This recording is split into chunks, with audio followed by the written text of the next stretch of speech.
салом, умедворам хубсият ва саломат ҳастед. Инак имрӯз мо мехоҳем барои шумо китоби сарватмандтарин марди бобилро пешниҳод кунем. диққат! китоб ба китобхон онлайн тааллуқ надорад. мо китобро бо забони форсӣ дастрас кардем ва хостем барои мардуми тоҷикихмон барои мардуми китобдӯст фароҳам оварем ва китоб тарҷума ва нашр ба мо тааллуқ надорад.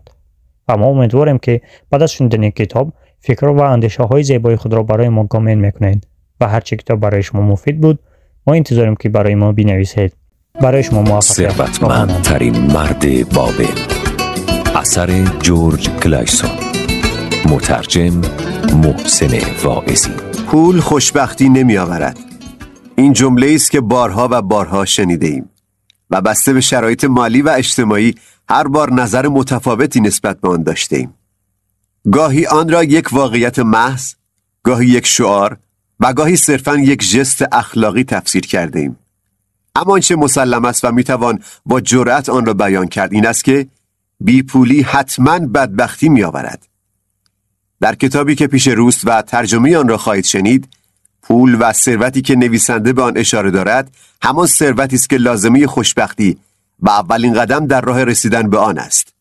ثروتی که از راه معقول و منصفانه به دست میآید و عامل اصلی گردآوری آن زحمت، تلاش و تفکر است، نه تورم یا راندخواری و روش‌های ناصحیح دیگر. سلام. آنچه خواهید شنید یکی از مهمترین کتاب‌هایی است که تاکنون در زمینه رسیدن به استقلال مالی و آزادی شخصی نوشته شده.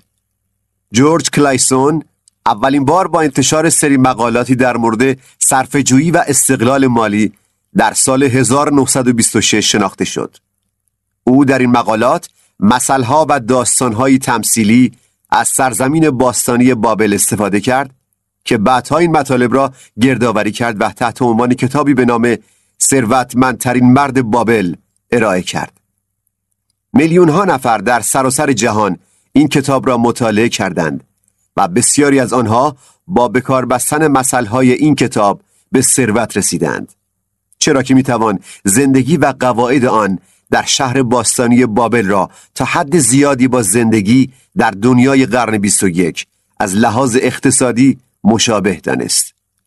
هرچند این کتاب در مورد روزگارانی صحبت می‌کند که زنها فقط مسئول اقتصاد خانواده، پرستاری از کودکان، خانه‌داری و در نهایت حمایت از شوهران خود بودند، اما مطمئناً همه مطالب آن امروز برای زنها نیز قابل اجراست و همان نتایج را به همراه خواهد داشت.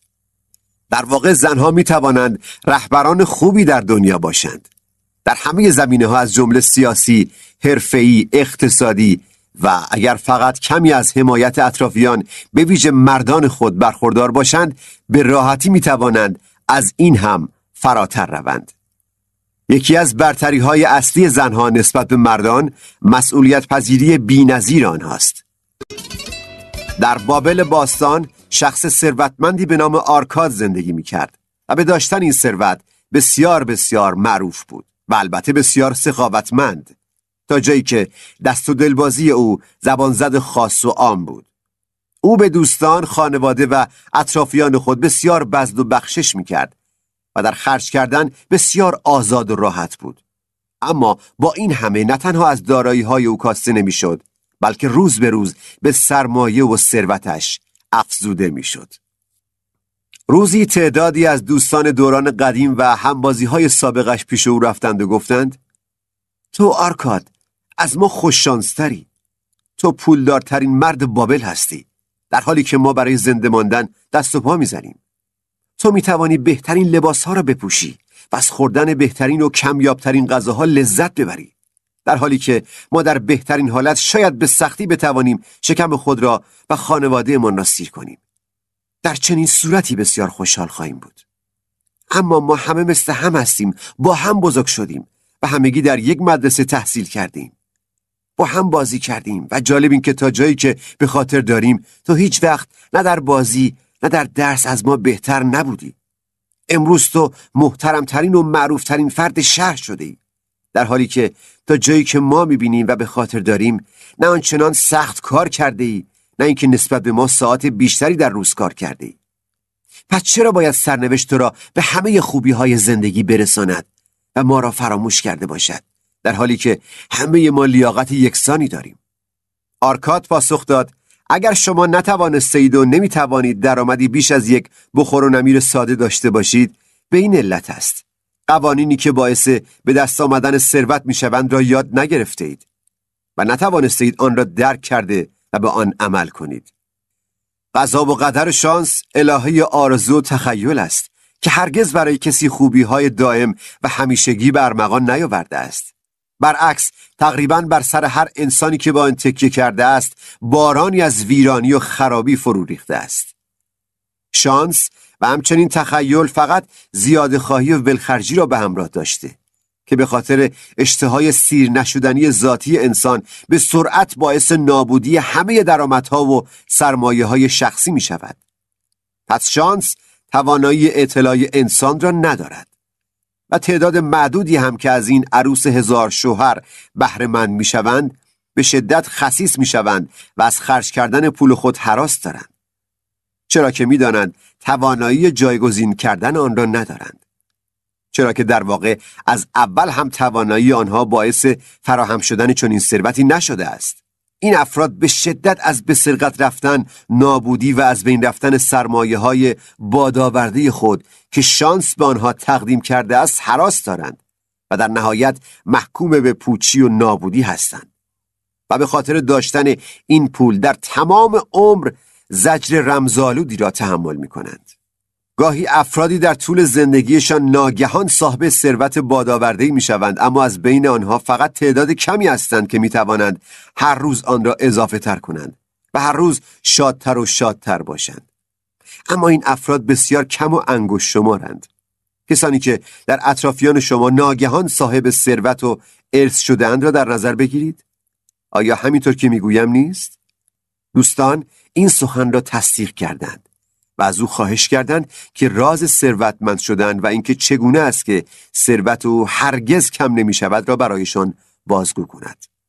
آرکاد ادامه داد: من در دوران جوانی همیشه به اطراف دقت می کردم و همیشه دنبال چیزهایی می گشتم که بتواند برایم شادی و خوشبختی به همراه بیاورد. کم کم متوجه شدم که ثروت همان چیزی است که می تواند به انسان قدرت رسیدن به همه این خوبی ها را عطا کند. با ثروت بسیاری از کارها را میتوان انجام داد. میتوان گران قیمت ترین منزل با گران قیمت ترین مبلمان را داشت. میتوان به دورترین دریاها سفر کرد. میتوان به سرزمینهای دوردست سفر کرد و میتوانی بهترین جواهرات و تزیینات را داشته باشی. و البته میتوانی به هر مستمندی کمک کنی. میتوانی اماکن مذهبی بسازی و هزار و یک چیز دیگر که باعث شادی و خوشبختی و آرامش روح باشد. وقتی به چنین درکی رسیدم، با خود عهد کردم که من باید سهم خود را از این دنیا داشته باشم. تصمیم گرفتم جزو کسانی نباشم که کنار می ایستند و با حسرت لذت بردن دیگران از زندگی را مشاهده می کنند. تصمیم گرفتم هرگز مجبور نباشم لباسهای مندرس و بی ارزش بپوشم و به سختی سعی کنم در نظر عموم آبرومند جلوه کنم. هرگز مثل فقرا به کمترین چیزهای دنیا رضایت ندهم. من خودم را میهمان این جشن پرسرور و پر از خوبی ها میخواهم و میدانم. خودتان میدانید که من پسر یک فروشنده معمولی و کم درآمد بودم. در یک خانواده شلوغ و فقیر به دنیا آمدم. خانواده هایی که معمولاً هیچ امید و دلخوشی به آینده ندارند. و برعکس تصور خام شما در شروع زندگی هیچ مال و ثروتی نداشتم. پس هیچ شانس خارق‌العاده و نیروی عجیب و غریب و ماورایی مختص من وجود نداشته. کم کم متوجه شدم اگر قرار باشد روزی به آنچه لیاقتش را دارم برسم، به دو چیز نیازمندم. اول زمان و دوم تحصیل و کسب علم. در مورد زمان واقعیت این است که همه انسان‌ها به وفور وقت و زمان دارند. خود شما، بله تک تک شما، تا به حال وقتهای بسیار زیادی را اینجا و آنجا تلف کردید و مطمئنم که مجموع این زمانهای هدر رفته به راحتی برای ثروتمند شدن شما کافی بوده. اما تا این لحظه هیچ کدام از شماها بجز یک همسر و فرزند و خانواده هیچ چیز دیگری از دنیا ندارید. اگر به خاطر داشته باشید، آموزگار خردمند ما همیشه این جمله را تکرار می‌کرد که علم و سواد دو نوع است. نوع اول چیزهایی است که یاد میگیریم و میدانیم و نوع دوم آموزش هایی است که به ما یاد داده است چگونه چیزهایی را که نمیدانیم یاد بگیریم.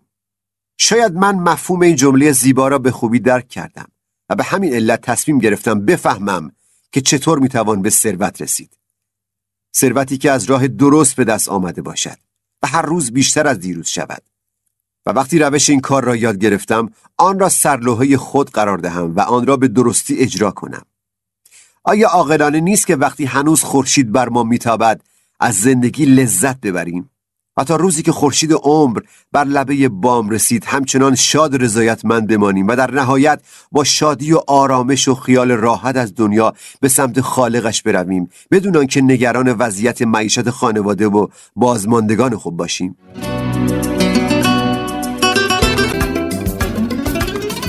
در ابتدا به عنوان نویسنده در مرکز اسناد شهر شروع به کار کردم. وظیفه من حکاکی و کندن حروف روی کتیبه‌های سفالی بود و ساعتهای زیادی از روز به سختی کار می‌کردم. اما بعد از هفته‌ها و ماه‌ها کار سخت همچنان بی پول و فقیر مانده بودم. همه درآمدم صرف غذا و لباس و نزوراتی که در راه خدا می‌دادم و سایر چیزهایی که الان درست یادم نیست می‌شد. اما هرگز از تصمیم اصلی زندگی دست بردار نبودم. تا اینکه روزی آلگامیش معروف به مرکز اسناد شهر آمد و یک کپی از قانون نهم را سفارش داد. او به من گفت میخواهم این کپی ظرف 2 روز آماده شود و اگر چنین شد 2 سکه مسی به عنوان انعام به تو خواهم داد. من هم سخت کار کردم اما نوشته ها خیلی زیاد بود و وقتی آلگامیش برگشت کپی آماده نشده بود. او عصبانی شد و اگر من برده او بودم حتما کتک مفصلی از اون میخوردم. اما از آنجا که میدانستم مسئول مرکز اسناد به او چنین اجازه‌ای نمیدهد، ترسی به دل راه ندادم و از فرصت استفاده کردم و با جسارت از او پرسیدم آلگامیش، تو مرد بسیار ثروتمندی هستی. راه پولدار شدن رو به منم یاد بده و من هم در عوض تا صبح بیدار میمونم و کتیبت را تمام میکنم. آلگامیش لبخندی زد و گفت هر چند کارگر دونپای و گستاخی هستی، اما حاضرم این شرط را قبول کنم. اگر تا فردا صبح کتیبه مرا آماده کردی رازم را برایت بازگو میکنم. آن شب تا صبح من کار کردم، آنقدر که پشتم به شدت درد گرفته بود و بوی شمع باعث شده بود سردرد عجیبی بگیرم و چشمانم به سختی میدید. وقتی صبح آلگامیش برگشت نوشتن کتیبه تمام شده بود. گفتم من به قول خود عمل کردم و اکنون نوبت توست. آلگامیش که میشد به خاطر انجام شدن کارش رضایت را در چهرهش دید گفت تو سهم خودت از قراردادی که بین ما بود را انجام دادی پسرم. من هم مطالبی را که دوست داری بدانی برایت میگویم. البته باید بدانی که من پیر شدم و زبان یک مرد پیر تمایل به وراجی دارد و معمولا وقتی یک جوان برای دریافت پند و نصیحت به یک پیرمرد مراجعه می کند در اصل در حال دریافت سالها تجربه است. اما در اغلب موارد جوانها فکر می کنند که پیرمردها فقط آگاهی و دانشی را دارند که مربوط به گذشته است و شاید تاریخ مصرف آن گذشته باشد و امروز دیگر کاربردی ندارد و بیفایده است. فقط این موضوع را به یاد داشته باش که خورشیدی که امروز می درخشد همانی است که در زمان تولد پدرت می درخشیده و تا زمانی که فرزند نوه تو دار دنیا را ودا کند نیز همچنان خواهد درخشید. او ادامه داد تفکرات و ایده های جوانی همانند نور درخشان و خیره کننده یک ستاره دنباله‌دار است که در آسمان نور افشانی می کند و به سرعت به جلو می رود و پهنه آسمان را روشن می کند. اما دانایی پیرمردان مثل نور ستاره است که ثابت و پایدار در آسمان می درخشد، آنقدر پایدار و یک نواخت که هرچند ممکن است کم نور باشد اما یک دریانورد می تواند در آن تکیه کند و راه خود را در پهنه دریا پیدا کند. پس حرفای من را در مغزت حک کن، چون در غیر این صورت از حقیقتی که می خواهم برای تو بیان کنم بی بهره خواهی ماند و بعدها فکر خواهی کرد که تلاش‌ها و زحمت‌هایت بیهوده بوده است. سپس از زیر ابروهای پرپشتش زیر چشمی به من نگاه کرد و با صدای محکم و کلفت گفت: روزی که فهمیدم قسمتی از درآمدم سهم خودم است و حق دارم آن را برای خودم نگه دارم، راه رسیدن به ثروت را پیدا کردم. پس تو هم همین کار را انجام بده. بعد ساکت شد و با همان نگاه نافذش به من نگاه کرد و چیز دیگری نگفت.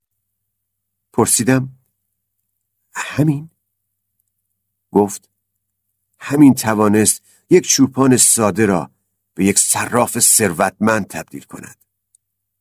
پرسیدم: اما همه پولی که در میآوری مال خود ماست، مگر اینطور نیست؟ گفت: به هیچ وجه. مگر تو به خیاط پول نمی دهی؟ مگر به کفاش پول نمی دهی؟ برای مواد غذایی پول نمی دهی؟ مگر می توانی در شهر بابل بدون پرداخت پول زندگی کنی؟ خود تو از کل درآمدهای چند ماه گذشته‌ات چیزی داری که به من نشان دهی؟ از حاصل چند سال گذشته چطور؟ ای سادلو، تو به همه پول می دهی به جز به خودت. ای بدبخت، تو فقط برای دیگران کار میکنی. پس در واقع تو برده دیگرانی. در واقع برده ای هستی که کار میکنی تا اربابت به تو غذایی برای خوردن و جایی برای خوابیدن و لباسی برای پوشیدن بدهد، ولی به جای یک ارباب 100 ارباب داری.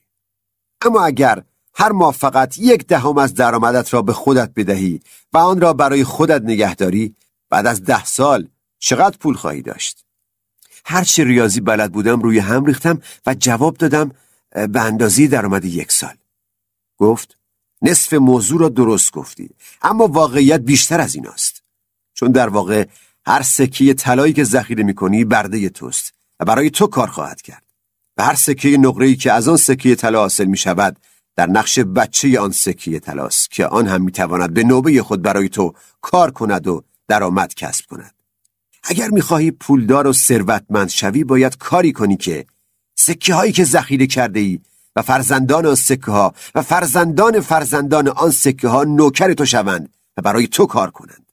و مطمئن باش که این لشکر به راحتی خواهد توانست تو را از فقر رهایی دهد. شاید الان در این فکر هستی که من دارم قرارمان را زیر پا می‌گذارم و در ازای زحمتی که شب تا صبح کشیده‌ای چیز مهمی به تو یاد نمی‌دهم. شاید فکر می‌کنی تو را فریب می‌دهم. اما اگر درست فکر کنی و دقیق‌تر نگاه کنی می‌فهمی که چیزی که الان به تو می‌دهم هزاران بار با ارزش‌تر از مزد زحمتی است که دیشب کشیده‌ای. به شرط آنکه هوش لازم برای درک حقیقت پنهان را در این سخنان داشته باشی. آلگامیش ادامه داد: پس قسمتی از درآمد تو سهم خودت است و بهتر است این سهم هرگز کمتر از 1/10 کل درآمد نباشد. مهم نیست مقدار درآمد چقدر باشد. اگر دوست داشته باشی میتوانی بیش از 10% برای خودت برداری، اما کمتر نه. و در ضمن به یاد داشته باش که همیشه باید اول سهم خودت از درآمد را کنار بگذاری و بعد با توجه به باقی مانده درآمد هزینه‌های پوشاک و غذا و سایر هزینه‌های زندگی را تنظیم کنی. ثروت شبیه به درختی است و درخت از یک دانه بسیار کوچک متولد می شود. اولین سکه مسی که ذخیره می کنی می تواند بذر همان درخت باشد. پس هرچه زودتر این بذر را بکار تا آن درخت زودتر رشد کند. پسرم، هر درختی نیاز به مواظبت و آبیاری و رسیدگی دارد و رسیدگی به این درخت با پسنداز پیوسته و دائم میسر می شود. پس هرچه بیشتر به آن رسیدگی کنی، زودتر می توانی در سایه دلپذیر آن درخت استراحت کنی و به آسایش برسی. و آلگامیش کتیبه هایش را برداشت و رفت. آنچه او به من گفت در ابتدا برای من معنایی نداشت، اما هرچه بیشتر به آن فکر می کردم بیشتر به عمق آن پی می بردم و متوجه شدم که روشی کاملا منطقی است. پس تصمیم گرفتم آن را امتحان کنم. پس از آن به بعد هر ماه که دستمزدم را می گرفتم 1 سکه از هر 10 سکه را بر می داشتم و کنار می گذاشتم و در کمال تعجب زندگی من این بار بر اساس 9 سکه برنامه‌ریزی می شد و هیچ کمبودی هم نسبت به قبل نداشتم. نسبت به قبل هیچ گونه احساس کمبود بودجه نداشتم. برعکس، تنها تغییری که به وجود آمده بود این بود که احساس می‌کردم از نظر مدیریت مالی تغییر کردم و بیشتر حواسم به دخل و خرج است. به مرور که پس‌اندازم زیادتر می‌شد، گاهی وسوسه می‌شدم که آن را در کالاهایی که تجار تبلیغ آن را می‌کردند و با شتر و کشتی از فینیقیه می‌آوردند سرمایه‌گذاری کنم. اما من خیلی عاقلانه آن را رد می‌کردم. تا اینکه 1 سال بعد آرگامیش برگشت و از من پرسید: پسر، آیا در این 1 سال گذشته توانستی به گفته‌های من عمل کنی و 1/10 از درآمدت را برای خودت نگه داری؟ من با افتخار و غرور جواب دادم: بله استاد، البته. جواب داد: آفرین، خیلی خوب است. و ادامه داد: خب، با این پول چه کار کردی؟ آن را به ازمیر خشتمال دادم. او قرار بود به دوردست‌ها سفر کند و قرار شد از آنجا جواهرات کمیاب از فینیقیه بخرد و وقتی برگشت آن را اینجا در شهر بابل به قیمت بالا بفروشیم و درآمد حاصله را تقسیم کنیم. با صدای خشنی فریاد زد: انگار هر ساده لوحی باید حماقت را خودش شخصا تجربه کند. آخر تو بر چه اساسی به دانش یک خشتمال در مورد جواهرات اعتماد کردی؟ مگر تو از نانوا در مورد ستارگان سوال میپرسی؟ نه، هرگز. اگر ذره عقل داشته باشی و کمی فکر کنی، برای چنین سوالی باید سراغ یک ستاره شناس بروی. از همین الان مطمئن باش که همه پس‌اندازت نابود شد و باعث اصلی آن تو و حماقت توست. اما به هر حال گذشته ها گذشته و تو زنده‌ای و رو به دنیا داری. پس دوباره سعی کن، دوباره پس‌انداز کن. اما این بار اگر خواستی در مورد بازار جواهرات اطلاعات کسب کنی و در آن سرمایه گذاری کنی، سراغ جواهر فروشان و جواهر سازان برو. اگر در مورد گوسفند اطلاعات خواستی، سراغ مال فروشان برو. توصیه و مشاوره چیزی است که معمولاً همه راحت و ارزان در اختیار انسان قرار میدهند. اما همیشه آنهایی را قبول کن که ارزشمند باشند. کسی که برای سرمایه گذاری از افراد ناآگاه مشاوره بگیرد، ناچار باید هزینه آن را پرداخت کند. هزینه‌ای برای درک این مطلب که نباید از افراد بی تجربه مشاوره بگیرد و هزینه آن گاهی کل سرمایه اوست.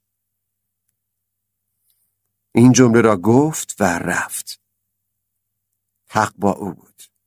فینیقی‌ها بسیار زیرک و متقلب بودند و به جای جواهرات اصل، بلور و بدلجات بی ارزش را به بهای گران به ازمیر فروخته بودند. اما همونطور که آلگامیش به من گفته بود، دوباره شروع کردم و 1/10 از پس‌اندازم را جمع کردم که البته این بار کار دشواری نبود، چون به این روش عادت کرده بودم و می توانستم به راحتی زندگیم را بر اساس 90% درآمدم مدیریت کنم. دوباره 12 ماه بعد آلگامیش برگشت و پرسید: از سال گذشته تا کنون چقدر پیشرفت داشتی؟ گفتم: من سهم خودم از درآمدم را به خودم پرداخت کردم و به ایگر سپرساز اعتماد کردم و مقداری برنز خریداری کردم و در اختیار او قرار دادم تا با آن کار کند و او هر 4 ماه 1 بار سود مرا پرداخت می کند. گفت: آفرین. بعد با اون سود چه کار کردی؟ با هیجان گفتم: عسل، کیک و غذاهای خوشمزه خریدم و حسابی خوشگذرانی کردم. خیلی خیلی خوش گذشت و تصمیم دارم برای خودم 1 الاغ هم بخرم. آلگامیش با خنده تمسخرآمیزی گفت: تو با فرزند پس‌اندازت چه کار کرده ای؟ تو فرزندان برده‌ات را خورده ای؟ پس چگونه میتوانی انتظار داشته باشی که آنها برای تو کار کنند و بچه دار شوند و فرزندان برده هایت برایت کار کنند؟ اول باید برای خودت لشکری از برده های طلایی درست کنی و روزی که یک لشکر واقعی از بردگان برای خودت تهیه کردی و این لشکر را واداشتی که برایت کار کنند و درآمد کسب کنند، آن وقت با خیال راحت و بدون نگرانی پول خرج کن و خوشگذرانی کن. و این بار با گفتن این جمله دور شد. 2 سال طول کشید تا دوباره او را ببینم. وقتی بعد از 2 سال برگشت، چروک‌های صورتش عمیق‌تر و بیشتر شده بود و افتادگی پلک‌هایش بیشتر شده بود. از من پرسید: آرکاد، آیا به آن ثروتی که آرزویش را داشتی رسیدی؟ و من جواب دادم همه آنچه را که لیاقت دارم نه، ولی آنچه پس انداز کردم در حال سودآوری است و سود آن نیز در جای دیگری سودآور است. آیا هنوز هم از خشتمال مشاوره میگیری؟ با خنده جواب دادم بله، البته، چون او در مورد خشت و آجر نظرات بسیار جالب و سودآوری دارد. ادامه داد آرکاد، تو درصد را خوب یاد گرفتی. اول یاد گرفتی بتوانی با کمتر از درآمد خود زندگی کنی. دوم یاد گرفتی از کسانی مشاوره بگیری که شایستگی دارند و متخصص آن رشته هستند. و در پایان یاد گرفتی کاری کنی که طلا برای تو کار کند. تو به خودت یاد داده‌ای که چگونه پول به دست بیاوری و چگونه آن را نگه داری و چگونه از آن استفاده کنی. و بنابراین شایستگی مقام و منصب و مسئولیت را داری. من دیگر پیر شدم و پسران من فقط پول خرج کردن را بلدند و اصلاً به فکر درآمد نیستند. دارایی‌های من بسیار زیاد است و ترس آن را دارم که نتوانم به تنهایی از آن مراقبت کنم. اگر به شهر نیپور بیایی و از دارایی‌های من مراقبت کنی، من حاضرم تو را شریک خود کنم و به تو سهم دهم. بنابراین به شهر نیپور رفتم و مسئولیت دارایی‌های او را بر عهده گرفتم که البته بسیار زیاد بود. در اون موقع من هنوز پر انرژی، جوان و جویای نام بودم و از طرفی 3 قانون اصلی جمع‌آوری ثروت را به خوبی یاد گرفته بودم. توانستم ارزش دارایی‌های او را تا حد زیادی افزایش دهم و به طبع سود زیادی عاید خود من هم شد. روزی که آلگامیش دنیا را ودا گفت، همانطور که در وصیت‌نامه‌اش قید کرده بود، سهمی از ارث او به من رسید. آرکاد سخن را تا به اینجا رسانید و هنگامی که صحبتش تمام شد، یکی از دوستانش گفت تو خیلی خوش شانس بودی که به آلگامیش برخورد کردی و او تو را راهنمایی کرد. آری، من خوش شانس بودم. اما شانس من این بود که تصمیم گرفتم با آنچه لیاقت دارم برسم، که البته مدت‌ها قبل از دیدار من با آلگامیش بود. 4 سال با پس‌انداز 1/10 از درآمدم اعتقاد و عزم خود به این هدف را اثبات کردم. فکر می‌کنید یک ماهیگیری که سالهای سال را صرف مطالعه رفتار ماهی‌ها می‌کند و تجربه می‌اندوزد، آنقدر که با هر تغییر جریان موجی دقیقاً می‌داند ماهی‌ها کجا هستند و چه موقع باید تورش را پهن کند، فقط خوش شانس است؟ شانس فرشته بسیار زیبایی است که هرگز وقت خود را برای کسانی که آمادگی ندارند تلف نمی‌کند. یکی دیگر از دوستانش گفت تو اولین بار کل پس‌انداز خود را از دست دادی، اما مایوس نشدی و دوباره سعی و تلاش کردی و از نو شروع کردی. پس تو یک انسان غیر معمولی بودی، چرا که قدرت اراده بی‌نظیری داری. آرکاد گفت قدرت اراده؟ تو فکر کردی قدرت اراده به انسان قدرت بدنی میدهد که مثلا بتواند وزنی را که یک شتر هم نمیتواند بلند کند جابجا کند، یا گاوآهنی را بکشد که یک گاو نر از کشیدن آن عاجز مانده است؟ به هیچ وجه. قدرت اراده یعنی داشتن یک هدف مشخص و ارزشمند و پیگیری و به سرانجام رساندن آن هدف. وقتی من برای خودم هدف و وظیفه‌ای را مشخص کنم، حتی اگر چندین بار هم شکست بخورم، باید آن را انجام دهم. در غیر این صورت هرگز نمیتوانستم به خودم در انجام کارهای مهم اعتماد داشته باشم. مثلا اگر به خودم قول بدهم که برای 100 روز هر بار که از پل ورودی شهر عبور میکنم یک سنگ به رودخانه پرت کنم، این کار را خواهم کرد. و اگر مثلا روز 7 از پل عبور کنم و سنگ را فراموش کردم، هرگز نمیگویم که خب فردا 2 سنگ میاندازم تا جبران امروز شود. خیر، بلکه از هر جا که یادم آمد مسیر را برمیگردم و سنگ همان روز را همان روز پرتاب میکنم. و مطمئن باشید که بعد از 20 روز یا 30 روز خسته نخواهم شد که به خودم بگویم آرکاد، این چه کار بیهوده است که میکنی؟ فایده این که هر روز یک سنگریزه پرت کنی چیست؟ همه 100 عدد سنگریزه را در مشت بگیر و یک جا به رودخانه بنداز تا تمام شود. نه چون این فکری را میکنم، نه چون این حرفی میزنم و نه چون این کاری. وقتی من برای خودم وظیفه‌ای را مشخص کردم، باید تکمیلش کنم. از طرفی به همین دلیل خواستم که هیچ وقت کارهای دشوار و نشدنی را شروع نکنم، چون همیشه عاشق تفریح و لذت بردن از کارم هستم. حرف که به اینجا رسید، یکی دیگر از دوستانش گفت: اگر همه حرفایی که میزنی درست باشد و روشی که تو برای پولدار شدن معرفی کردی منطقی و قابل قبول باشد، به این معناست که باید باور کنیم راه ثروتمند شدن به همین سادگی است و در این صورت همه میتوانند به راحتی صاحب مال و ثروت فراوان شوند و این یعنی دیگر ثروتی در دنیا باقی نخواهد ماند. مگر میشود همه مردم پولدار باشند؟ آرکاد جواب داد: هر جایی که انسان انرژی اعمال کند، ثروت نیز در آنجا رشد میکند. برای مثال، به نظر شما اگر یک سرمایه‌دار قصر جدیدی برای خود بسازد، آیا طلاهایی که پرداخت کرده است نابود میشوند؟ نه، به هیچ وجه، چون مقداری از آن به خشتمال و آجر فروش میرسد. کارگران سهمی میبرند و معمار و گچکار و بقیه هم سهم خود از طلاهای هزینه شده را میبرند. علاوه بر اینها، وقتی که قصر تکمیل شود، آیا ارزش آن به اندازه طلاهایی که بابت ساخت آن صرف شده نیست؟ آیا زمینی که قصر در آن ساخته شده به خاطر وجود این قصر ارزشمندتر نمی شود؟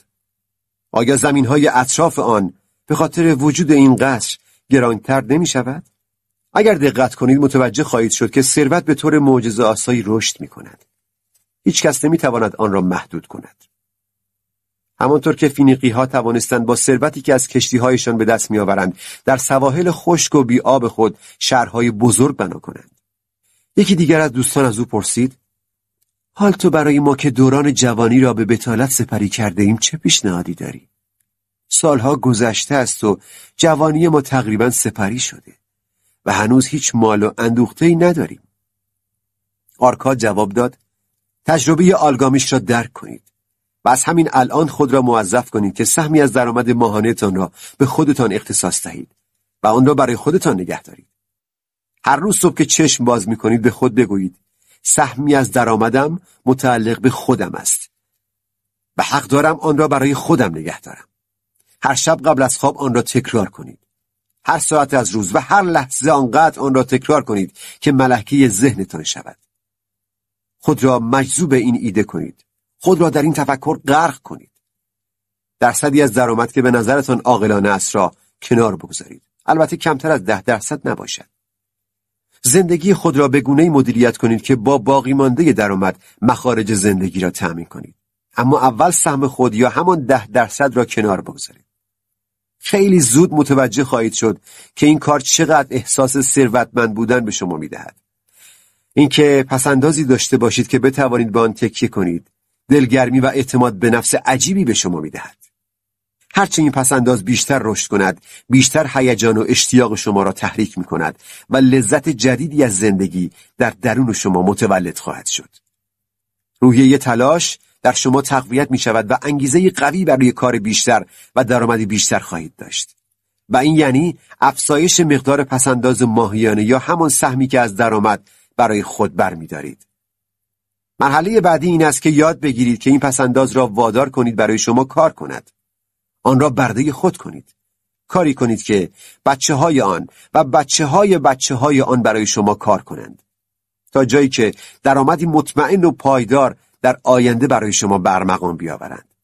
به سالمندان نگاه کنید و هرگز فراموش نکنید که روزی شما هم در بین آنها خواهید بود. بنابراین پس‌انداز خود را در نهایت دقت و وسواس سرمایه گذاری کنید تا از دست نرود. نرخ‌های غیرواقعی و نجومی برای سود طبل‌های توخالی هستند که اگر دچار وسوسه آن شوید همه سرمایه گرانبهای خود را از دست خواهید داد. این آمادگی را داشته باشید که هر لحظه ممکن است خداوند شما را به جهان آخرت فرا بخواند و بدانید که بعد از شما کسی به همسر شما، فرزندانتان و خانواده شما حقوقی پرداخت نخواهد کرد. برای چنین حقیقتی آمادگی داشته باشید و برنامه‌ریزی کنید که کسانی که دوستشان دارید بتوانند درآمدی منظم و دائمی از سرمایه‌های شما داشته باشند. یک انسان آینده نگر هرگز برای سرمایه‌گذاری برای چنین هدف عاقلانه‌ای درنگ نمی‌کند. پس از همین الان شروع کنید. با افراد با تجربه و دانا مشورت کنید.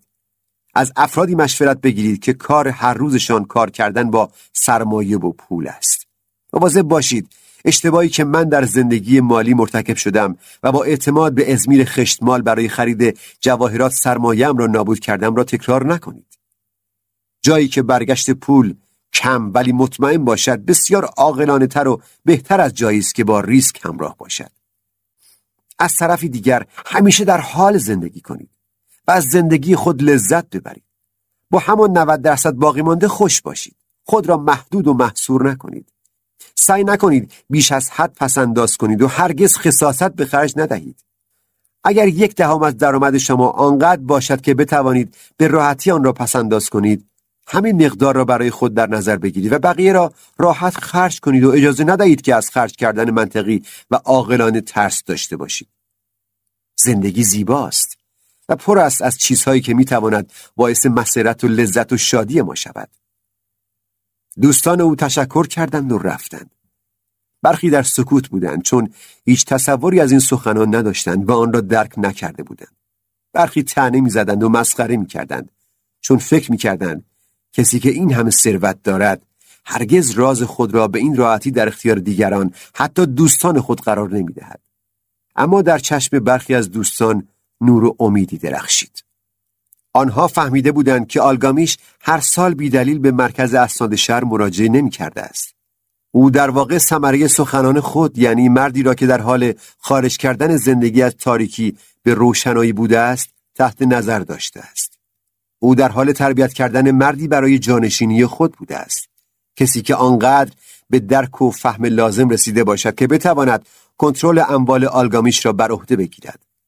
و تا زمانی که کسی خودش با کار و تلاش به چنین درکی نرسیده باشد، هیچ کس نمیتواند با حرف او را متوجه کند.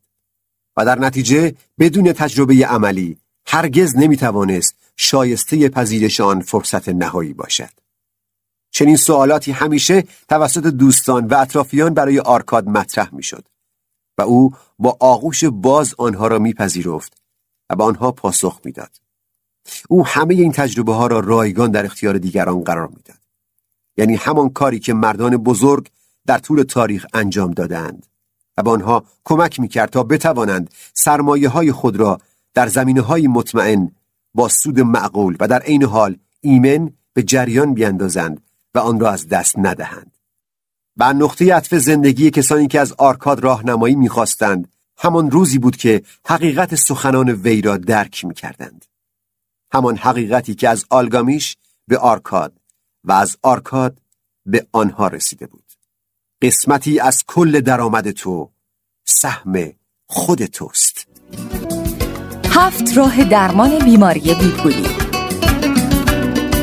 جلال و شکوه اقتصادی بابل تا مدتها ادامه داشت و هنوز بعد از هزاران سال این شهر آوازه ثروتمندترین شهر جهان را یدک می‌کشد. ثروتی که در این شهر وجود داشته است فراتر از حد تصور است. اما این شهر از ابتدا اینگونه نبود. ثروت شهر بابل حاصل عقل و شعور به همراه تلاش مردم آن شهر ایجاد و یا در واقع تولید شده است و در این راه ابتدا باید راه کسب ثروت را یاد می گرفتند. وقتی که آرگان پادشاه خردمند به همراه لشکریانش از جنگ با ایلامی ها بازگشتند، در شهر با مشکلات اجتماعی و اقتصادی حادی روبرو شد. مشاور سلطنتی چنین به شاه گزارش می دهد: ابتکار شما در ساخت کانال‌های هدایت آب، ساختمان‌ها و عبادتگاه‌های بزرگ برای مدتی باعث اشتغال زایی، پیشرفت و توسعه شد و مردم ما را بهره‌مند کرده بود. اما اکنون با اتمام آن ساخت و سازها، مردم دیگر قادر به اداره زندگی خود نیستند. کارگران بیکار شدند. تجار مشتری‌های بسیار کمی دارند. کشاورزان نمی‌توانند محصولات خود را بفروشند و مردم پول کافی برای خرید مایحتاج زندگی را ندارند. شاه پرسید: پس آن همه سکه های طلایی که برای ایجاد آن پیشرفت ها خرج کردیم کجا رفته است؟ مشاور پاسخ داد: متاسفانه پول مسیر خود را پیدا می کند و تحت مالکیت تعداد معدودی از ثروتمندان شهر قرار گرفته است. سکه های معدودی که در دست مردم است به سرعت به جیب پولدارها سرازیر می شود و به این ترتیب با توجه به متوقف شدن جریان عادی پول در جامعه، مردم دیگر پولی برایشان باقی نمی ماند. شاه کمی مکث کرد و پرسید: چرا باید این چند نفر انگشت شمار بتوانند همه طلاها را به خود جذب کنند؟ مشاور جواب داد: چون آنها راه و روش صحیح را بلد هستند و البته نمیتوان کسی را به این دلیل مجرم دانست و محکوم کرد و همینطور عادلانه نیست اگر بخواهید ثروتی را که این افراد از راه صحیح و قانونی کسب کرده اند را به زور از آنها بگیریم و به افرادی بدهیم که در کسب و کار ناآگاه بوده و به علت همین جهالت فقیر شدند. و در اینجا شاه پرسید: پس چرا نباید همه مردم یاد بگیرند که چگونه ثروتمند شوند و پسنداز داشته باشند؟ با توجه به ثروتی که در این شهر وجود دارد، چون این چیزی کاملا امکان پذیر به نظر می آید. اما چه کسی می تواند به آنها یاد دهد؟ مسلما روحانیون چنین توانایی را ندارند، چرا که آنها اطلاعی در مورد سیستم های مالی و کسب و کار ندارند. شاه پرسید: پس در این شهر چه کسی به خوبی راه و روش ثروتمند شدن را بلد است؟ مشاور پاسخ داد: جواب شما در خود سؤال نهفته است. همان کسی که ثروتمندترین مرد بابل است. شاه گفت: آفرین به تو مشاور. این شخص کسی نیست جز آرکاد. او ثروتمندترین مرد شهر بابل است. فردا او را نزد من آورید. طبق دستور من، فردا یا آن روز آرکاد را نزد من آوردند. با قامتی راست محکم روبروی من ایستاد، طوری که خودم هم نمیتوانستم باور کنم که 70 سال از عمر او گذشته است. پرسیدم: آیا حقیقت دارد که تو ثروتمندترین مرد بابل هستی؟ همان گونه است که به شما گزارش شده. هیچ انکاری ندارم. تو چگونه اینقدر پولدار شدی؟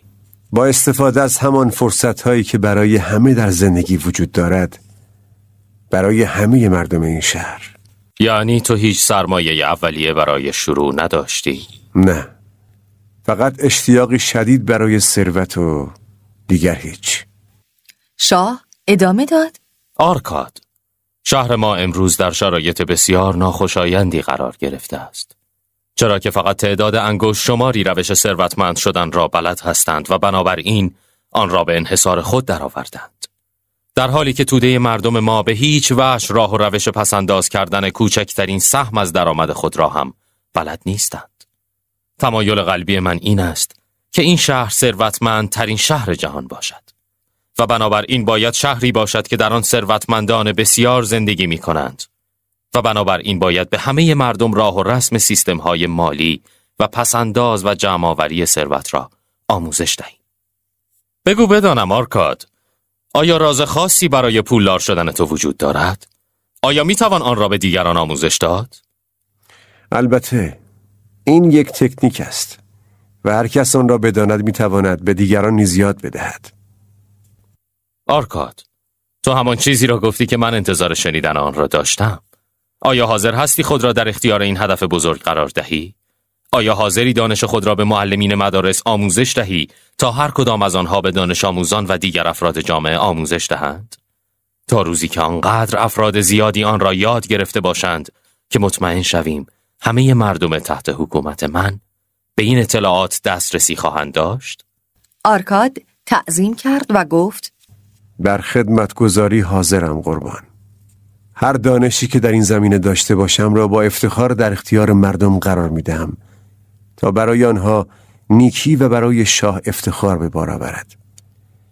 به صدر اعظم دستور دهید که یک کلاس 100 نفری برای من تشکیل دهد و من به آنها 7 راه برای درمان بیپولی را آموزش میدهم. 7 راهی که توانست جیب مرا پرپول کند. مسلماً میتواند کاری کند که دیگر هیچ بیپولی در شهر باقی نماند. به دستور شاه 4 روز بعد 100 نفر انتخاب و در سالن آموزش قصر حاضر شدند. همگی به صورت نیم دایره روی ردیف‌های منظم نشستند. آرکاد نیز در جلو و در کنار ظرف کوچکی که در آن چوب خوشبویی میسوخت و فضا را خوشبو می‌کرد نشست. یکی از دانشجویان زمزمه کرد: وای، پولدارترین مرد بابل. فردی که کنار او نشسته بود با آرنج به او زد و گفت: او نیز همانند ما فقط یک انسان است. آرکاد این گونه آغاز کرد: بنابر وظیفه‌ای که پادشاه بر من نهاده است، اینجا در مقابل شما حاضر شدم. چرا که من روزی جوانی فقیر و بی پول بودم که علاقه شدیدی به ثروت داشت و امروز صاحب علم و دانشی شدم که برای به دست آوردن پول و کسب ثروت کاربرد دارد و اکنون اینجا هستم که علم و دانشم را در اختیار شما قرار دهم. من راه خود را از بدترین حالت ممکن شروع کردم. من هیچ کدام از مزایایی که شما و همه شهروندان این شهر امروزه از آن برخوردار هستید را نداشتم. او با طعنه ادامه داد: اولین سرمایه من یک جیب خالی بود که همیشه از خالی بودن آن تنفر داشتم.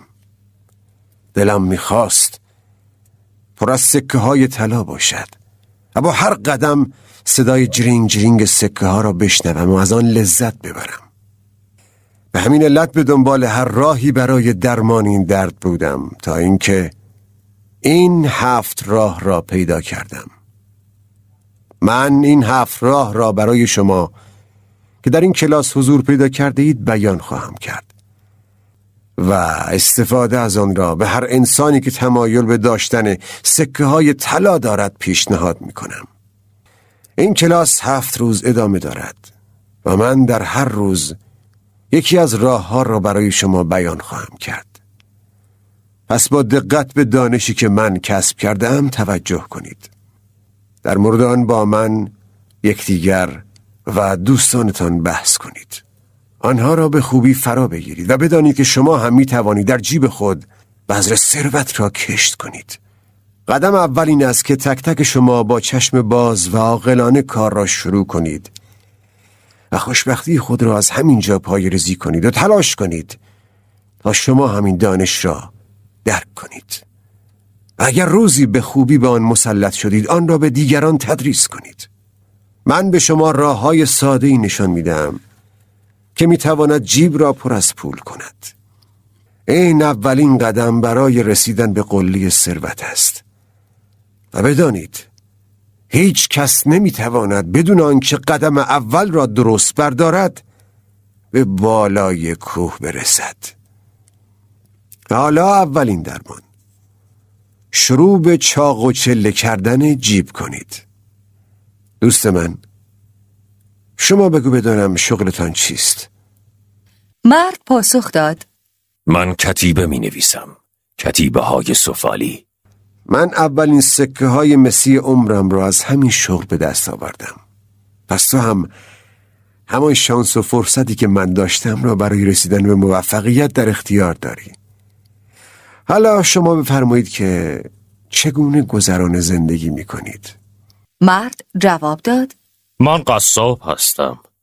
من گوسفندان را از دامداران خریداری می کنم. آنها را قصابی کرده و گوشت آن را به صورت خرد خرد به مردم می فروشم. پوست گوسفند را نیز به کفاشان برای ساختن کفش می فروشم. پس تو نیز کسب و کار و درآمدی داری و این یعنی تو هم می توانی به اندازه من ثروت و دارایی به دست بیاوری. دوستان من، مشاهده می کنید که راه‌های بسیار زیادی در جامعه برای کسب درآمد روزی حلال وجود دارد. در واقع همیشه در جامعه جریانی از سکه های طلا وجود دارد که هر کس با کار و تلاش خود سهمی از این جریان را به جیب خود هدایت می کند. بنابراین در کیسه هر کدام از شما جریانی کوچک یا بزرگ از سکه های طلا وجود دارد که به توانایی شخص بستگی دارد. درست است؟ همگی تصدیق کردند. البته. آرکاد ادامه داد: پس اگر هر کدام از شما بخواهد برای خود فرصتی خلق کند، آیا بهترین کار و عاقلانه ترین کار استفاده از همین منبع مالی که قبلا ایجاد و پایدار شده است نیست؟ سپس آرکاد رو به فردی کرد که خود را فروشنده تخم مرغ معرفی کرده بود و پرسید: اگر تو یکی از سبدهای خود را برداری و هر روز صبح 10 عدد تخم مرغ در آن قرار دهی و هر روز عصر 9 عدد تخم مرغ از آن برداری، در نهایت چه اتفاقی خواهد افتاد؟ پس از چند روز سبد پر شده و لبریز می شود، چرا که هر روز 1 تخم مرغ به سبد اضافه شده است. آرکاد با خنده رو به کلاس کرد و گفت: در اینجا کسی هست که کیسه‌اش خالی باشد؟ معلوم است که کیسه های بیا نگاه کن خالی. آرکاد ادامه داد: خیلی خوب. اکنون باید اولین راه که برای درمان بیپولی یاد گرفتم را به شما بیاموزم. دقیقاً همان کاری را انجام دهید که به تخم مرغ فروش پیشنهاد کردم. یعنی به ازای هر 10 سکه‌ای که در کیسه شما وارد می شود فقط 9 سکه را خرج کنید. در ابتدا کیسه شما شروع به چاق و چله شدن خواهد کرد و کم کم این سنگین شدن تدریجی باعث رضایت روحی و اعتماد به نفس شما خواهد شد. روشی که مطرح کردم را به خاطر داشته باشید و به خاطر ساده بودنش مسخره ندانید. حقیقت همیشه ساده است. قول داده بودم به شما یاد بدهم که چگونه بخت خود را در زندگی پیدا کردم. این شروع کار من بود. کیسه من هم در ابتدا خالی بود و همیشه به آن لعنت می‌فرستادم، چرا که هرگز چیزی در آن نبود که بتواند خواسته های مرا ارضا کند. اما از روزی که 10 سکه در آن ریختم و 9 سکه از آن خارج کردم، به مرور شروع به پر و پرتر شدن کرد. حالا میخواهم حقیقتی عجیب را برایتان بازگو کنم، چیزی که هنوز هم دلیل آن را نمیدانم. از روزی که شروع کردم فقط 9 سکه از هر 10 سکه درآمدم را خرج کنم، متوجه شدم که امورات زندگی باز هم به راحتی و همانند قبل میگذرد. هرگز احساس کمبودی نسبت به قبل وجود نداشت و جالبتر این که سکه های طلا راحت‌تر از قبل به طرف من جذب می شدند. من مطمئن هستم که این قانون را خدایان وضع کردند و بر اساس آن سکه های طلا و پول به طرف جیب هایی می روند که در آن پول وجود دارد، نه به طرف کیسه های خالی. حالا خوب فکر کنید و بگویید کدام را بیشتر می پسندید. لذت و خوشی روزانه، یک تکه زیورآلات، آرایش و خودآرایی، لباس زیبا، غذای بیشتر و چیزهای گذرا و فراموشونده، یا دارایی های پایدار، طلا، زمین، ملک، گله، تجارت، سرمایه گذاری های درآمدزا و سکه هایی که از کیسه خود خارج می کنید موارد اول را برای شما می آورد و سکه هایی که در کیسه نگه می دارید مورد دوم را. دوستان من، این اولین درمانی بود که من برای رفع مشکل خالی بودن کیسه‌ام پیدا کردم. در واقع به ازای هر 10 سکه‌ای که به کیسه می ریزد فقط 9 سکه را خرج کنید. در این مورد با یکدیگر بحث کنید. اگر کسی اشتباه بودن آن را ثابت کرد، فردا در کلاس برای من بیان کند. درمان دوم: هزینه های خود را کنترل کنید. آرکاد روز دوم را با این جمله شروع کرد: تعدادی از شما دوستان این سوال را مطرح کردند: چگونه کسی که حتی همه درآمد او نیز پاسخگوی خرج‌های اصلی او نیست میتواند فقط 9 سکه از هر 10 سکه را خرج کند؟ برای جواب به این سوال ابتدا از شما میخواهم به این چند سوال ساده من جواب بدهید. دیروز کیسه چند نفر از شما خالی بود؟ اما مگر درآمد همه شما یکسان است؟ مسلم است که برخی از شما درآمد بیشتری نسبت به دیگران دارید. بعضی خانواده شلوغ‌تر و بزرگتری دارند و باید هزینه همه آنها را پرداخت کنند. اما باز هم همه کیسه ها به طور برابر خالی است. اکنون میخواهم حقیقتی غیر معمول در مورد بشر و بنی بشر برایتان بیان کنم و آن هم این است: چیزی که همه ما خرج‌های ضروری می‌نامیم همیشه به نحوی رشد می‌کند که برابر با میزان درآمد ما باشد، مگر آنکه به صورت آگاهانه جلوی آن را بگیریم. خرج‌های ضروری را با امیال و خواسته ها اشتباه نگیرید. هر کدام از شما همیشه خواسته هایی داری که درآمد شما قادر به برآورده کردن آن نیست. بنابراین کل درآمد برای برآورده کردن سهمی از این آرزوها و خواسته ها خرج می شود و همچنان خواسته های انجام نشده زیادی برای شما باقی می ماند. همه انسان ها خواسته ها و آرزوهای بیشتری از آنچه بتوانند برآورده کنند دارند. مثلا فکر کرده اید من چون خیلی ثروتمند هستم توانستم به همه خواسته هایم در زندگی دست پیدا کنم؟ نه، به هیچ وجه. من هم مثل همه انسان ها در این دنیا محدود هستم و بسیار محدود به زمان، محدود به قدرت. مسافتی که میتوان در مدت زمان مشخص طی کنم محدود است. مقدار غذای مشخص و محدودی میتوانم در روز بخورم و لذت‌های محدودی است که میتوانم در دنیا از آن بهره مند شوم. یک مزرعه گندم را در نظر بگیرید. ریشه های گندم هرچه فضای خالی وجود داشته باشد پر می کنند. مهم نیست که کشاورز چه مقدار فضای خالی برای ریشه ها در نظر گرفته باشد. آرزوها و خواسته های انسان هم به همین شکل است و هر جا که امکان برآورده شدن مقداری از آن وجود داشته باشد، خواسته ها بزرگتر و بزرگتر می شوند. خواسته های انسان بیشمار است، در حالی که فقط تعداد کمی از آنها قابل دستیابی است. با دقت و وسواس شیوه زندگیتان را مورد بررسی قرار دهید. با این کار در اغلب موارد خرج‌های قابل توجهی را خواهید یافت که به راحتی و بدون اینکه خللی در زندگی وارد شود میتوان آن را حذف کرد. مطمئن باشید اگر یک سکه برای چیزی خرج میکنید 100% چیز ارزشمندی از آن به دست بیاورید. این روش را سرلوحه خود قرار دهید. پس روی یک کتیبه هر چیزی را که میخواهید خرج کنید و بابت آن پول پرداخت کنید یادداشت کنید. آنهایی را که واقعا الزامی هستند انتخاب کنید.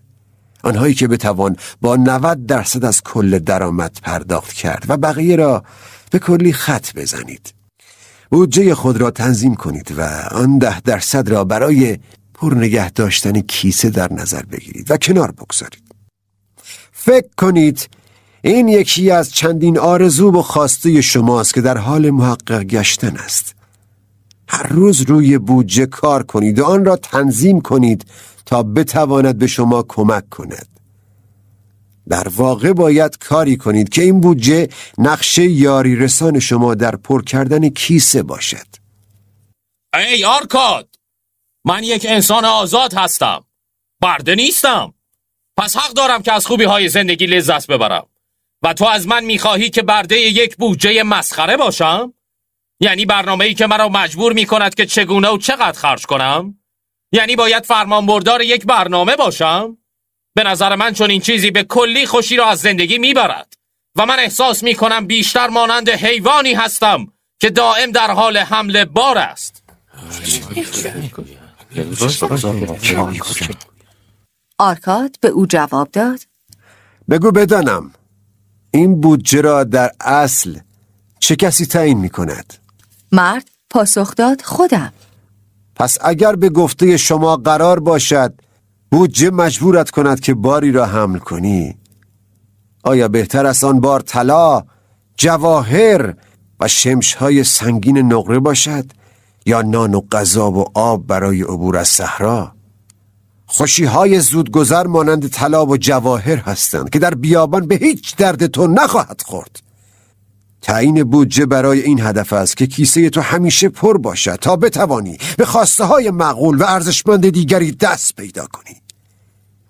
برای حفاظت درآمد و دارایی‌هایت در برابر خواسته‌های گاه و بیگاه و حساب نشده است. بودجه می‌تواند مثل نور و خورشید در غاری تاریک سوراخ‌های کیسه‌ات را مشخص کند تا بدانی درآمدت از کجا فرار می‌کند و در نتیجه بتوانی جلوی آن را بگیری. این دومین راه برای درمان بیپولی است. برای هزینه‌های خود بودجه تعیین کنید، به طوری که برای خرج‌های ضروری مقدار مشخصی پول در دسترس داشته باشید. بودجه باید به گونه‌ای باشد که هزینه‌های تفریحی و گردشی را هم در بر داشته باشد و بر اساس آن تفریحاتی که ارزشمند هستند را داشته باشد. همه اینها با 90% کل درآمد انجام شود. سومین درمان، سکه های خود را چند برابر کنید. آرکاد کلاس سوم را این گونه آغاز کرد. عزیزان من، متوجه فرایند پرپول شدن کیسه خود باشید. شما خود را به گونه‌ای مقید کرده اید که همیشه 1/10 از کل درآمد شما در آن باقی بماند. هزینه‌ها و خرج‌های خود را به گونه‌ای کنترل کرده اید که از رشد بی‌رویه خواسته‌ها جلوگیری شود.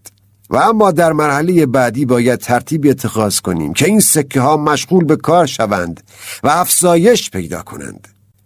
سکه هایی که در کیسه وجود دارند هرچند باعث دلگرمی و ایجاد اعتماد به نفس برای صاحبان می شوند، اما هیچ درآمدی برای او ندارند. طلاهایی که از درآمدمان ذخیره کرده ایم تازه شروع یک راه است و درآمدهای ناشی از آن باید آینده ساز باشد. بسیار خوب.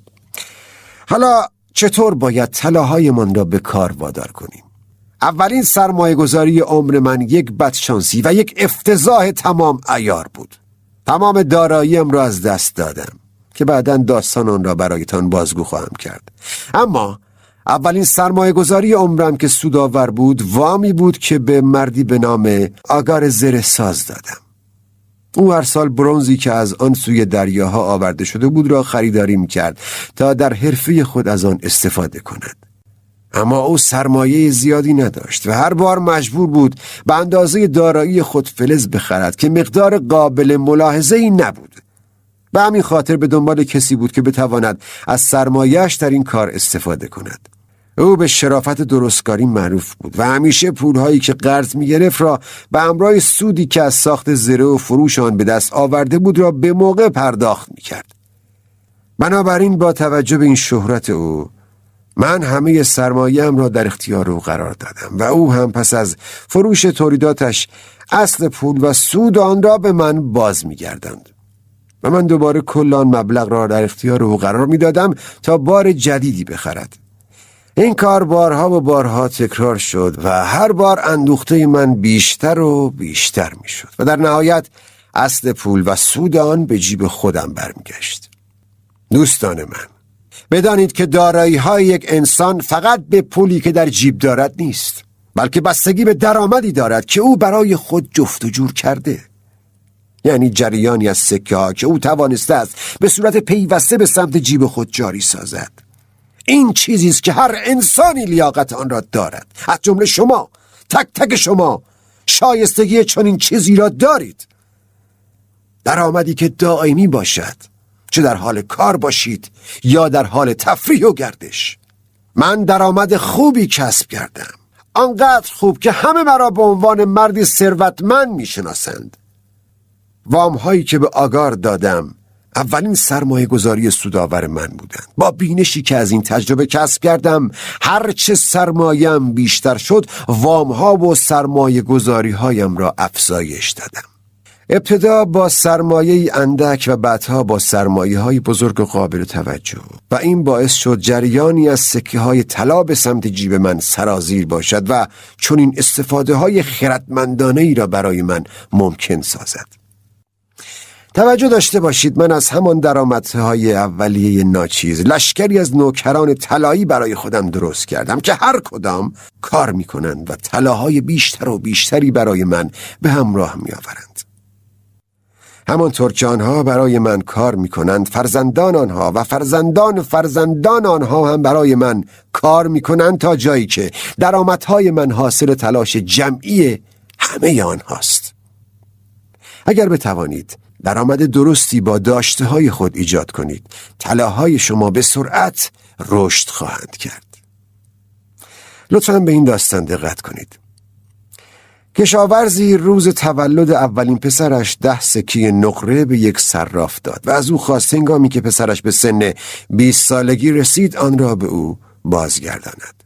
آن صراف اینگونه توافق کرد که این سرمایه 10 سکه‌ای هر 4 سال یک بار به اندازه 1/4 ارزش اولیه افزایش یابد.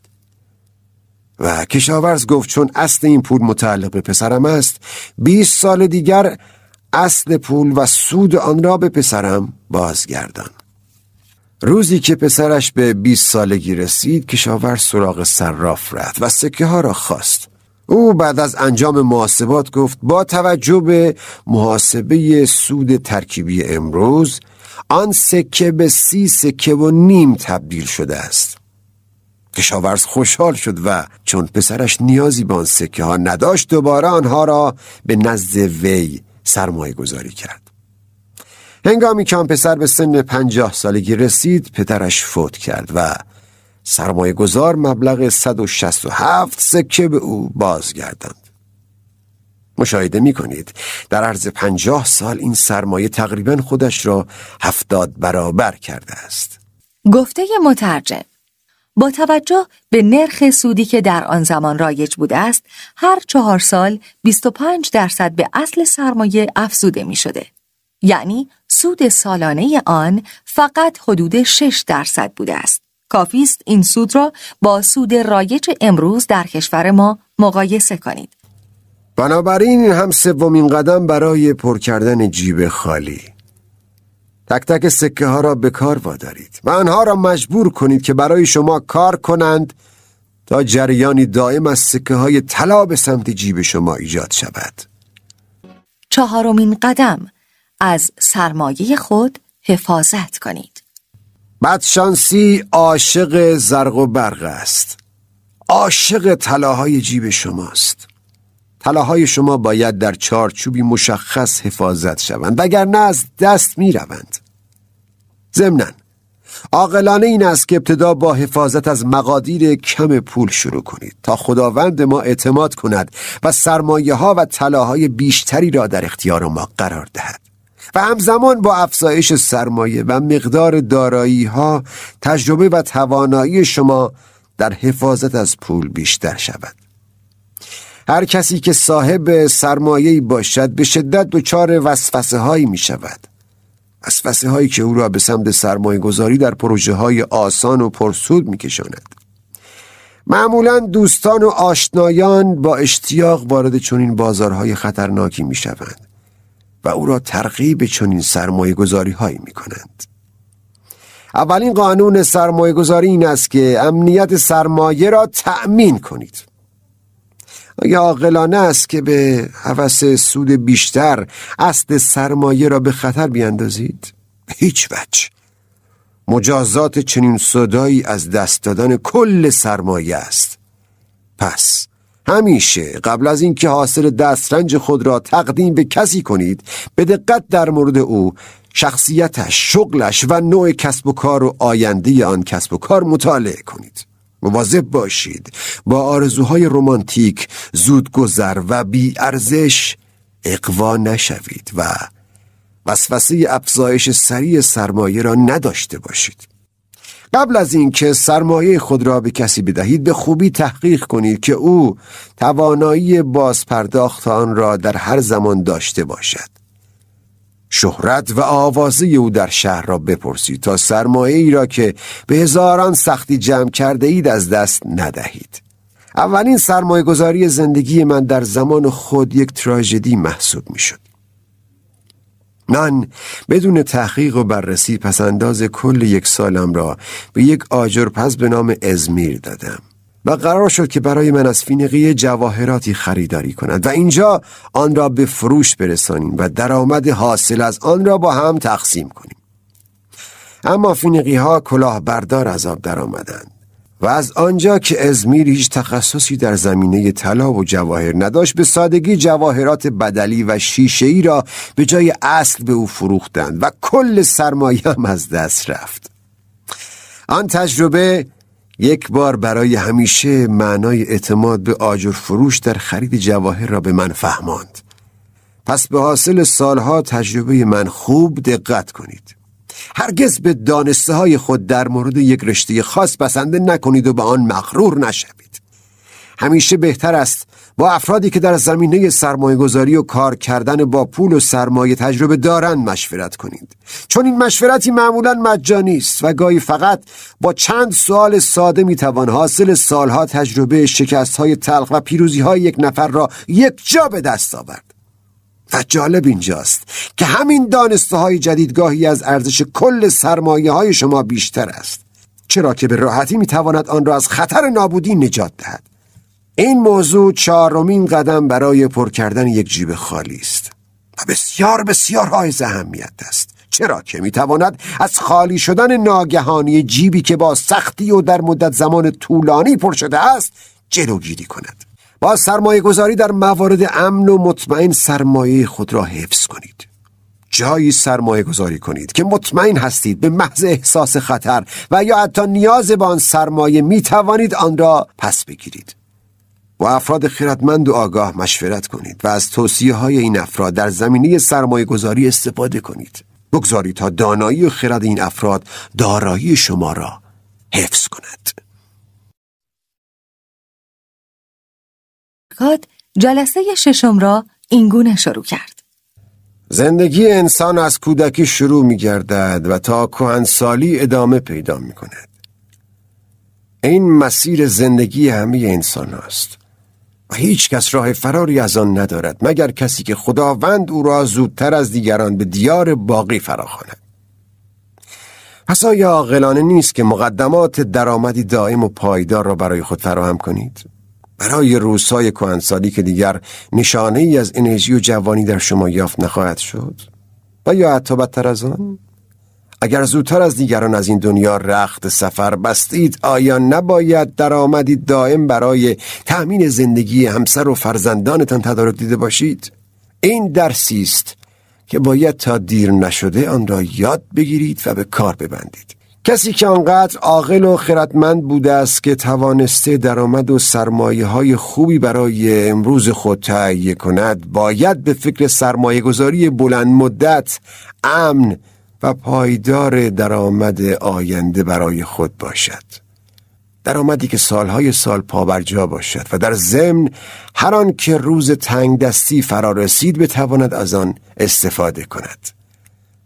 روش‌های زیاد گوناگونی برای تضمین مالی آینده وجود دارد. اولین و ساده ترین کار این است که مقداری سکه طلا را در جایی مدفون کنید و در روز تنگ دستی از آن استفاده کنید. اما هر چقدر هم جای مناسبی پیدا کنید و آن را خوب پنهان کنید، باز هم از دست سارقین در امان نخواهد بود. و همین علت من هرگز چنین راهی را پیشنهاد نمی کنم. می توانید ملک به صورت خانه یا زمین خریداری کنید. این کاری است که اگر حساب شده و عاقلانه انجام گیرد، با توجه به مفید بودن ذاتی این دارایی ارزش دائمی خواهد داشت و در ضمن از دست سارقان هم در امان است. و علاوه بر آن، هر زمان که به پول آن نیاز داشته باشید می توانید آن را بفروشید. می توانید سکه های طلای خود را به وام دهنده ها بدهید و با چنین سرمایه گذاری مالی بلند مدت هر چند سال یک بار اصل پول شما 2 برابر خواهد شد، چرا که سود این سرمایه گذاری به اصل سرمایه افزوده شده و به نوبه خود به آن سود تعلق خواهد گرفت. کفاشی می شناسم به نام آنسان. او می گفت 8 سال است که هر هفته 2 سکه نقره به وام دهنده‌ای می دهد و امروز بعد از 8 سال وام دهنده وقتی اصل پول و سود آن را به وی برگرداند به شدت خوشحال شد. مقدار کل سکه‌ای که گرفت با توجه به نرخ سود، یعنی 1/4 اصل سرمایه بعد از هر 4 سال، امروز تبدیل شده است به 1040 سکه نقره. من او را از این هم بیشتر تشویق کردم و با دانشی که از ریاضیات دارم به او نشان دادم که اگر همین روند را تا 12 سال دیگر دنبال کند، دارایی او به 4000 سکه نقره خواهد رسید که به راحتی برای تأمین کل زندگی او کافی خواهد بود. مطمئناً وقتی چنین پسنداز کوچکی میتواند در آینده چنین سود سرشاری به همراه داشته باشد، برای هیچ کس عاقلانه نیست که به چنین اقدامی دست نزند و گنجی برای تأمین فردای خود و خانواده خود فراهم نکند، بدون توجه به اینکه درآمد امروز او چقدر است و چه شغلی دارد. من از صمیم قلب باور دارم که روزی مردانی خردمند پیدا خواهند شد که برنامه‌ای برای مردم تهیه کنند تا بعد از مرگ هم بتوانند خانواده خود را تأمین کنند، که در آن افراد زیادی هر کدام سهم مختصری پرداخت می کنند و حاصل جمع این پرداخت‌های جزئی مبلغی قابل توجه خواهد شد که برای اداره خانواده کسی که از دنیا رفته است کافی است. این چیزی است که به نظر من بسیار شایسته مردم این شهر است. اما امروزه چون این چیزی امکان پذیر نیست. امروزه فقط کسانی می توانند مطمئن باشند در دوران سالخوردگی یا بعد از مرگشان هیچ مشکلی برای خانوادهشان پیش نمی آید که سرمایه‌ای بزرگ و مناسب داشته باشند. من مطمئن هستم که روزی چنین نقشه‌ای عملی خواهد شد و همه انسان‌ها از چنین موهبتی بهره مند خواهند بود. به هر حال در روزگار ما هنوز چنین چیزهایی رایج نیست و لذا باید بر اساس شرایط جامعه امروزمان از روش‌های موجود برای رسیدن به اهدافی که گفتیم استفاده کنیم. به همه شما توصیه می‌کنم با تفکر و خردمندی روشی صحیح و مناسب برای پرماندن جیبتان در دوران کهولت استفاده کنید. برای یک خانواده که سرپرستش را از دست داده است و یا برای مردی که دیگر قادر به کار کردن نیست، هیچ فاجعه‌ای هولناکتر از خالی بودن کیسه‌اش نیست. هفتمین راه برای درمان جیب خالی: ظرفیت‌های مالی خود را افزایش دهید. آرکاد جلسه هفتم را این گونه شروع کرد: عزیزان من، امروز میخواهم یکی از حیاتی ترین راهکارهای درمان جیب خالی را برایتان توضیح دهم. امروز دیگر در مورد طلا صحبت نخواهیم کرد، بلکه موضوع اصلی بحث خود شما هستید. مردانی که همکنون با لباسهای گوناگون در اینجا نشسته اید. امروز در مورد چیزهایی صحبت میکنیم که در ذهن یک انسان وجود دارد. برخی در جهت رسیدن به موفقیت و برخی در خلاف آن. مدتی پیش شخصی نزد من آمد و مبلغی به عنوان وام طلب کرد. از او پرسیدم دلیل نیازت به وام چیست؟ پاسخ داد درآمد زندگیم بسیار کم است و از پس هزینه ها بر نمی آیم. گفتم این بدترین دلیلی است که میتوان برای یک صراف آورد و مطمئن باش هیچ صرافی از این نقطه به بعد حتی حاضر به ادامه صحبت با تو نخواهد بود، چرا که درآمد مشخصی نداریم و هیچ تضمینی هم برای توانایی در باز پرداخت بدهی وجود ندارد.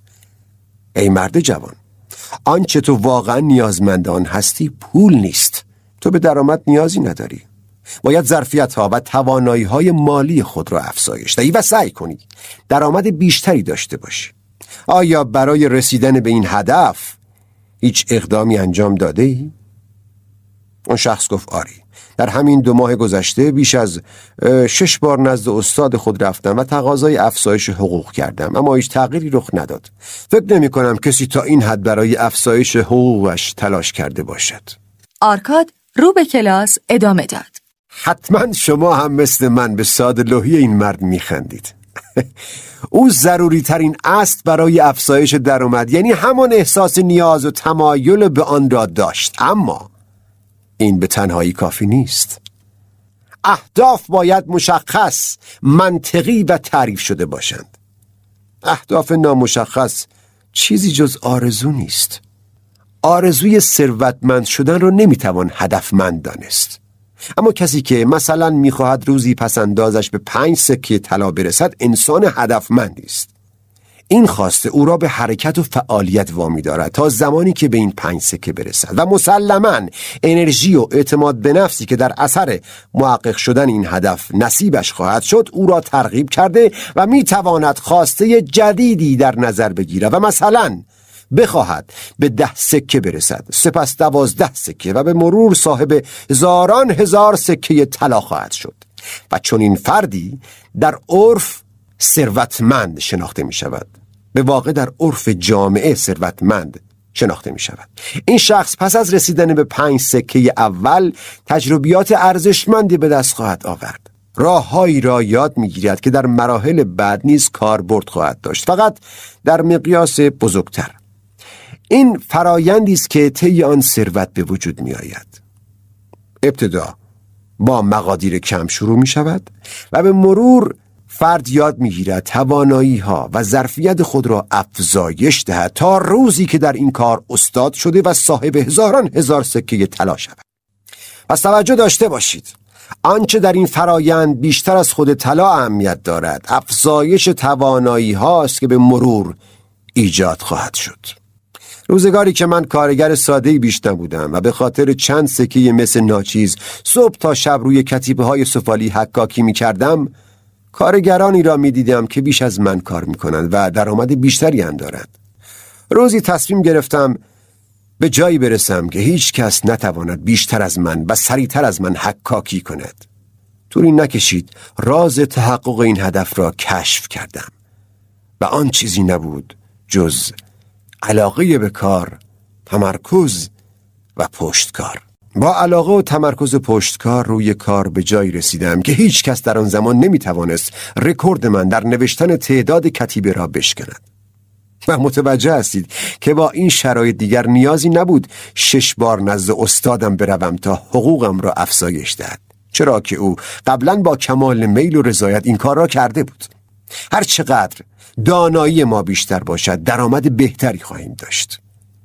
کسی که به دنبال یادگیری بیشتر باشد روزگار با سخاوت هرچه تمامتر به او پاداش خواهد داد. اگر هنرمند هستید باید به دنبال روش‌ها و ابزار جدیدی باشید که بهترین ها در این رشته از آن ابزار استفاده می کنند. اگر در کارهای حقوقی یا پزشکی هستید می توانید اطلاعات خود را با مطالعه و بحث‌های علمی با سایر همکارانتان افزایش دهید. اگر یک تاجر هستید باید دائما به دنبال کالاهایی باشید که بتوانید با قیمت بهتری خریداری کنید و با قیمت بهتری به فروش برسانید. در واقع فعالیت‌های انسان دائما در حال تغییر و بهبود است. افراد باهوش و زبردست همیشه به دنبال مهارت‌های جدید و بهتر هستند تا زندگی راحت‌تر و بهتری برای خود و خانواده خود فراهم کنند. بنابراین شدیداً به همه شما توصیه می‌کنم که در صف اول پیشرفت جامعه باشید. هرگز سکون و سکوت پیشه نکنید، چرا که از قافله عقب خواهید ماند. چیزهای بسیار زیادی وجود دارند که می توانند زندگی انسان را سرشار از تجربه های جدید کنند. من در اینجا چند نمونه از این موارد را برای شما می گویم و بدانید که اگر کسی برای خود کمی احترام قائل باشد حتما به آنها عمل خواهد کرد. با تلاش و کوشش فراوان همه بدیهای خود را پرداخت کنید. هرگز چیزی که توان تأمین هزینه آن را ندارید نخرید. از خانواده خود حمایت و حفاظت کنید تا همیشه شما را به نیکی یاد کنند. همیشه یک رونوشت از حسابهای خود داشته باشید که اگر هر لحظه خداوند شما را به دیار باقی فراخواند آمادگی رفتن داشته باشید بدون آنکه برای خانواده دردسری درست شود. مهربان باشید و از کسانی که به طور موردی و در اثر بدشانسی زمین خورده اند در حد معقول دستگیری کنید. این هم 7مین راه درمان جیب خالی. پس توانایی های خود را پرورش دهید. در هر رشته‌ای که هستید مهارت به دست آورید. به خود احترام بگذارید. به خودتان و توانایی هایتان اعتماد کنید. اعتماد به نفس داشته باشید.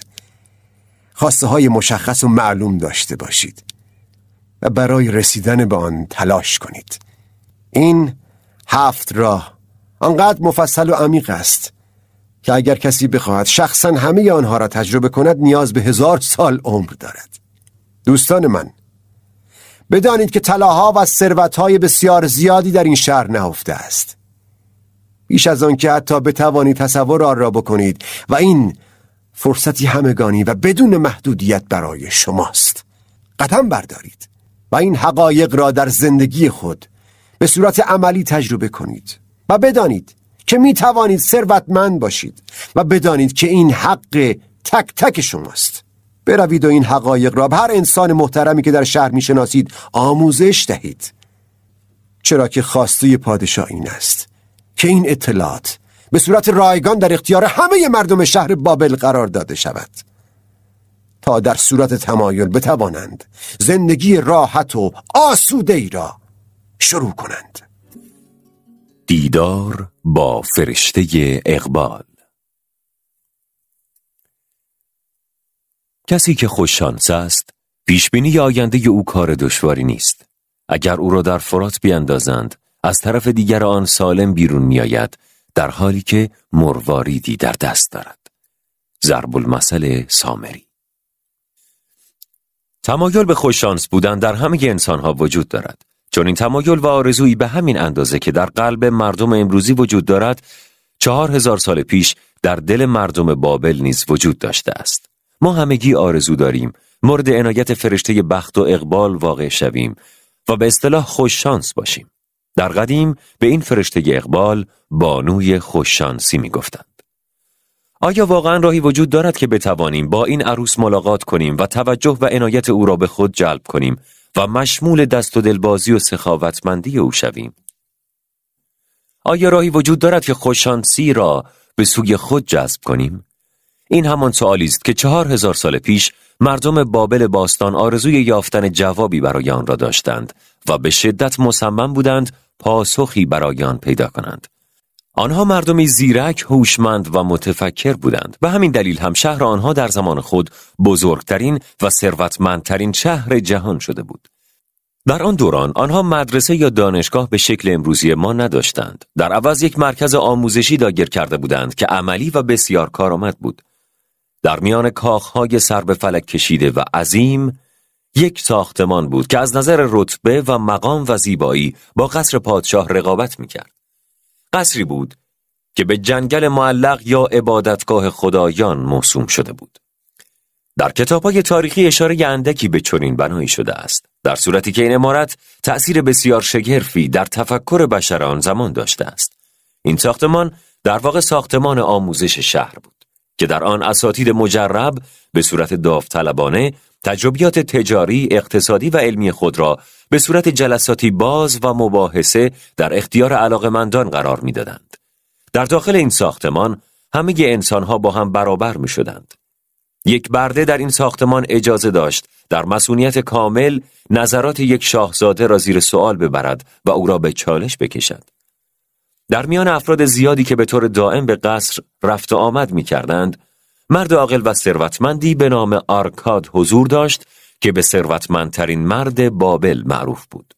او سالن مخصوص به خود را داشت که تقریباً هر روز عصر جمعیت زیادی از علاقمندان که معمولاً میان سال بودند در آن تجمع می‌کردند و در مورد موضوعات مورد علاقه خود بحث می‌کردند.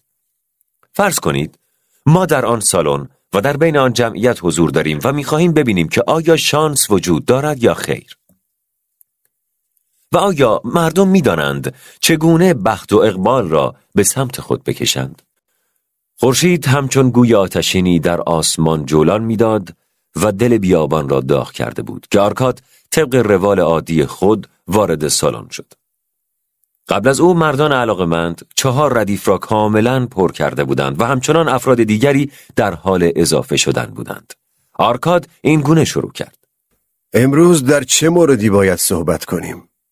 پس از مدتی همه بافنده بلند قدی از انتهای سالن بلند شد و این گونه سخن را شروع کرد: من موضوعی در ذهن دارم که دوست داشتم امروز در مورد آن بحث شود، اما هنوز مطمئن نیستم که آن را مطرح کنم یا خیر، چرا که احتمالاً در نظر شما و دوستان دیگر مضحک و بی‌معنی است. پس از اصرار آرکاد و دیگران مرد ادامه داد: امروز من خوششانس بودم، چرا که کیسه‌ای پر از سکه‌های طلا پیدا کردم. آرزوی بزرگ من این است که همچنان و همیشه همینطور خوششانس باشم و فکر می‌کنم همه مردم مثل من چنین آرزویی دارن. پیشنهاد می‌کنم در این مورد بحث کنیم که چگونه می‌توان خوششانسی را به سمت خود جذب کرد. شاید بتوانیم راهی پیدا کنیم که واقعاً بتواند باعث افزایش خوششانسی شود. آرکاد جواب داد: موضوع بسیار جالبی را پیشنهاد دادید. یکی از ارزشمندترین موضوعاتی که تاکنون در جلسات مطرح شده از دید برخی خوششانس عبارت است از یک احتمال ریاضی که ممکن است رخ بدهد یا ندهد.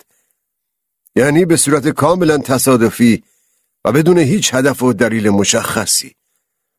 اما افرادی بر این باورند که محرک اصلی خوش اقبالی ما فرشته سخاوتمندی به نام اشتار است که بسیار مشتاق است به کسانی که او را خوشنود کردند با دست و دلبازی تمام هدیه دهد.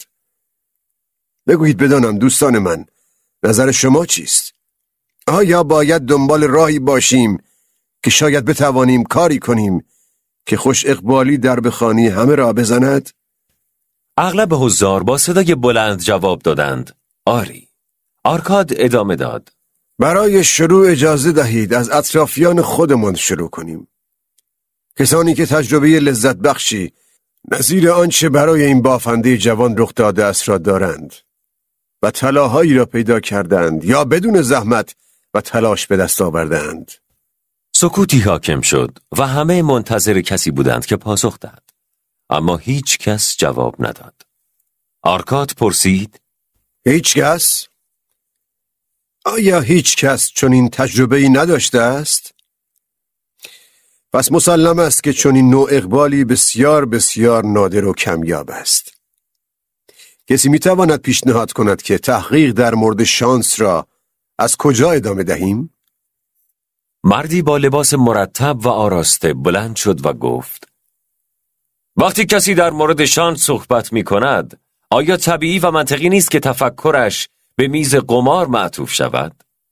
آیا آنجا همان جایی نیست که افراد زیادی در حال التماس از فرشته اقبال هستند تا شاید عنایتی به آنها نموده و برنده بازی باشند؟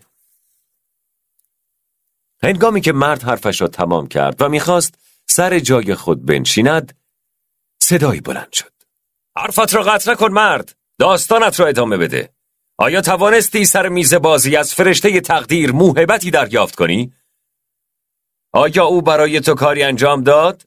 آیا توانستی کیسه‌ات را از طلاهای مفت و مجانی پر کنی؟ یا نکند بازنده بازی شدی و همه داراییت را باختی و با قلبی شکسته به خانه بازگشتی؟ مرد جوان دوباره وارد بحث شد و جواب داد.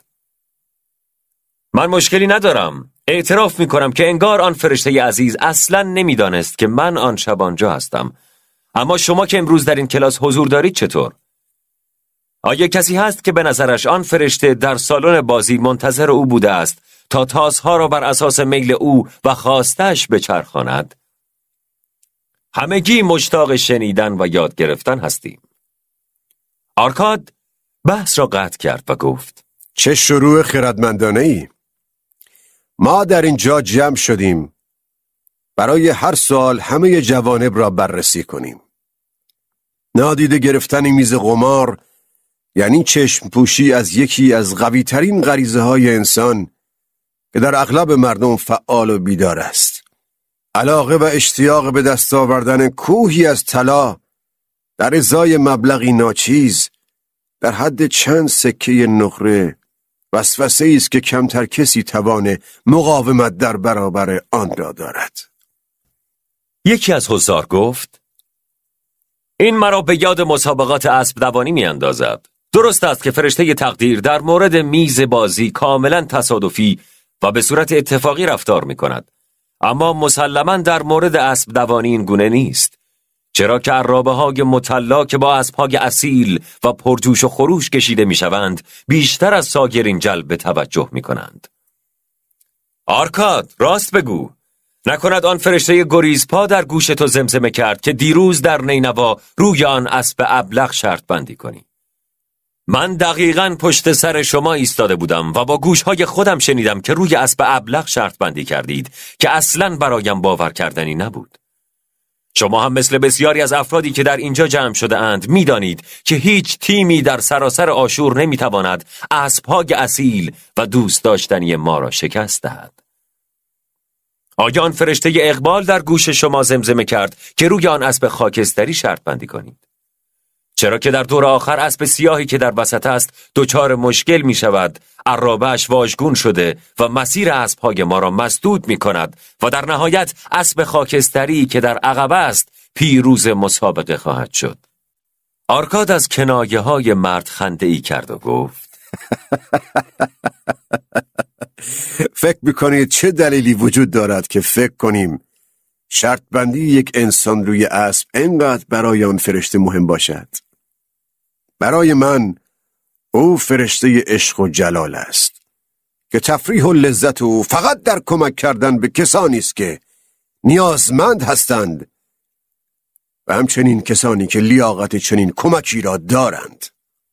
من نه بر سر میز قمار و نه در مسابقات اسب دوانی که همیشه باخت بیشتر از برد است به دنبال اون نگشتم، بلکه در جاهای دیگری که عملکرد اشخاص ارزش بیشتری دارد و بیشتر ارزش هدیه و پاداش دارد از او کمک خواستم.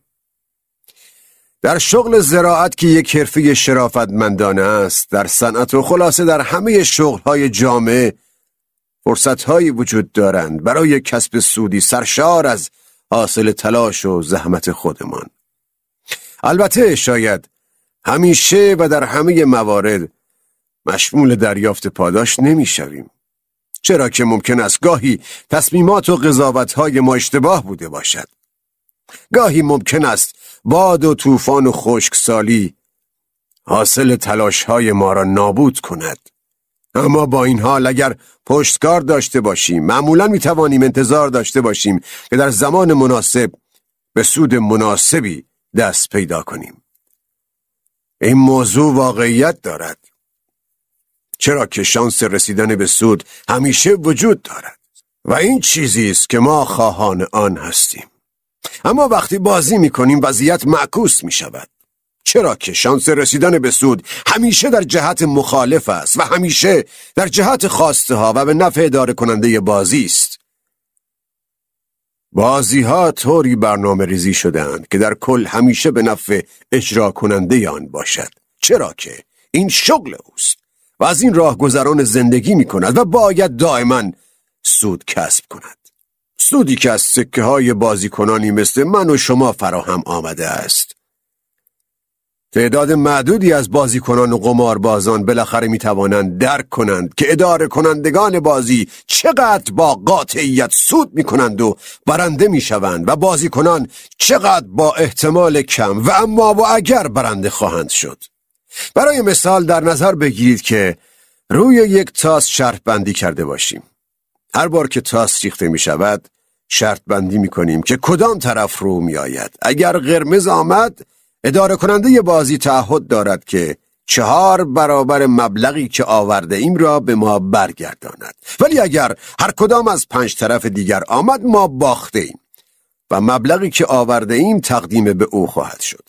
و با توجه به اعداد و ارقام معلوم است که ما هر بار 5 شانس باخت داریم و با توجه به اینکه قرمز آمدن 4 برابر به ما برمیگرداند 4 بار شانس برد داریم.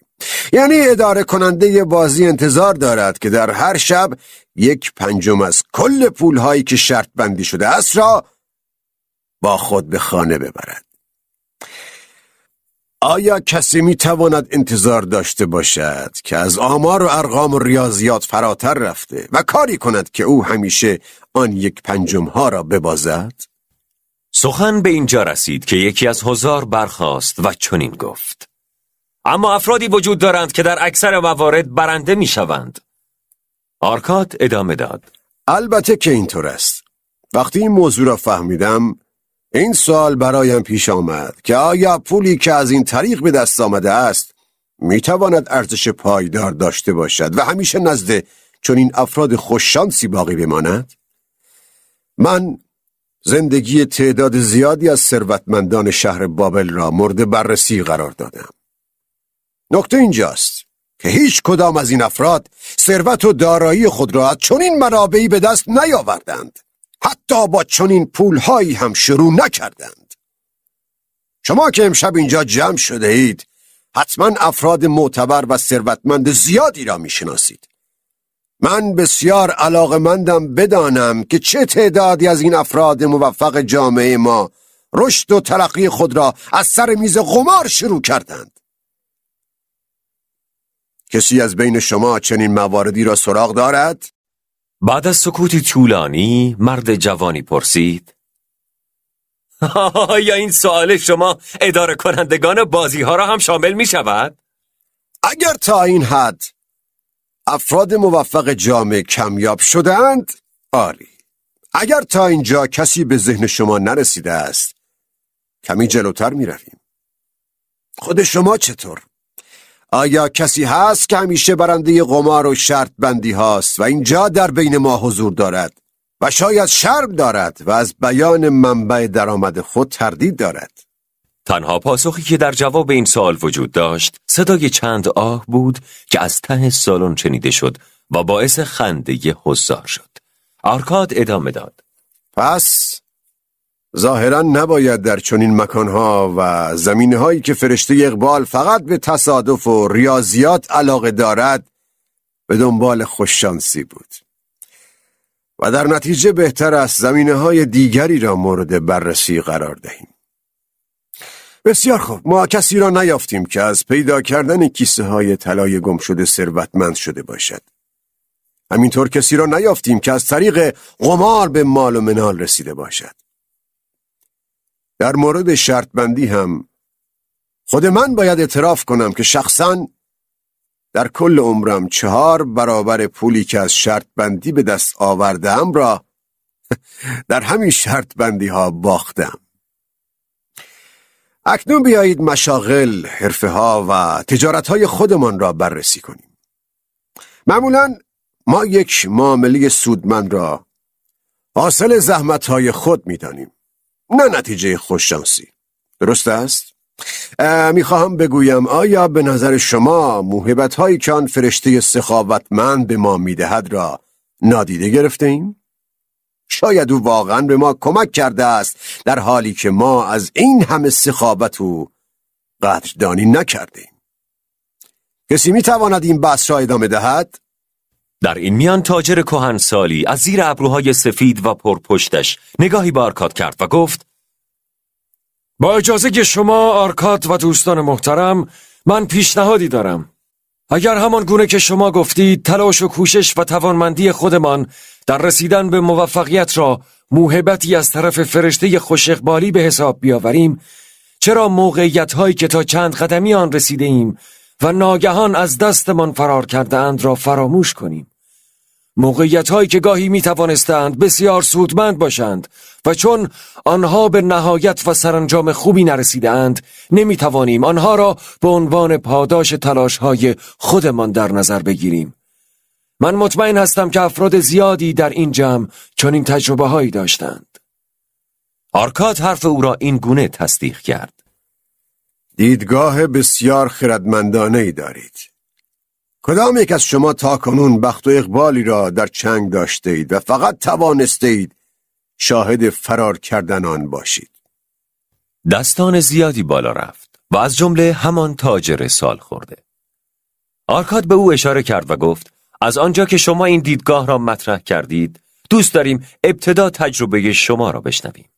تاجر ادامه داد: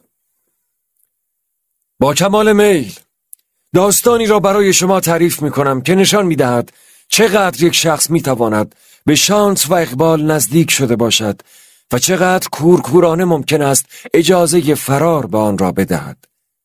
ضرر زیادی متحمل شود که تا ابد افسوس آن را در دل داشته باشد. سالها پیش مرد جوانی بودم. تازه ازدواج کرده بودم و کسب و کاری تازه به راه انداخته بودم. روزی پدرم پیش من آمد. بسیار اصرار کرد که وارد یک سرمایه گذاری شدم. موضوع از این قرار بود که پسر یکی از دوستان صمیمی او متوجه زمینهای بایری در خارج دروازه‌های شهر شده بود. این زمینها مرتفع بودند و آب کانال به آنها مسلط نمی‌شد و از این رو قابل کشت نبودند.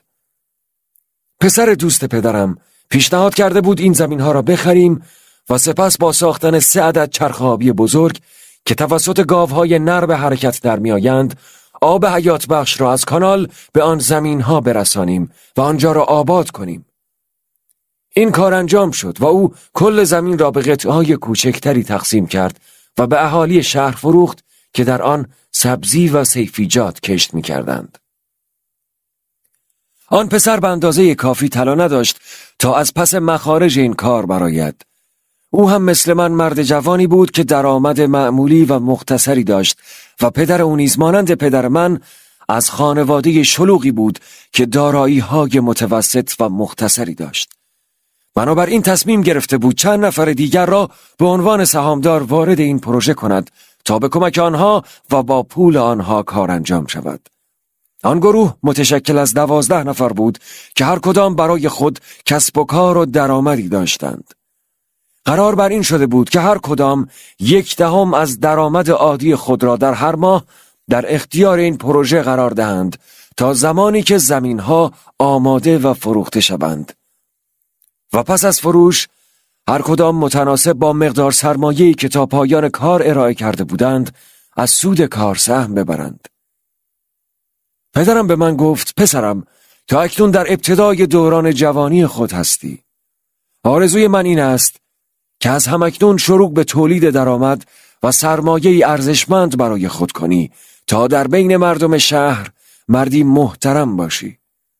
از تو می‌خواهم که از دانشی که پدرت از تجربه‌های تلخ شکست‌های خود که در اثر بیفکری در زندگی با آنها مواجه شده است استفاده کنی. گفت کاری را انجام بده که من باید هنگامی که همسن تو بودم می‌کردم. 1/10 از درآمدت را برای یک سرمایه گذاری مطمئن پسنداز کن. با این 1/10 از درآمدت و پولی که خود این پولها برای تو کسب خواهند کرد، وقتی به سن من برسی برای خود سرمایه و دارایی ارزشمندی تهیه خواهی کرد. به او گفتم: پدر، سخنان تو بوی خرد و آگاهی می‌دهند و من بسیار بسیار مشتاق ثروت هستم. اما من مصارف بسیار زیادی برای درآمدم دارم. از این رو تردید دارم کاری که میگویی را انجام دهم، چرا که من جوان هستم و هنوز زمان بسیار زیادی برای من باقی است. پدر جواب داد: من نیز همین فکر را میکردم، اما میبینی که این همه سال گذشته است و من هنوز حتی شروع هم نکردم. گفتم: پدر، دنیا عوض شده است. دوران زندگی ما بسیار متفاوت با دورانی است که شما در آن زندگی کرده اید. من اشتباهات تو را تکرار نخواهم کرد. پدر سری تکان داد و گفت: پسرم، امروز فرصت داری و فرشته اقبال در کنار تو ایستاده است و شانسی را به تو پیشنهاد می کند که می تواند منجر به فراهم شدن ثروتی حلال برای تو شود. من به تو التماس می کنم که این شانس را از دست ندهی. فردا نزد فرزند دوستم برو و با او قرارداد ببند که 10% از درآمدت را در پروژه او سرمایه گذاری کنی. حتما همین فردا برو. فرشته شانس هرگز منتظر کسی نمی ماند. امروز اینجا پیش تو آمده است، اما به سرعت از اینجا پرواز خواهد کرد. پس عجله کن. علی‌رغم آن همه اصرار و توصیه‌ای که پدر خردمندم به من کرد، تردید کردم. پارچه‌های جدید و زیبایی توسط بازرگانان از مشرق زمین آورده شده بودند. پارچه‌ها آنقدر زیبا بودند که تصمیم گرفتم برای خود و همسرم از آن پارچه‌ها لباس‌های زیبایی تهیه کنیم. اگر تصمیم می گرفتم و 1/10 از درآمدم را در آن سرمایه گذاری به اشتراک می گذاشتم، باید خودم و همسرم را از این پارچه‌ها و به علاوه چندین و چند لذت و تفریح دیگر محروم می کردم. به هر حال آنقدر در تصمیم گیری تعلل کردم که دیگر دیر شده بود و باعث حسرت بسیار زیادی برای من شد. بعدها آن پروژه و آن سرمایه گذاری از هر سرمایه گذاری دیگری پرسودتر شد و سهم من از آن همه درآمد شیرین فقط افسوس و سرزنش بود. این داستان من بود که نشان داد چگونه و چقدر راحت به شانس خود پشت پا زدم. آرکاد شروع به سخن گفتن کرد. برای ساخت یک سرمایه و دارایی همیشه باید یک نقطه شروع وجود داشته باشد. این شروع میتواند چند سکه طلا و یا حتی چند سکه نقره باشد که شخص از درآمد عادی خود پسنداز کرده است. من خودم صاحب چندین گله هستم. برای رسیدن به اولین گله و تملک آن از روزی که پسری نوجوان بودم شروع کردم و با یک سکه نقره یک گوساله کوچک خریدم. این شروع ثروت من بود که هنوز هم برایم بسیار ارزشمند است. فرصت شروع سرمایه گذاری شانسی است که سراغ همه می آید. آن اولین قدم برای همه ما اهمیت بسیار زیادی دارد، چرا که آنجا نقطه عطفی است که نوع درآمد را عوض می کند و درآمدی که تاکنون فقط حاصل زحمت و کار مستقیم ما بوده است کم کم جای خود را به درآمدی می دهد که حاصل از کار و زحمت طلاهایمان خواهد بود. برخی این فرصت را زود و در ابتدای دوران جوانی به دست می آورند و از همین رو زودتر به ثروت و دارایی که لیاقت همه ماست می رسند و مورد احترام هستند.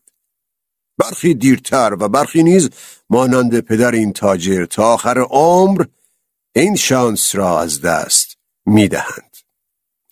آیا این دوست تاجر ما اگر در همان زمانی که این فرصت برایش فراهم شده بود از آن استفاده کرده بود، امروز از لذت‌های بسیار بسیار بیشتر و ارزشمندتری نسبت به آن چند تکه پارچه را تجربه نمی کرد؟ اگر خوششانسی دوست دیگر ما یعنی همین مرد پارچه باف بتواند باعث شود او این قدم اول را بردارد، مطمئناً شروع موفقیت‌ها و خوششانسی‌های بسیار بسیار بیشتری برای او خواهد بود. مرد غریبی که اهل کشور دیگری بود بلند شد و گفت: بسیار ممنون هستم و اجازه می‌خواهم من هم صحبتی داشته باشم. من آشوری هستم و زبان شما را درست بلد نیستم. می‌خواهم نامی برای این دوست تاجرمان انتخاب کنم. البته ممکن است شما از این نام خوشتان نیاید، اما تنها لغت مناسبی که در زبان شما به ذهن میرسد همین است. اگر او را به زبان آشوری نام دهم شما معنی آن را نمیدانید، بنابراین خواهش میکنم شما آقایان و دوستان محترم به من بگویید شما در زبان خود به مردی که از انجام کارهایی که میداند به نفع اوست سرباز میزند چه نامی مینهید؟ یکی از حضار گفت: سهلنگار. آشوری فریاد زد: آفرین، همین است، و با هیجان دست خود را تکان میداد. او هنگامی که شانس به او رو کرد آن را نپذیرفته است. او به شانس میگوید سرم شلوغ است. بعداً اگر فرصت کردم به سراغ تو خواهم آمد. اما شانس هرگز منتظر چنین اشخاص سست عنصری نخواهد ماند. فرشته اقبال به دنبال افرادی است که لیاقت خوش شانس بودن را دارند. کسانی که به سرعت به استقبال شانس رفته و معطل نمی کنند. کسی که تعلل کند یک سهلنگار واقعی است، مثل این دوست تاجر ما. آرکاد ادامه داد: بسیار خوب. اکنون اجازه دهید داستان دیگری را در مورد بخت و اقبال بشنویم. چه کسی میتواند تجربه دیگری برای ما تعریف کند؟ مرد میان سالی که ردای قرمز رنگی پوشیده بود جواب داد: من تجربه مشابهی دارم. من در کار خرید و فروش حیوانات هستم، بیشتر شتر و اسب. بعضی اوقات گوسفند و بز هم خرید و فروش میکنم. داستانی که میخواهم برای شما تعریف کنم به خوبی نشان میدهد که چگونه شبی که هرگز انتظارش را نداشتم شانس بر در خانه من آمد. شاید چون انتظار آن را نداشتم اجازه دادم از دستم فرار کند. بهتر است در این مورد شما قضاوت کنید. من معمولاً برای پیدا کردن اسب، شتر و گوسفند مناسب برای خرید با کاروانها سفر میکردم که گاهی سفر بسیار طولانی و خسته کننده ای میشد. یک روز عصر خسته از سفری 10 روزه و بی حاصل دست از پا درازتر به شهر برمیگشتم. وقتی به دروازه شهر رسیدم و آن را بسته یافتم بسیار خشمگین شدم. به ناچار به بردگان دستور دادم چادرها را برای گذراندن شب آماده کنند. آن شب تقریباً چیزی برای خوردن و آشامیدن نداشتیم و فقط به امید روشن شدن هوا بودیم. در این حین کشاورزی به طرف من آمد که او هم مثل ما پشت دروازه شهر مانده بود. کشاورز سلام کرد و ادامه داد: از ظاهر امر چنین برمیآید که خریدار حیوان باشی. اگر این گونه باشد برای من جای بسی خوشحالی است، چرا که قصد فروش یکی از بهترین گله های گوسفندم را دارم. اما افسوس دیر رسیدم و دروازه های شهر بسته شده است و از آن بدتر این که همسرم دچار تب شده و مجبورم نزد او برگردم. بیا و این گوسفندان را از من بخر تا من و نوکرانم جهاز شتران را همین الان جمع کنیم و بدون درنگ به روستا و نزد همسرم برگردم. هوا بسیار تاریک بود، به حدی که نمیتوانستم گوسفندان او را ببینم. اما از سر و صدای آنها معلوم بود که گله بزرگی است. من 10 روز به دنبال خرید گشته بودم و بسیار خوشحال بودم که اکنون با این مرد وارد معامله شوم.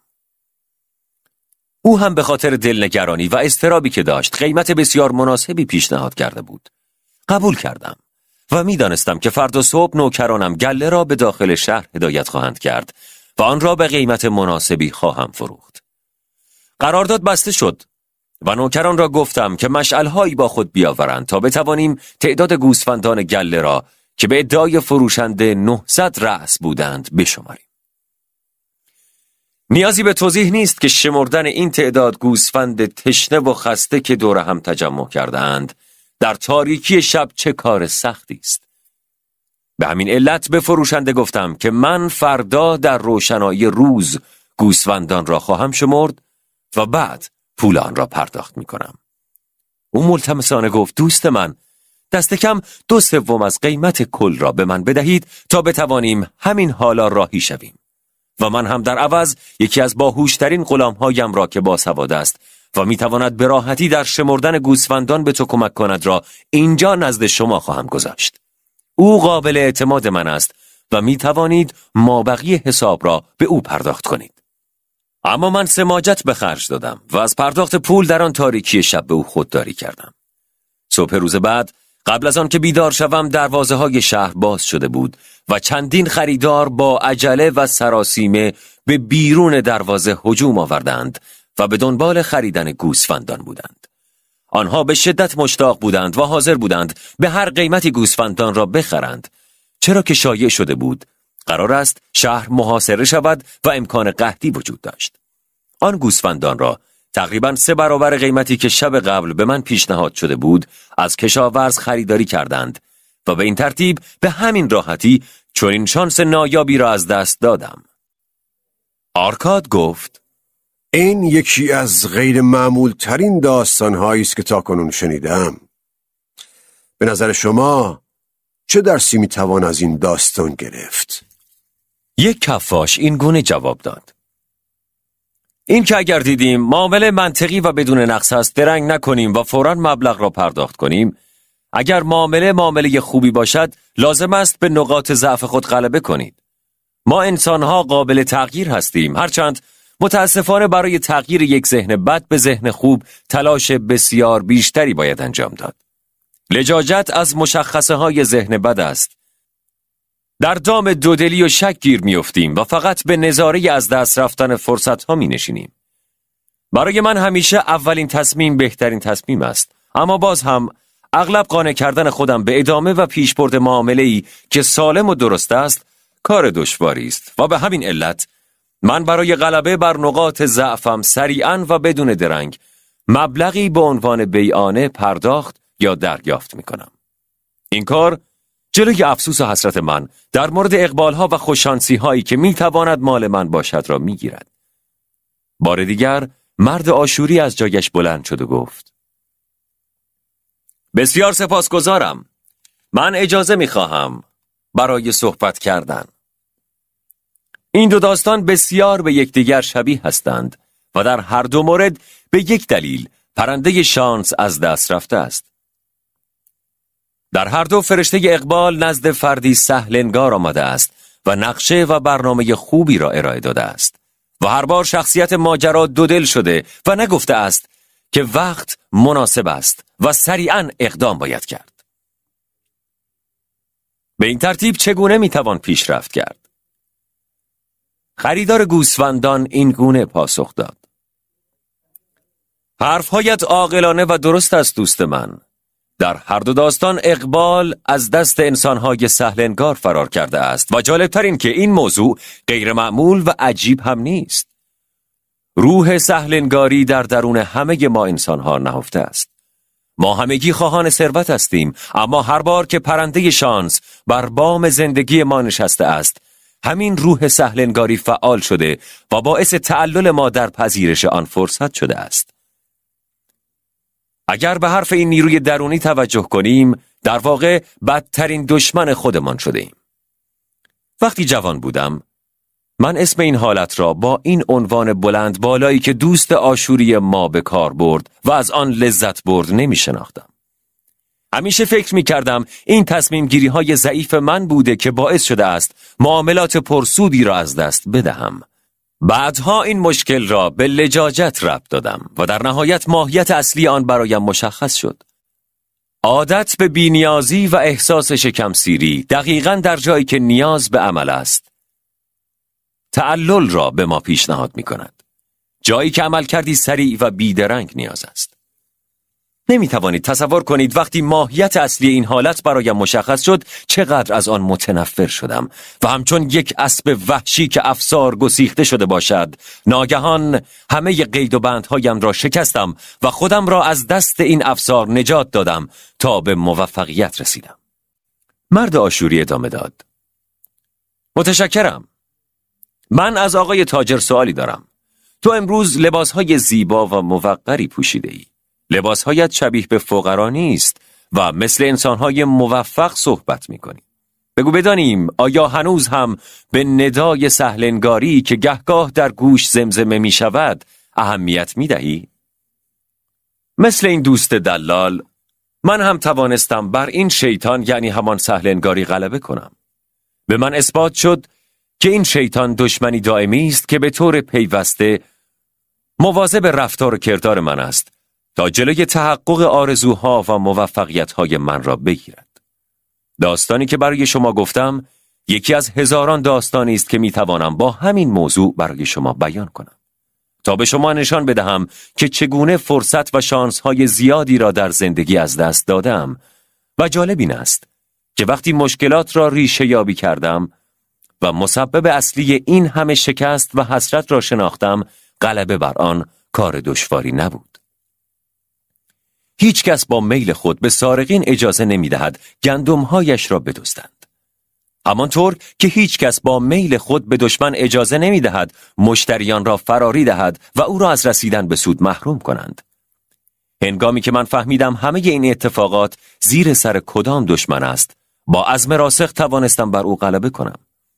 به نظر من هر کس باید کنترل روح سهلنگاری خود را در دست بگیرد و بر آن غلبه کند، وگرنه نمیتواند انتظار داشته باشد کوچکترین سهمی از ثروت نهفته در شهر بابل را داشته باشد. نظر شما چیست آرکاد؟ چرا که شما ثروتمندترین مرد بابل هستید و بسیاری از مردم ادعا می کنند که شما خوششانسترین فرد شهر بوده و هستید. آیا با این حرف من موافق هستید که هیچ کسی نمیتواند به درجه بالای موفقیت و خوشبختی برسد مگر آن که توانسته باشد روح سهلنگاری را در درون خود نابود کرده باشد؟ آرکاد حرف او را تصدیق کرد و گفت: دقیقاً همینطور است که گفتید.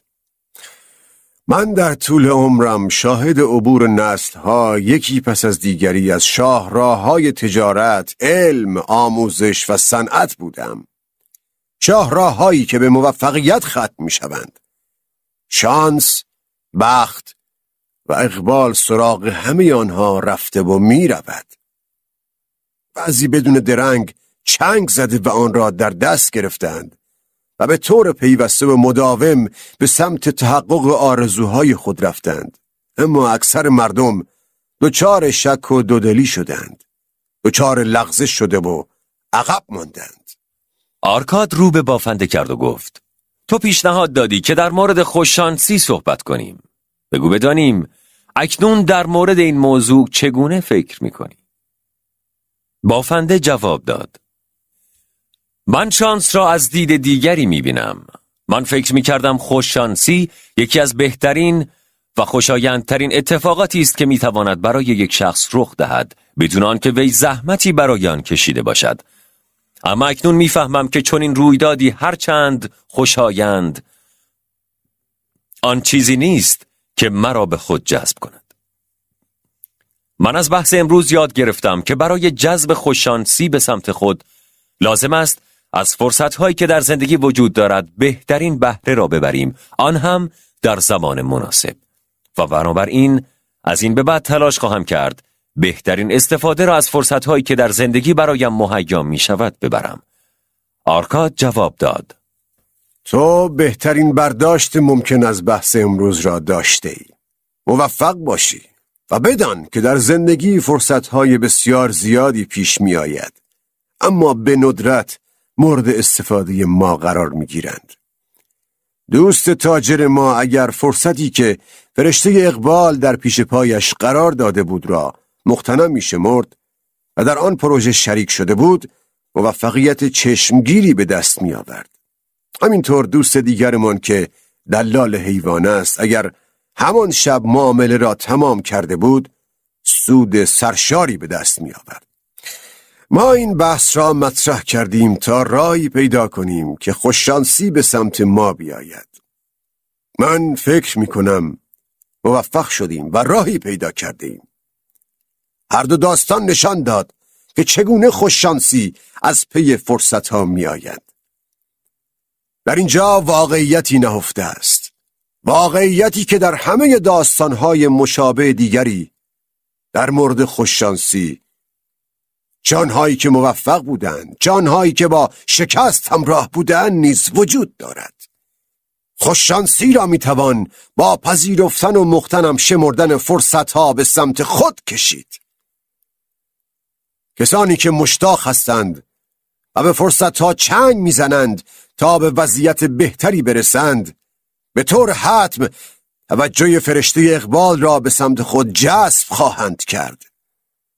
او بسیار طالب کمک کردن به کسانی است که خوشحالش کرده باشند و کسانی که اهل عمل هستند بیش از همه او را خوشنود می کنند. عمل شما را به سمت جلو هدایت می کند، به سمت موفقیت هایی که لیاقت آن را دارید. زنان و مردانی که اهل عمل باشند مورد عنایت فرشته اقبال هستند. 5 قانون طلا. یک کیسه پر از طلا یا کتیبه‌ای که جملاتی سرشار از آگاهی و خردمندی در خود دارد. اگر حق انتخاب داشته باشید، کدام یک را انتخاب می‌کنید؟ شنونده ها که صورت آفتاب سوخته ایشان در تاریکی شب توسط نور شعله هیزم ها روشن و تاریک میشد، با دقت به این جملات گوش میدادند. طلا، طلا، طلا. همه 27 نفر با هم و یک صدا جواب دادند: طلا.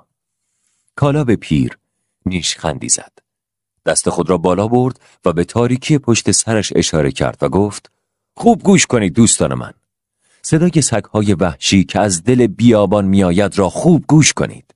آنها از شدت گرسنگی زوزه میکشند و واق واق میکنند.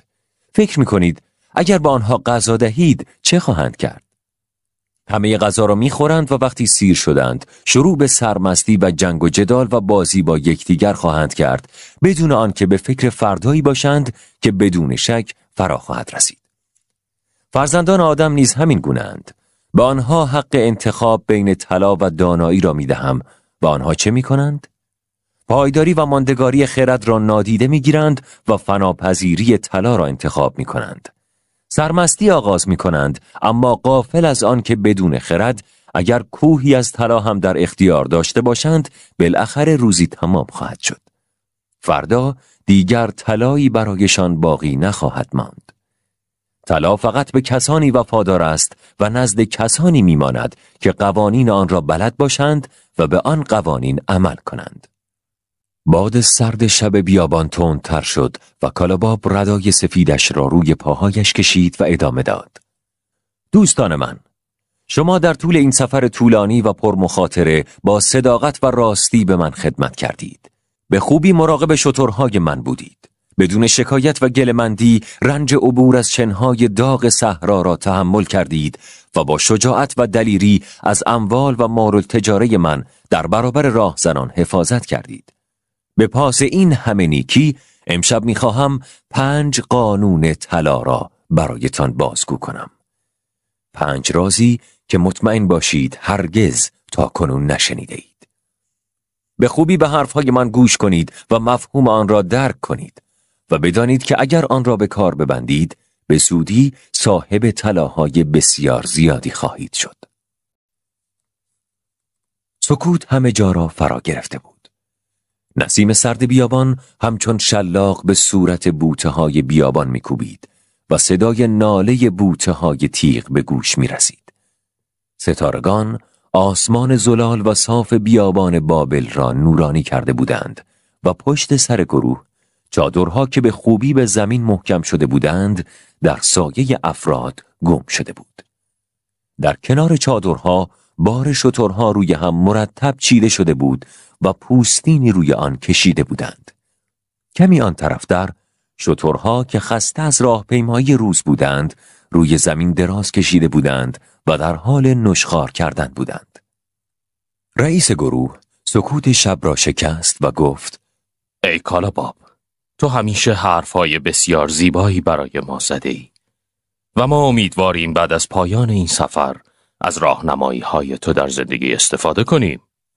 من تا کنون فقط از داستانهای سفرهایم در سرزمینهای دوردست و عجیب و غریب برای شما گفتم، اما امشب که شب آخر سفر است میخواهم در مورد آگاهی و خرد مردی برای شما بگویم که ثروتمندترین مرد بابل بوده است، مردی به نام آرکاد.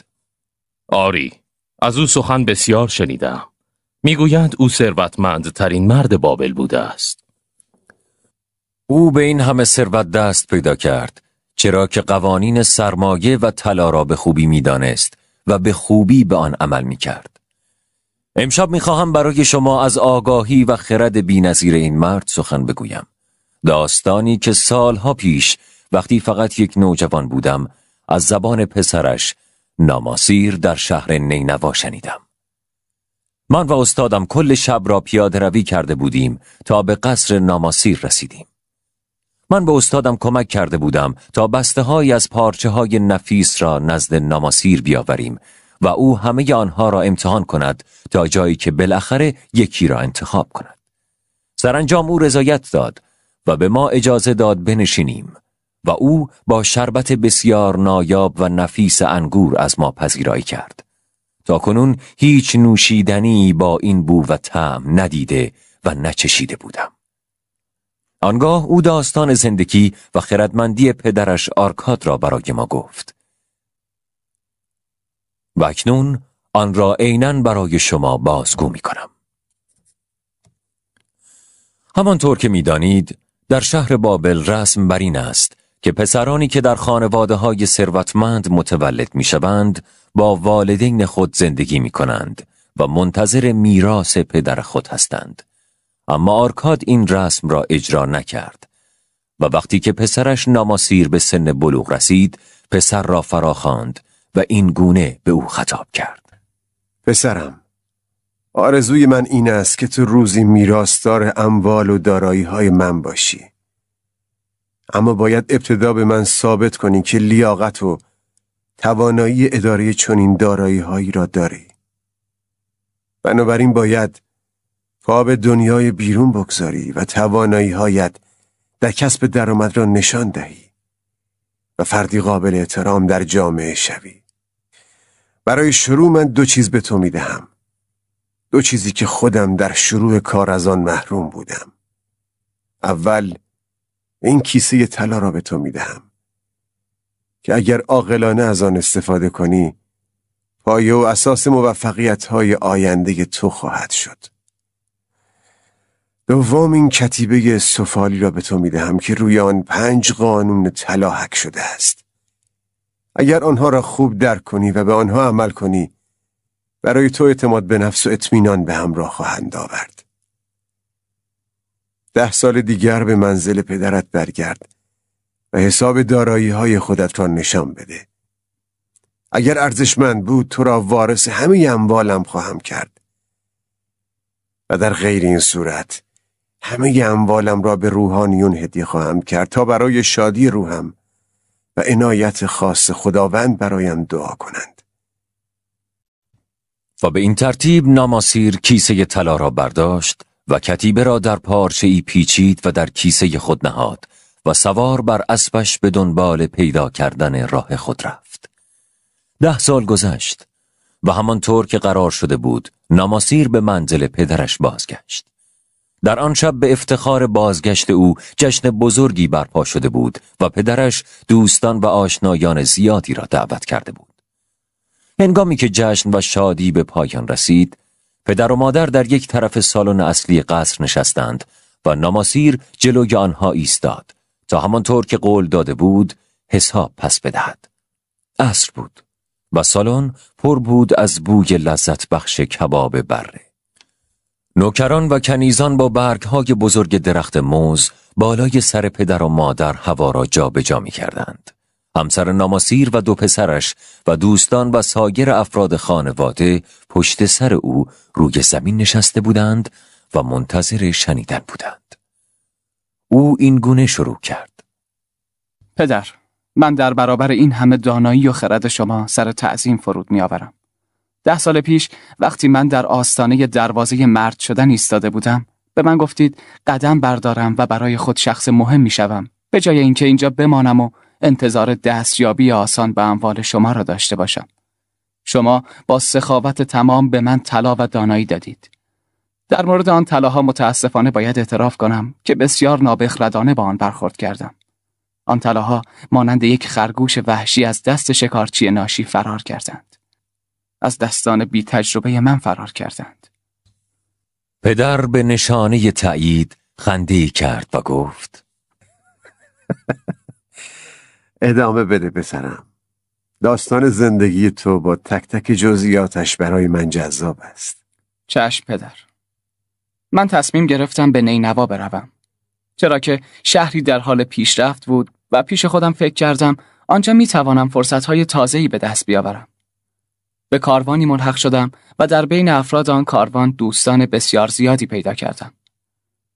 در بین آنها 2 نفر بودند که بسیار خوش برخورد و خوشکلام بودند و اسب‌های سفید زیبایی داشتند که مثل باد پرواز می‌کردند. در طول سفر آن 2 به من گفتند در نینوا مردی زندگی می‌کند که صاحب اسبی بسیار تندرو است. آنقدر سریع و چابک که هرگز صاحبش به او شلاق نزده. صاحب آن اسب اعتقاد داشت که هیچ اسبی سریعتر از اسبش وجود ندارد و به همین علت حاضر بود هر مبلغی شرط ببندد که هیچ اسبی در کل سرزمین بابل نمی‌تواند از او سریعتر بدود. که البته به گفته دوستان من در مقایسه با اسب‌هایی که آن 2 داشتن، آن اسب الاغی بیش نبود و به راحتی در مسابقه قابل شکست دادن بود. آن 2 به من پیشنهاد دادند که در یک مسابقه شرط بندی به آنها بپیوندم. من به شدت مجذوب این پیشنهاد شده بودم. اسب‌های ما بدجور شکست خوردند و من سهم زیادی از طلاهایم را از دست دادم. بعدها فهمیدم که این نقشه‌ای بود که توسط آن 2 مرد کشیده شده بود تا طلاهای مرا از دستم خارج کنند. در واقع کار همیشگی آنها این بود که با کاروانها سفر می‌کردند و به دنبال قربانی‌های خود می‌گشتند. متوجه هستید؟ مردی که در نینوا بود در واقع شریک آن 2 بود و همیشه مقداری از طلاهایی که به دست می‌آورد را به آن 2 می‌داد. این حیله زیرکانه اولین درس زندگی من شد. درسی که به صورت عملی یاد گرفته بودم و آن را لمس کرده بودم. به زودی درس دیگری نیز یاد گرفتم که به همان اندازه تلخ بود. در آن کاروان مرد جوان دیگری بود که تقریباً با او صمیمی شده بودم. او فرزند خانواده ثروتمندی بود و مثل من به نینوا سفر می‌کرد تا محلی مناسب برای خود پیدا کند. مدت زیادی از رسیدن ما به نینوا نگذشته بود که او به من گفت که به تازگی تاجری از دنیا رفته است و می‌توانیم همه دارایی و امتیاز تجارت او را به قیمت بسیار مناسبی خریداری کنیم. قرار شد که با هم به طور مساوی در این کار شریک باشیم. اما ابتدا او باید به شهر بابل برمیگشت تا سکه‌های طلایی که سهم او میشد و باید پرداخت می‌کرد را تأمین کند. او توانست مرا قانع کند که با سکه‌های خودم کل مبلغ را پرداخت کنم و قرار شد که سهم او را بعدها برای گسترش کار به تجارت اضافه کنیم. او مدت‌ها سفر به بابل را به بهانه‌های مختلف به تأخیر می‌انداخت و در این مدت ثابت کرد که خریداری بی‌خرد و در عین حال بالخرجی بی‌فکر است. در نهایت او را از شراکت اخراج کردم. اما موقعی این کار را کردم که دیگر نه کالای ارزشمند که قابل فروش باشد داشتیم و نه طلایی باقی مانده بود که کالای جدیدی بخریم. من به خاطر هیچ قربانی فریبکاری یک یهودی شدم. و پس از آن پدر، روزهای بهتر و داستانهای بهتری برای من اتفاق افتاد. من به دنبال کار گشتم ولی هیچ کاری برای من پیدا نمی‌شد. چرا که نه پولی داشتم و نه کاری بلد بودم که کسی بابت آن پولی به من بدهد. اسبم را فروختم، لباسهای اضافه‌ای که داشتم را فروختم تا جایی برای خواب و غذایی برای خوردن تهیه کنم. اما هر روز اوضاع بدتر و بدتر میشد. اما در آن روزهای سخت و وحشتناک همیشه اعتمادی که به من داشتی و اعتماد به نفسی که به من داده بودی را به یاد می آوردم پدر. تو مرا فرستاده بودی تا برای خودم مردی شوم و این برای من مفهوم بسیار بزرگی داشت. در اعماق وجودم با خود می گفتم او مرا فرستاده است، پس می دانسته که من می توانم. با شنیدن این وقایع مادرش در حالی که به آرامی اشک می ریخت صورت خود را پنهان کرد. نماسیر ادامه داد. در این موقع به فکر کتیبه‌ای افتادم که 5 قانون طلا را بر آن نوشته و به من داده بودی.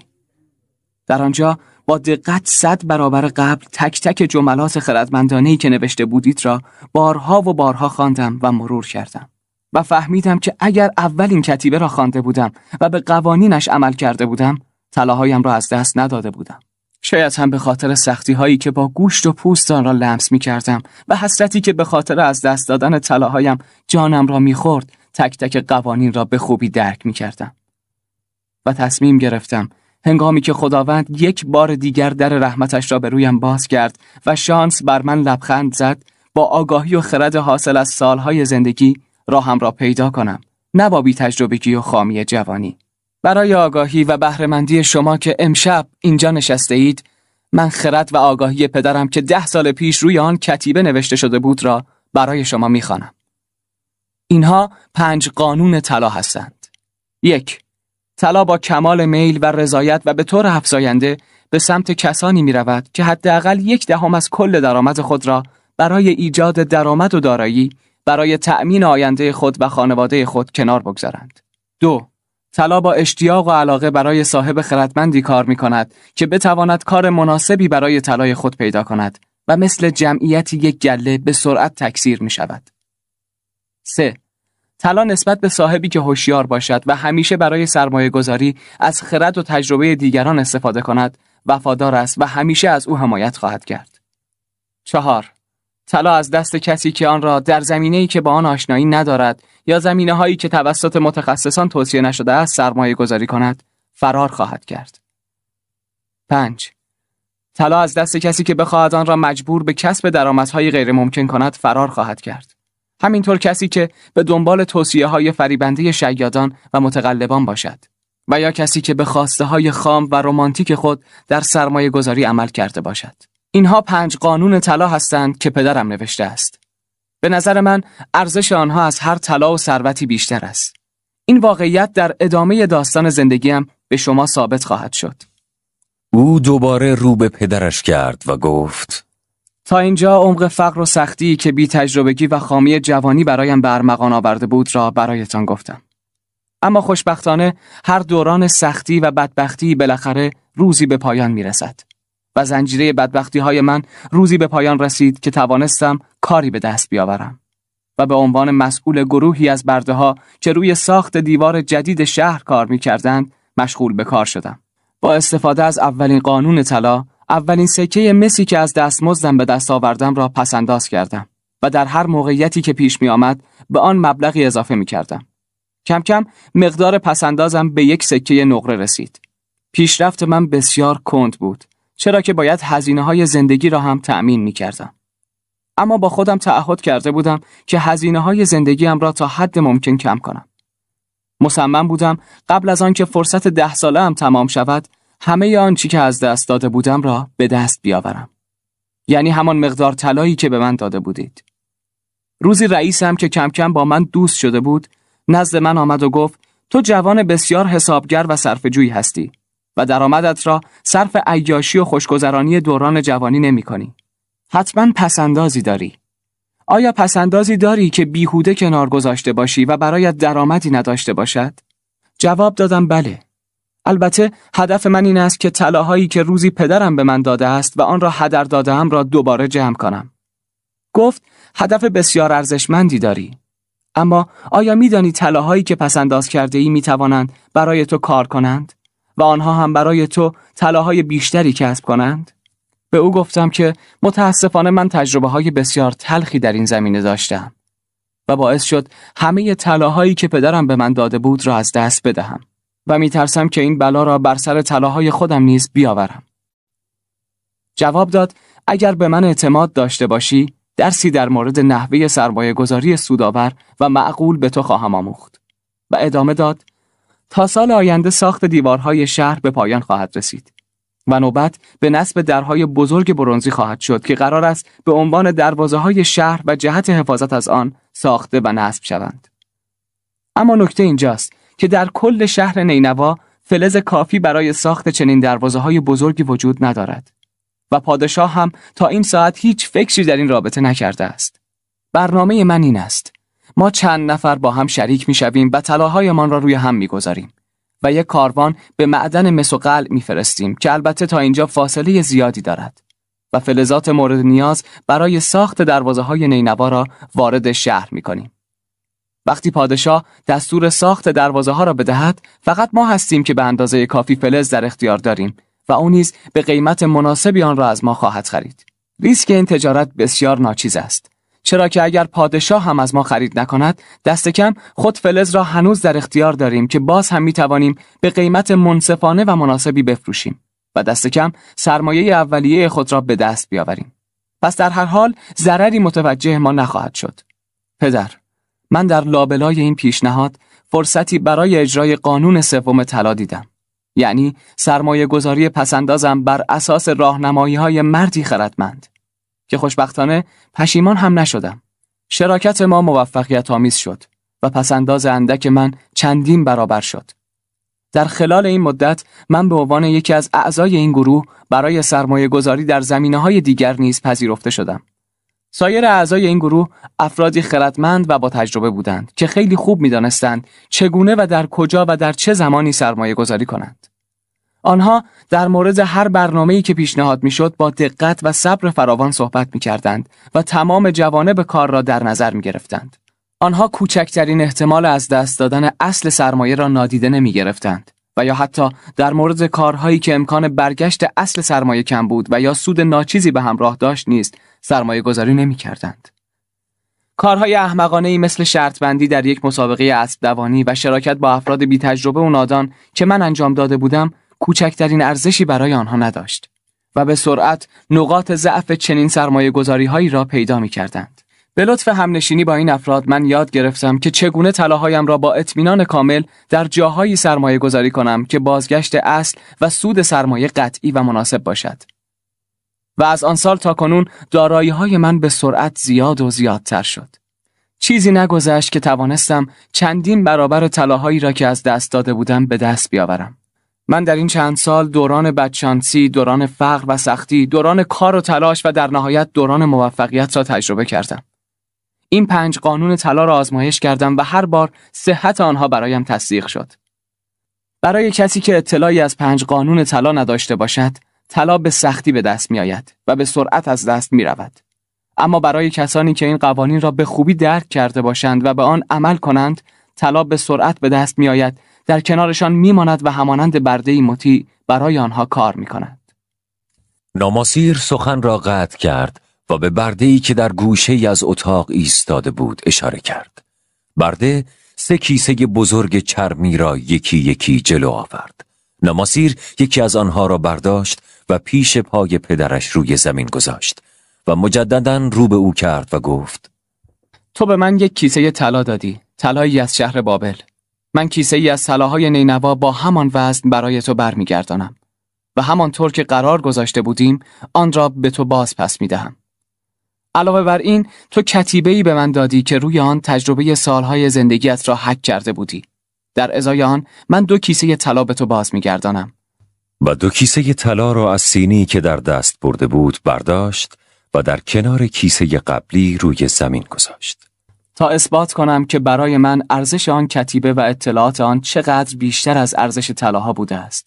و البته مگر می شود ارزش علم و دانایی را با طلا سنجید؟ طلا بدون وجود خرد به سرعت از دست دارنده آن فرار می کند. اما با داشتن خرد و آگاهی طلا زندانی کسانی می شود که از ابتدا صاحب آن نبودند. این 3 کیسه طلا به خوبی این واقعیت را اثبات می کند. در واقع این موضوع باعث شده است از صمیم قلب رضایتمند و خوشنود باشم. چرا که اکنون روبروی تو ایستادم و می توانم بگویم به علت دانایی و خردمندی تو توانستم پولدار و ثروتمند شوم و در جامعه مردی مورد احترام باشم. پدر دستی از روی محبت بر سر ناماسیر کشید و گفت: تو درس‌هایت را خیلی خوب یاد گرفتی پسرم. و من در واقع خیلی بسیار خوشبخت و خوششانس هستم که پسری دارم که میتوانم به او اعتماد کنم و همه ثروتم را در اختیار او قرار دهم. کالاباب سخن را قطع کرد و نگاهی پرمعنی به افراد گروه کرد و پس از مدتی سکوت ادامه داد. داستان زندگی ناماسیر برای شما چه معنایی داشت؟ کدام یک از شماها میتواند نزد پدرش یا پدر همسرش سر بلند کند و حساب استفاده های موفقیت آمیز از سرمایه ها و دارایی هایش را پس بدهد؟ احتمالاً چون این جملاتی را خواهید گفت: من بسیار سفر کردم، بسیار چیز یاد گرفتم، بسیار پول به دست آوردم، اما متاسفانه اکنون طلای ناچیزی در دست دارم، چرا که مقداری از درآمدم را خردمندانه خرج کردم، مقداری را احمقانه و باقی مانده را نابخردانه از دست دادم. فکر می کنید وقتی پدران شما این جملات را بشنوند چه فکری خواهند کرد؟ آیا هنوز هم فکر می کنید که تقصیر قضا و قدر است که بعضی افراد درآمد زیاد دارند و ثروت هنگفتی به هم زده اند و برخی دیگر نه؟ اگر این گونه است بدانید که سخت در اشتباهید. انسان‌هایی که این 5 قانون طلا را می‌دانند و از آن تبعیت می‌کنند ثروت زیادی دارند. من این قوانین را در ابتدای جوانی یاد گرفتم و به آن عمل کردم و اکنون تاجر ثروتمندی هستم. من با جادو و چشمبندی ثروتم را جمع نکردم. ثروتی که سریع به دست آید سریع هم از دست می‌رود. به اصطلاح باد آورده را باد می‌برد.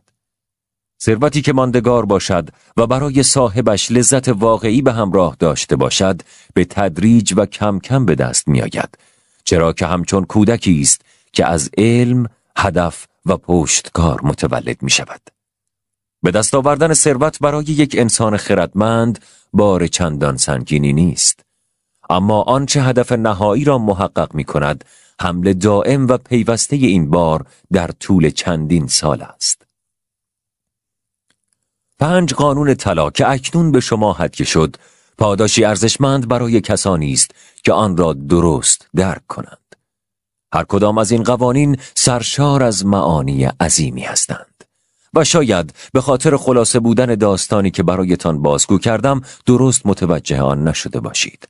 پس یک بار دیگر آن 5 مورد را برای شما بازگو می کنم. من تک تک آنها را با تمام وجود درک کردم، چرا که در دوران جوانی توانستم ارزش آنها را به طور مستقیم ببینم و تا زمانی که کلمه به کلمه آن را درک نکردم راحت نشدم. اولین قانون طلا.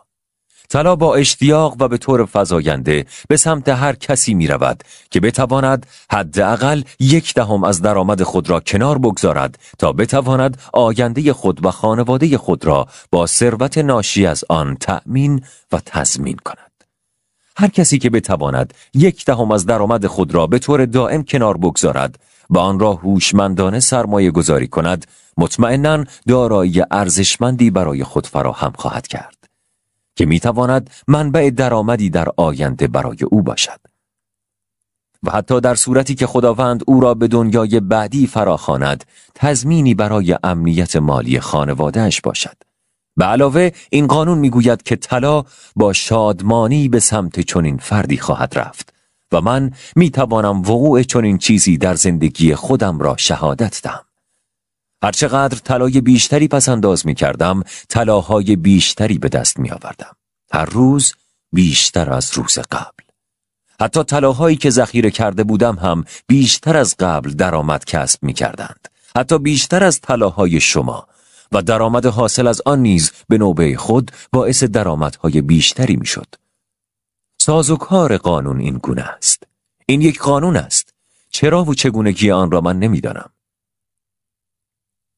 شاید حتی آرکاد بزرگ هم نمی‌دانسته است، اما مهم این است که این قانون واقعیت دارد.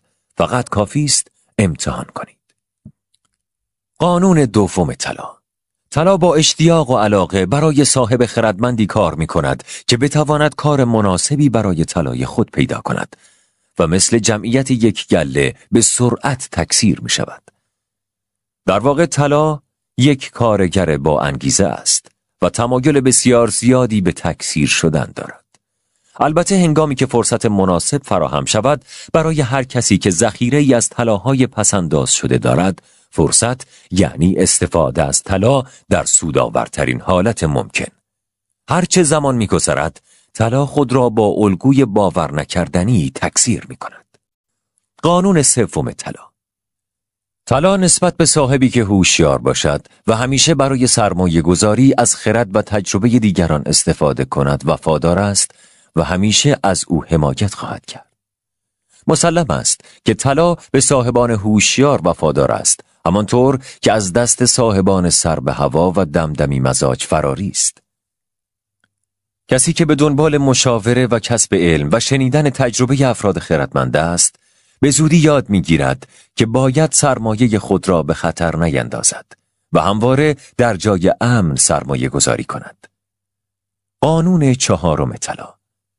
اگر طلا را در زمینه‌ای که با آن آشنایی ندارید یا زمینه‌هایی که توسط متخصصان توصیه نشده است سرمایه گذاری کنید، از دست شما فرار خواهد کرد. کسی که طلا داشته باشد اما فاقد مهارت نگهداری و استفاده از آن باشد، استفاده‌های مختلف و متنوعی در نظرش سودآور و تحریک کننده خواهد بود و به دفعات بسیار زیاد دارایی‌اش را در خطر نابودی قرار خواهد داد. در صورتی که اگر افراد خردمندی ماهیت این نوع سرمایه گذاری‌های تحریک کننده را تجزیه و تحلیل کنند، احتمال سود را در آنها بسیار اندک خواهد یافت. و بنابراین صاحب بی تجربه‌ای که فقط به قضاوت‌های خودش تکیه کند و دارایی‌اش را در زمینه‌ای که هیچ آشنایی با آن ندارد سرمایه گذاری کند، در اکثر موارد متوجه خواهد شد که قضاوت نابجا و نادرستی کرده است و تاوان این قضاوت و بی تجربگی را با اصل سرمایه‌اش خواهد داد. اما خردمند کسی است که سرمایه‌اش را با توجه به توصیه‌های افراد ماهر و با تجربه به کار گیرد. قانون پنجم طلا. اگر بخواهید طلا را مجبور به کسب درآمدهای غیر ممکن کنید یا فریب تبلیغات شیادان و متقلبان را بخورید و یا بر اساس خواسته ها و امیال خام و رمانتیک سرمایه گذاری کنید، از دست شما فرار خواهد کرد. پیشنهادهای فانتزی و زیبا که بیشتر شبیه به داستانهای شیرین تخیلی هستند تا یک سرمایه گذاری واقعی. آنها همیشه سراغ نوکیسه ها و تازه به دوران رسیده ها می آیند. این پیشنهادها از جاهای عجیب و غریب سربلند می کنند و ادعا می کنند که قادرند قدرتی جادویی به دارایی‌های شخص ببخشند و باعث کسب درآمدهای غیر قابل باور و غیر ممکنی شوند. در حالی که یک فرد خردمند کوچکترین اعتنایی به این گونه پیشنهادها نخواهد کرد، چرا که آنها به خوبی خطرات پنهان شده در پشت نقشه‌ها و برنامه‌هایی که ادعای رشد ناگهانی ثروت را دارند می‌شناسند. هرگز مرد ثروتمند نینوا را فراموش نکنید که هرگز حاضر نبود کوچکترین جایی برای احتمال از دست دادن اصل سرمایه را بپذیرد و هرگز حاضر نبود سرمایه‌اش را در کاری بدون سود به کار گیرد. این پایان داستان من در مورد 5 قانون طلا بود و با گفتن این داستان برای شما در واقع راز موفقیت خودم را برای شما بازگو کردم. هرچند شاید به معنای واقعی راز نباشند، اما واقعیت هایی هستند که هر انسانی که تمایل دارد از مردم عادی جدا شود و مثل این سگ‌های وحشی بیابانگرد هر روز نگران غذا و مایحتاج اولیه زندگی نباشد، باید از آن آگاه باشد و سپس از آن پیروی کند. ما فردا به بابل می رسیم. نگاه کنید، شعله‌های آتش که از آتشگاه معبد بلند شده است را می بینید. شهر طلایی بابل در دیدرس ماست. فردا همه شما طلاهایی که دستمزد زحمت و خدمت صادقانه تان است را دریافت خواهید کرد. با خود فکر کنید که 10 سال دیگر چه می توانید در مورد این طلاها بگویید. اگر در بین شما کسی باشد که مثل ناماسیر بتواند سهمی از دارایی خود را برای شروع کاری سرمایه گذاری کند، با توجه به این که از امشب خرد و تجربه آرکاد را با خود دارد، 10 سال آینده سرمایه‌داری مطمئن و ثروتمند خواهد شد و همانند پسر آرکاد مورد احترام همه مردم خواهد بود. کارهای خردمندانه ما را در زندگی همراهی خواهند کرد تا به ما کمک کنند و باعث شادی ما باشند. همانطور که مطمئناً کارهای نابخردانه و حساب نشده که از ما سر بزند باعث ناراحتی، شکست و نابودی ما خواهند بود. افسوس که این کارها و تجربه های تلخ فراموش شدنی نیستند. در جلوی لشکریان زجر و عذاب خاطرات کارهایی است که باید انجام میدادیم. فرصتهایی که به ما رو کردند و از دست دادیم. ثروت خوابیده در شهر بابل بسیار بسیار زیاد است. آنقدر زیاد که هرگز نمیتوان آن را بر حسب سکه های طلا مشخص کرد. هر سال این ثروتها غنی‌تر و ارزشمندتر میشوند. مانند سرمایه‌ها و ثروت‌های هر سرزمین دیگری آنها هم پاداش هستند. پاداش‌هایی غنی و سخاوتمندانه که منتظر کسانی هستند که برای خود هدف تعیین کردند. کسانی که عزم خود را جزم کرده اند تا سهم خود از دنیا را داشته باشند. در خواسته‌ها و آرزوهای شما قدرتی خارق‌العاده نهفته است. این قدرت را با علم و آگاهی خود هدایت کنید. همان آگاهی که از قوانین حاکم بر طلا به دست آورده اید و مطمئن باشید که شما هم می توانید سهم خود را از ثروت بابل برگیرید. دیوارهای شهر، اثر جورج کلایسون، مترجم محسن واعظی. بانزار پیر، جنگجوی دلاور روزگاران قدیم، محافظ گذرگاهی بود که به بالای دیوارهای شهر باستانی بابل ختم می‌شد. بالای دیوار مدافعین شجاع دلاورانه در حال جنگ برای حفظ دیوارهای شهر بودند. آینده و حیات شهری بزرگ و زندگی صدها هزار شهروند در دست آنها بود. آن طرف دیوار صدای غرش سپاه متجاوز شنیده می‌شد. فریاد صدها سرباز، صدای سم هزاران اسب و صدای هولناکی که از ضربه‌های تنه بزرگ درخت بر دروازه برنزی شهر بلند می‌شد. در خیابان‌های این طرف دروازه کمانداران تیرها را آماده و زه کمان‌های خود را کشیده بودند تا در صورت شکستن دروازه آماده شلیک به متجاوزین باشند. اما تعداد آنها برای این مأموریت بسیار اندک بود. سپاه اصلی شهر به همراه پادشاه فرسنگ‌ها دورتر در شرق در حال جنگ با ایلامی‌ها بودند. هیچ کس انتظار نداشت در غیاب لشکریان حمله‌ای به شهر صورت بگیرد. نیروهای مدافع بسیار کم بودند. اما نیروهای سپاه آشوری به صورت غافلگیرانه از شمال حرکت کرده و اکنون به پشت دروازه‌های شهر رسیده بودند. و اینک فاصله بین حیات و مرگ شهر همین دروازه ها بودند. اطراف بنزار شهروندان عادی بودند. از شدت ترس و بیم صورت آنها سفید شده بود و لحظه به لحظه اخبار جنگ را دنبال می‌کردند. مردم ترس خود را پنهان کرده بودند و ناظر سربازانی بودند که کشته یا زخمی از بالای دیوار به پایین برگردانده نمی‌شدند. اکنون لحظه بسیار حساسی بود. بعد از 3 روز پرسه‌زنی دور دیوارهای شهر، دشمن ناگهان قدرت خود را روی این نقطه و این دروازه متمرکز کرده بود. مدافعینی که بالای دیوار بودند با تیر و کمان به مهاجمین شلیک می‌کردند و بر سر آنهایی که در حال بالا آمدن از نردبان‌ها بودند روغن داغ می‌ریختند و نردبان‌ها و چارچوب‌هایی که مهاجمین برای بالا آمدن از دیوار شهر به دیوار تکیه می‌دادند را واژگون می‌کردند. و در نهایت اگر کسی می‌توانست به بالای دیوار برسد با شمشیر او را از پای در می‌آوردند. آن طرف در برابر این مدافعین هزاران تیرانداز سپاه دشمن قرار داشت که بارانی از پیکانهای کشنده را بر سر آنها می‌ریختند.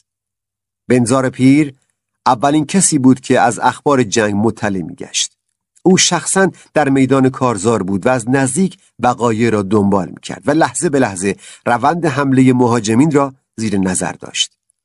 تاجر سالخورده‌ای با پشت خمیده نزدیک او آمد و در حالی که دستان رنجورش می‌لرزید ملتمسانه گفت: بگو که وارد شهر نخواهند شد. بگو. پسران من به همراه شاه برای جنگ رفتند. در خانه هیچ کس برای دفاع از همسر پیرم نیست. همه کالاهای مرا خواهند دزدید. همه غذاها را خواهند برد. ما پیر و ناتوان هستیم. ما نمیتوانیم از خودمان دفاع کنیم. آنقدر ناتوانیم که توان بردگی را نیز نداریم. آنها ما را میکشند. از تشنگی و گرسنگی میمیریم. تو را به خدا بگو که آنها نمیتوانند وارد شوند. پاسبان پیر در آن بحبوحه جنگ به آرامی گفت: آرام باش. آرام باش دوست عزیز. دیوارهای شهر قوی هستند. به بازار برگرد و به همسرت بگو که دیوارها آنقدر محکم هستند که نه تنها از تو و اموالت حفاظت می‌کنند، بلکه از ثروت و دارایی پادشاه نیز حمایت خواهند کرد. سپس به دیوار اشاره کرده گفت: از کنار دیوار حرکت کن تا مورد اصابت تیر قرار نگیری. به محض اینکه پیرمرد رفت، زنی با کودکی در آغوش جای او را گرفت و با صدای لرزان گفت: قربان، از بالای دیوار چه خبری دارید؟ بگویید که میتوانم به همسر ناتوانم اطمینان دهم که در امان هستیم. او در اثر زخمای بدی که داشته است در تب میسوزد، اما همچنان میخواهد زره بپوشد و شمشیر در دست بگیرد و مواظب من و نوزادمان باشد. او میگوید اگر دشمنان وارد شهر شوند، انتقام خون افرادی که از آنها کشته ایم را میگیرند و همه چیز را نابود خواهند کرد. تو مادر این نوزاد هستی و مادرش خواهی ماند. دیوارهای شهر بابل از تو و فرزندت حفاظت خواهند کرد. این دیوارها بلند و مستحکم هستند. صدای غرش مدافعین شجاع را نمیشنوی که ظرفهای بزرگ روغن سوزان را بر سر مهاجمین خالی میکنند؟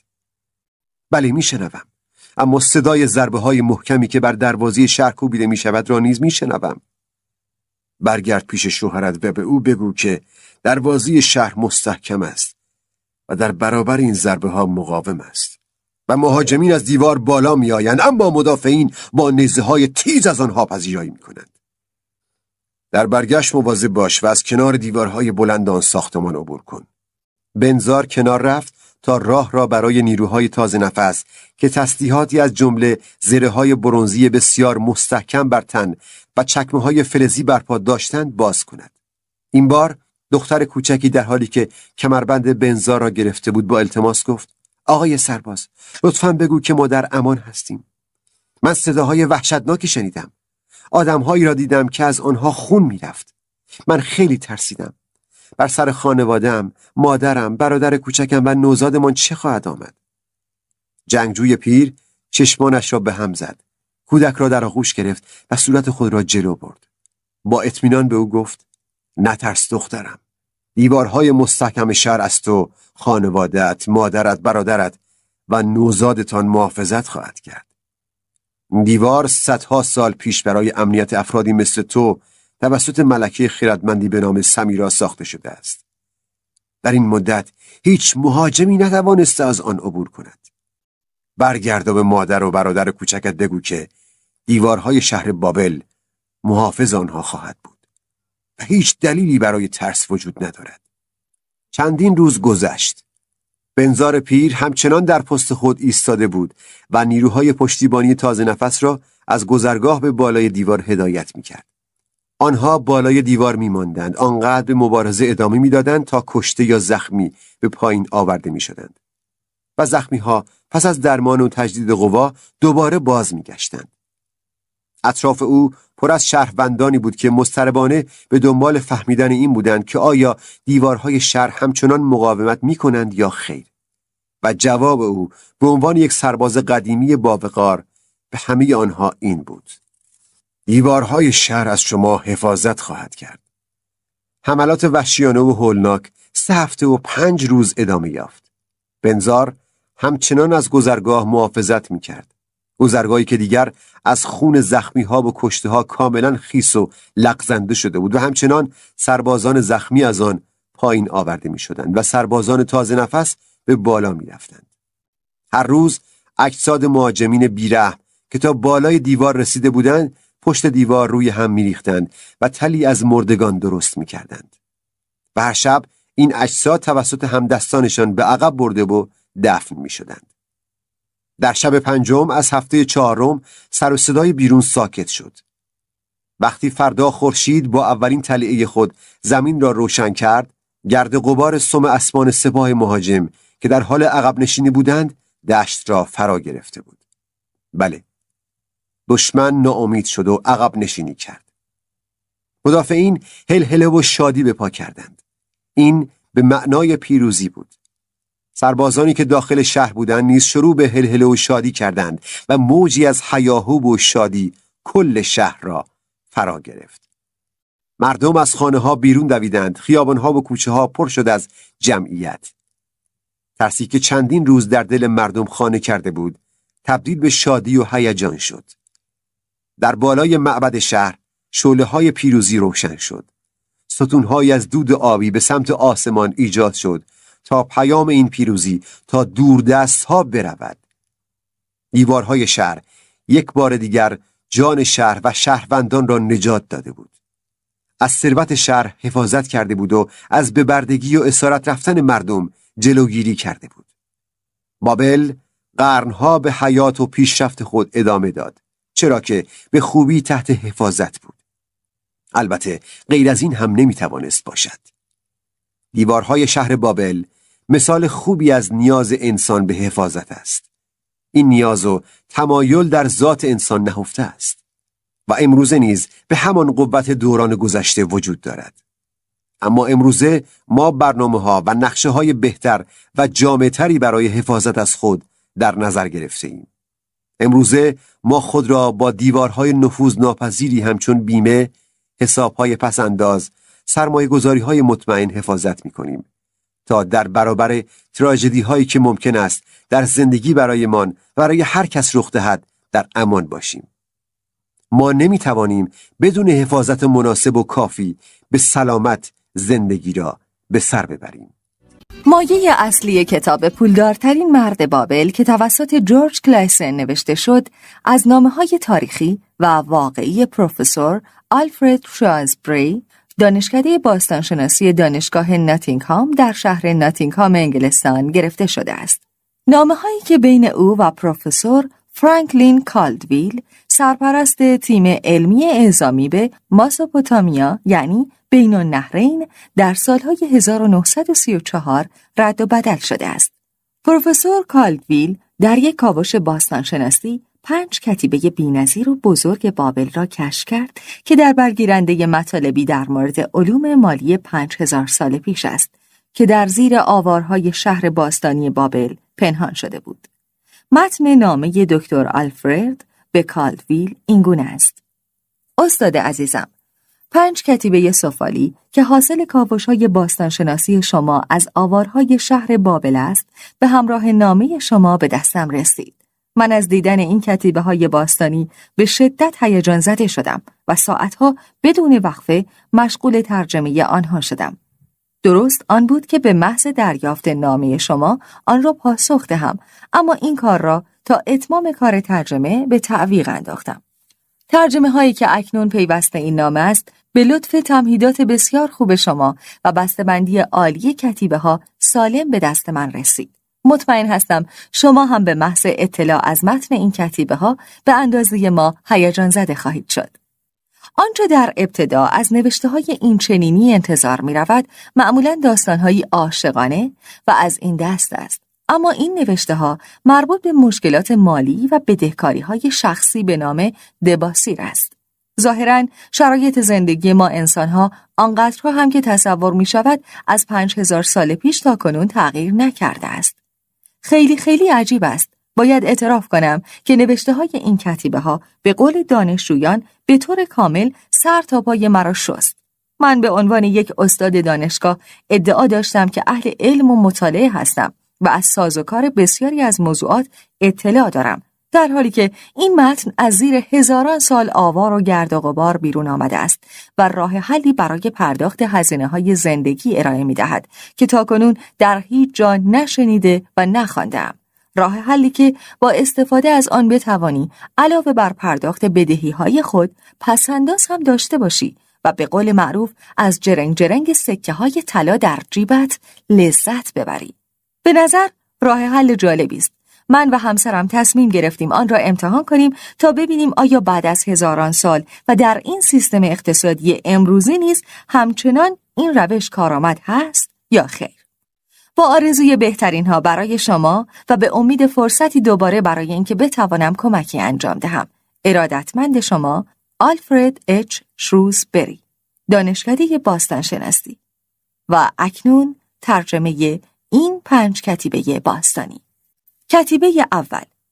اکنون که ماه کامل شده است، من دباسیر که به تازگی از بردگی در سوریه آزاد گشتم و به موطن خود یعنی شهر بابل بازگشتم، عزم آن دارم که تمامی مطالبات طلبکارانم را پرداخت کنم و علاوه بر آن به حدی از دارایی و ثروت دست پیدا کنم که در جامعه شأن و منزلتی که لایق آن هستم را به دست آورم و مورد احترام دیگران باشم و کلیه اقدامات و تلاش‌هایم و نتایج آنها را بر روی این سفال حک می‌کنم تا چراغ راهی باشد برای رسیدن به آن هدف. به توصیه دوست خردمندم ماتون طلافروش تصمیم گرفتم از برنامه دقیقی که به گفته او می‌تواند هر انسان محترمی را از بدهکاری رهایی بخشد و او را به ثروت و اعتماد به نفس و عزت نفس رساند پیروی کنم. این نقشه در برگیرنده 3 هدف اصلی است که خواسته و آرزوی من است. اول، این نقشه برای موفقیت آینده من تهیه شده است. بنابراین 1/10 از درآمد من متعلق به خودم است و حق دارم و باید آن را برای خودم نگه دارم. به گفته ماتون، مردی که در خزانه خود طلا و نقره‌هایی دارد که نیازی به مصرف کردن آن نداشته باشد، برای خانواده‌اش خوب و به پادشاه کشورش وفادار است. کسی که فقط چند سکه مسی در منزل خود دارد، به خانواده‌اش و به پادشاهش بی‌تفاوت است. اما کسی که هیچ چیز در خزانه خود ندارد، برای خانواده‌اش نامهربان و به پادشاهش ناسپاس است و باید به حال او گریست.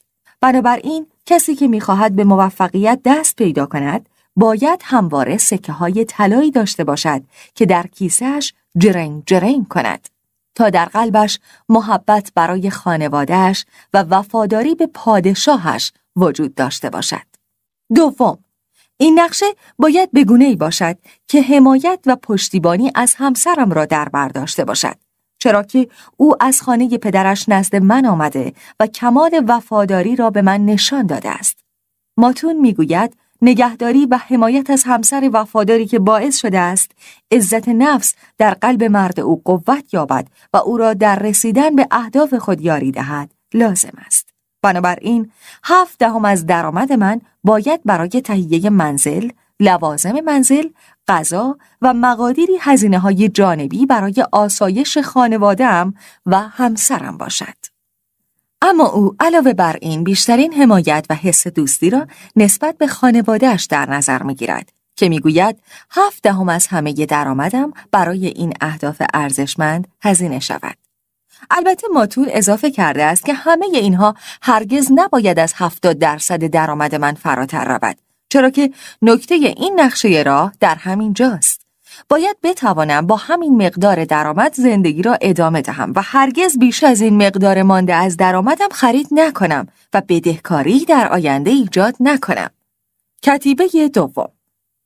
سوم، این نقشه در برگیرنده این مفهوم است که با همین مقدار درآمدی که دارم، بدهی‌هایم نیز باید پرداخت شود و بنابراین هر بار که قرص ماه کامل می شود، 2/10 از همه درآمد من باید به طور مساوی و عادلانه بین افرادی که به من اعتماد کردند و به آنها بدهکار هستم تقسیم شود، به طوری که در زمانی مقرری که برای پرداخت بدهی‌ها قول دادم، همه بدهی‌ها پرداخت شده باشد و بنابراین در اینجا لیست همه افرادی که به آنها بدهکار هستم را به همراه میزان بدهی ثبت می کنم. فاهرو لباس فروش 2 سکه نقره و 6 سکه مسی. سینجار نجار 1 سکه نقره. آحمار دوستم 3 نقره و 1 سکه مسی. زانکار دوستم 4 سکه نقره 7 سکه مسی. اسکامیر دوستم 1 نقره و 3 مس. هرینسیر جواهرساز 6 نقره و 2 مس. دیاربکر دوست پدرم 4 نقره و 1 مس. آلکاهاد صاحب خانه 14 سکه نقره. ماتون طلاساز 9 نقره. بیریجاک کشاورز 1 سکه نقره و 7 مس. در اینجا کتیبه شکستگی دارد و مابقی بدهی ها قابل تشخیص نیست. کتیبه سوم. در مجموع به همه این طلبکاران 190 سکه نقره و 140 سکه مس بدهکارم و از آنجا که توانایی باز پرداخت این مبالغ را نداشتم، در کمال حماقت اجازه دادم همسرم به خانه پدرش برگردد و خودمم راهی دیار غربت شدم به خیال اینکه یک شبه ثروتمند شوم و برگردم، که در عوض بدبختی و فلاکت نصیبم شد و در نهایت مجبور شدم مدتها بردگی کنم. اما اکنون که ماتون به من نشان داد چگونه میتوانم فقط با کنار گذاشتن سهم کوچکی از درآمدم به مرور بدهی‌هایم را پرداخت کنم، میفهمم که سالهای زیادی از عمرم را بیهوده هدر دادم، چرا که فقط در حال فرار از نتایج زیاده خواهی‌ها و ولخرجی‌ها و نسیه خواری‌های خود بودم. بنابراین سراغ تک تک طلبکاران خود رفتم و به آنها گفتم که من هیچ سرمایه‌ای برای بازپرداخت بدهی‌ها ندارم و تنها دارایی من بدن سالم و توانایی کسب درآمد است و تصمیم دارم هر ماه 20% از درآمدم را به صورت عادلانه و مساوی بین طلبکاران تقسیم کنم. این کل پولی است که من می‌توانم پرداخت کنم و بنابراین اگر صبور باشند به مرور زمان همه بدهی‌های من تسویه خواهد شد. آحمار که فکر می‌کرد بهترین دوست من بوده، به شدت به من ناسزا گفت و همچنان که پیش او می‌رفتم در حال تحقیر کردن من بود. بیراجیک کشاورز اصرار کرد که اول پول او را بپردازم، چرا که به شدت به پول نیاز دارد. آلکاهاد صاحب خانه‌ام در واقع با کل این طرح مخالفت کرد و هشدار داد که اگر به زودی حساب او را پرداخت نکنم به شدت برایم دردسر درست خواهد کرد و خوشبختانه بقیه طلبکاران با میل و رغبت پیشنهاد مرا پذیرفتند. به همین علت بیش از پیش نسبت به برنامه‌ام مصمم شدم، چرا که متقاعد شدم که پرداخت بدهی بسیار آسان‌تر از فرار کردن از دست طلبکار است. با وجود اینکه نمیتوانستم به حجم بالای بدهی‌ها پاسخگو باشم، اما به طور نصف نیمه میتوانستم همه را راضی نگه دارم. کتیبه 4. دوباره قرص ماه کامل شده است. من با ذهن آزاد به سختی کار کردم. همسر خوب و مهربانم مرا در اهداف و مقاصدم در پرداخت بدهی‌ها یاری کرده است. به خاطر این عزم هوشمندانه در ماه گذشته توانستم شترهای خوب و سالمی به قیمت خوب بخرم و با فروش آنها 19 سکه نقره سود کردم. بر اساس برنامه درآمد را این گونه تقسیم کردم. 1/10 از درآمدم را برای خودم نگه می دارم. 7/10 از درآمد را در اختیار همسرم قرار دادم تا هزینه زندگی روزمره تامین شود و 2/10 باقی مانده را به صورت سکه های مسی بین همه طلبکاران به طور مساوی تقسیم کردم. آحمار را ندیدم، اما سکه هایش را تحویل همسرش دادم. بیراجیک آنقدر خوشحال بود که نزدیک بود دست مرا ببوسد. آلکاهاد پیر قرقری کرد و گفت باید سریعتر طلبش را پرداخت کنم و من هم جواب دادم که فقط در صورتی میتوانم سریعتر طلب او را پرداخت کنم که خوب غذا بخورم و نگرانی و استرس هم نداشته باشم. سایر طلبکاران از من تشکر کردند و برایم آرزوی موفقیت و پیشرفت کردند و به این ترتیب تنها در عرض 1 ماه بدهی‌های من به اندازه 4 سکه نقره کاهش پیدا کرد و تقریباً 2 سکه نقره دارم که برای خودم برداشتم و هیچ کس نسبت به آن ادعایی ندارد. قلبم آرامتر و خیالم بسیار آرامتر از قبل شده است و شب آسوده سر به بالین می‌گذارم. باز هم قرص ماه کامل شده است. من به سختی کار کردم، اما این ماه درآمد کمی داشتم. فقط توانستم چند شتر بخرم و بفروشم و فقط 11 سکه نقره به دست آوردم. اما به هر حال من و همسرم بر سر همان برنامه ثابت قدم مانده ایم و لذا لباس جدیدی نخریدم و مبلمان جدیدی اضافه نکرده ایم و غذاهای ساده و ارزان خورده ایم. این بار هم 1/10 از 11 سکه را به خودم دادم و با 7/10 آن زندگی را گذراندیم. هنگامی که سهم احمار را پرداخت کردم، با اینکه مبلغ کمی بود اما او بسیار قدردانی کرد و از این برخورد او بسیار شگفت زده شدم، چرا که قبلا همیشه ناراضی بود. همینطور بریجیک. آلکاهات با دیدن این مقدار کم پول برآشفت و شروع به داد و بیداد کرد. به او گفتم اگر ناراضی هستی و این پول را نمیخواهی آن را پس بگیرم. او هم سریعاً تغییر نظر داد و پول را قبول کرد، هرچند با نارضایتی. سایر طلبکاران همانند قبل راضی بودند. یک بار دیگر قرص ماه کامل شده است و این بار من بسیار خوشنودم. این بار توانستم از یک گله خوب شترهای جوان و سالمی خریداری کنم و با فروش آن حدود 42 سکه نقره سود کردم. در این ماه من و همسرم هر چه کفش و لباس لازم داشتیم خریدیم و غذاهای خوبی خوردیم. بیش از 8 سکه نقره به طلبکارانم پرداخت کردم. این بار حتی آلکاهات هم اعتراض نکرد. این برنامه ارزشمند عملاً کم کم در حال نجات من از بدهی هاست و در کنار آن برای من سکه هایی به همراه داشته است که متعلق به خودم است و هیچ کس ادعایی نسبت به آن ندارد. حق دارم آن را برای خودم نگه دارم. از آخرین باری که روی این سفال نوشتم 3 بار قرص ماه کامل شده است. هر ماه من 1/10 از درآمد خود را برای خودم برداشتم و هر ماه من و همسرم با 7/10 از درآمد زندگی کرده ایم. حتی در ماهایی که به علت کمی درآمد این کار بسیار دشوار بوده است، هر ماه 2/10 از آن را به طلبکارانم دادم. اکنون در کیسم 21 سکه نقره پسنداز دارم که همه‌اش متعلق به خودم است. دلگرمی حاصل از این سکه ها باعث شده است سرم را با افتخار و با اعتماد به نفس کاملا بالا بگیرم و با افتخار و خودباوری در بین دوستانم رفت آمد کنم. همسر من خانه را به خوبی نگهداری می کند و در ضمن لباسهای مفخر و در شأن یک بانو می پوشد. ما از این زندگی مشترک لذت می بریم. این برنامه واقعا ارزشمند بوده است. آیا هنوز نتوانسته است از یک برده دیروز یک مرد محترم بسازد؟ کتیبه شماره 5. باز هم قرص ماه کامل شده است.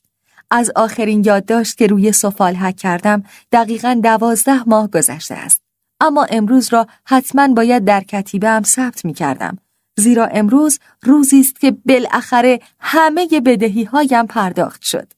امروز روزی بود که من، همسرم و خانوادم با یک مراسم باشکوه پایان یافتن بدهی ها را جشن گرفتیم. ما تصمیم خود را عملی کردیم. امروز که آخرین قسط طلبکاران را پرداخت می کردم، اتفاقات بسیار جالبی افتاد که تا مدتها در ذهنم باقی خواهد ماند. امروز احمار به خاطر حرفهای ناشایستی که سال گذشته به من زده بود به شدت عذرخواهی کرد و گفت که من تنها کسی هستم که شایستگی دوستی را دارم. دیگر اثری از نارضایتی‌های گذشته نبود. او گفت تو روزی یک سفال خام بودی که هر دستی می توانست تو را له کند و به هر شکلی که می خواهد در بیاورد، اما اکنون یک قطعه برنز شده ای که حتی ضربه شمشیر هم نمی تواند تغییری در تو ایجاد کند. هر زمان که پولی نیاز داشتی نزد من بیا. البته او تنها کسی نبود که این همه به من احترام گذاشت. دیگران نیز با من متفاوت صحبت کردند. امروز همسرم با چشمانی پر از برق شادی و افتخار به من نگاه کرد. نگاهی که باعث ایجاد اعتماد به نفس یک مرد می شود. این برنامه باعث شد همه بدهی هایم را پرداخت کنم و امروز سکه های طلا و نقره برای خودم داشته باشم که به من پشتگرمی می دهد. من این برنامه را به خاطر پیشرفتی که برای من فراهم کرده می ستایم. این برنامه به معنای واقعی یک برده بدبخت را به مردی محترم در جامعه تبدیل کرد مردی که به هیچ کس بدهکاری ندارد و در ضمن جرنگ و جرنگ سکه های طلا از جیبش به گوش می رسد. این فکر به نظرم رسیده است که آیا برنامه‌ای با این قدرت می تواند باعث به دست آوردن استقلال کامل مالی من شود؟ نه، کار من با آن تمام نشده است، چرا که تازه به آن ایمان پیدا کردم و مطمئن شدم که اگر آن را ادامه دهم می توانم ثروتمندترین مرد بابل شوم. پروفسور آلفرد شروزبری، استاد باستانشناسی دانشگاه ناتینگهام انگلستان، پس از مطالعه این 5 کتیبه و اجرای عملی برنامه آن در زندگی خود، بار دیگر نامه‌ای به پروفسور فرانکلین کالدویل که این کتیبه ها را از کاوش‌های باستانی به دست آورده بود، می‌نویسد.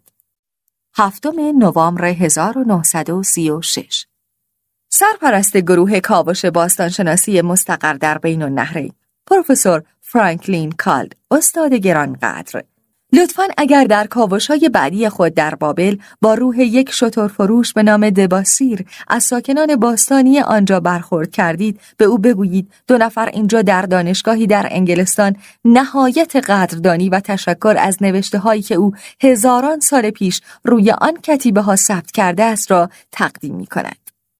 اگر نامه قبلی مرا به خاطر داشته باشید، در آنجا اشاره کردم که من و همسرم خانم شوارزبری تصمیم گرفتیم برنامه کذایی او را اجرا کنیم تا به قول نگارنده آن از شر بدهی‌ها رهایی یابیم و در عین حال از جیبمان جرنگ جرنگ سکه‌های طلا را بشنویم. شاید قبلا شما هم متوجه شده بودید با اینکه ما همیشه سعی کرده بودیم مشکلات مالی را از دوستان پنهان کنیم، اما همه از چهره ما دلهره و استرس ناشی از آن را به خوبی مشاهده می‌کردند. ما مقدار زیادی بدهی و قرض داشتیم که تاریخ پرداخت آن گذشته بود و به شدت هراس این را داشتم که اگر طلبکاران علیه من شکایت کنند، سوء سابقه ناشی از آن باعث شود از دانشکده اخراج شوم. ما تا آخرین سکه از درآمدمان را به امید پایان یافتن بدهی‌ها پرداخت می‌کردیم. اما آن مقدار آنقدر کم بود که نمی‌توانست تعادلی در دخل و خرج ما برقرار کند. از طرفی مجبور بودیم خریدهای خود را بیشتر برای حفظ ظاهر و اعتبار خود انجام دهیم و توجهی به هزینه بالای آن نداشتیم. این موضوع باعث ایجاد یک حلقه باطل در زندگی ما شده بود. از همان حلقه‌های مالی بسته که همیشه اوضاع به جای خوبتر شدن بدتر می شود. همه تلاش‌های ما بی نتیجه و ناامید کننده شده بود. حتی نتوانستیم به خانه ارزانتری برویم، چرا که به صاحب خانه فعلی بدهکار بودیم و نمی توانستیم بدهی او را تسویه کنیم. به نظر می رسید هیچ راهی برای سر و سامان دادن به اوضاع وجود ندارد. تا اینکه ناگهان سر و کله این کتیبه های ارزشمند از زیر چند هزار سال آوار پیدا شد. نوشته های این شترفروش قدیمی دقیقاً در برگیرنده همان برنامه‌ای بود که ما به آن نیاز داشتیم. ما این سیستم را مو به مو اجرا و دنبال کردیم. لیستی از همه بدهکاری هایمان تهیه کردیم. لیست را در دست گرفتم و به تک تک طلبکاران نشان دادم و خیلی ساده توضیح دادم که چرا نمیتوانم تمام طلب هر کدام را پرداخت کنم. خودشان به راحتی با مشاهده اعداد و ارقام متوجه عمق فاجعه می شدند. بعد برای آنها توضیح دادم که تنها راهی که می توانم برای بازپرداخت بدهی ها به آنها داشته باشم این است که 20% از کل درآمد ماهانه‌ام را بین آنها تقسیم کنیم که با این حساب تقریباً کمی بیش از 2 سال برای بازپرداخت همه بدهی ها زمان لازم بود. و در این مدت با توجه به پول نقدی که می توانستیم پسنداز کنیم، این امید بود که از سود ناشی از آن پسنداز هم بتوانیم استفاده کنیم و بدهی ها را زودتر تسویه کنیم. آنها تقریباً متقاعد شدند.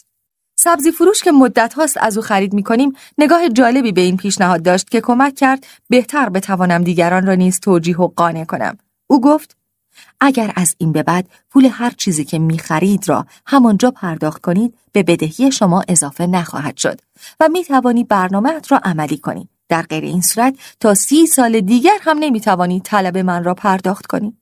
در نهایت اسم همه آنها را در یک قرارداد آوردم و تعهد کردم که بر اساس برنامه مشخص حساب آنها را تسویه کنم و در عوض آنها هم پایان هر ماه در مجموع بیش از 20% از کل درآمد ماهیانه من را طلب نکنند. بعد شروع کردیم به جستجوی راه و روشی برای اینکه بتوانیم با 70% درآمد زندگی را اداره کنیم. چون تصمیم گرفته بودیم 10% باقی مانده را کنار بگذاریم تا همان سکه هایی باشد که از صدای جرنگ و جرنگشان قوت قلب میگیریم، تفکر داشتن یک حساب پسنداز که نیازی به برداشت از آن نداری بسیار قوی و الهام بخش است. ایجاد این تغییرات و برنامه‌ریزی برای آن بسیار هیجان انگیز و در ابتدا کمی دلهره آور بود. اما در کمال ناباوری توانستیم بدون احساس فشار یا کمبود خاصی با 70% درآمد امورات زندگی را اداره کنیم و این بسیار برای ما لذت بخش بود. تصمیم گرفتیم کار را با کم کردن هزینه اجاره شروع کنیم و پس از مدتی توانستیم محل مناسبی پیدا کنیم که اجاره به مراتب کمتری داشته باشد. بعد برند چای را که می‌خوردیم تغییر دادیم و از برندهای معمولی خریدیم و با تعجب بسیار توانستیم کیفیت‌های بهتر را با قیمت مناسبتر پیدا کنیم. گفتن کل داستان از حوصله یک نامه خارج است. خلاصه اینکه ثابت شد کار سختی نیست و توانستیم زندگی را بر اساس این برنامه مدیریت کنیم. ما به خوبی هزینه‌ها را مدیریت کردیم و از زندگی لذت بردیم. با این روش دردسر و زحمت زندگی بسیار کاهش یافت و از این تفکر که دیگر به علت بدهی‌های معوقه تحت پیگرد نیستیم دلهره نداشتیم و شب سر آسوده به بالین می‌نهادیم. تا فراموش نشده است در مورد آن 10% اضافه‌ای که قرار بود پسنداز کنیم بگویم که خب برای مدتی از داشتن آن و به قول معروف از شنیدن صدای جرنگ و جرنگ آن لذت بردیم. بله، جمع کردن پولی که با زحمت به دست آورده‌ای کار بسیار لذت بخشی است. پولی که هرگز نیازی به خرج کردن آن نداری. داشتن این پول بسیار دلگرم کننده تر از خرج کردن آن است. بعد از اینکه از داشتن یک پسنداز قوت قلب گرفتیم، راهی پیدا شد که میتوانست این پسنداز را سودآورتر کند. آن را در جایی سرمایه گذاری کردیم و قرار شد که ماهیانه به سرمایه خود در آن شرکت اضافه کنیم. این در واقع یکی از شیرین ترین تغییراتی بود که در زندگی ما ایجاد شد. این اولین چکی بود که از آن حساب پسنداز کشیدم. الان احساس امنیت و آرامش مالی بسیار بهتری داریم، چرا که می‌دانیم سرمایه ما به صورت یک نواخت و پیوسته در حال رشد است. وقتی دوران تدریس به پایان برسد و بازنشسته شویم، اینقدر زیاد شده است که درآمد حاصل از آن به راحتی بتواند از آن به بعد زندگی ما را اداره کند. همه اینها از همان یک برگ چک شروع شد.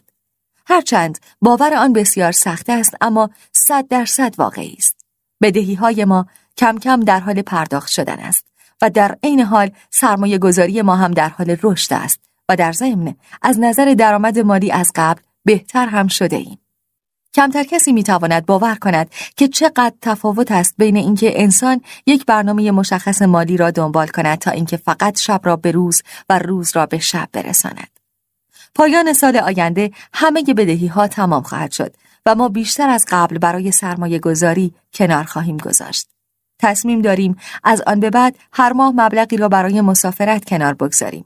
دیگر هرگز اجازه نخواهیم داد که هزینه‌های زندگی ما از 70% کل درآمد فراتر رود.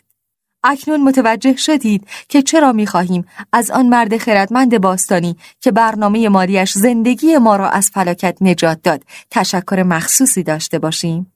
او به خوبی قابلیت این سیستم و روش را می‌دانسته و می‌خواسته دیگران از تجربیات شخصی او بهره مند شوند. به همین دلیل ساعتها برای حک کردن پیامش روی سفالها صرف کرده است. او یک پیام واقعی برای افرادی که در بدهی و فقر دست و پا میزنند دارد. این پیام آنقدر مهم است که بعد از 5000 سال از زیر خرابه‌های باستانی بابل خارج شده است و مثل همان روزی که دفن شد همچنان بسیار دقیق و بسیار کارآمد است. ارادتمند شما، آلفرد شروزبری، دانشکده باستانشناسی. در لابلای صفحات تاریخ شاید هیچ شهری درخشانتر از شهر بابل یا بابیلون نباشد.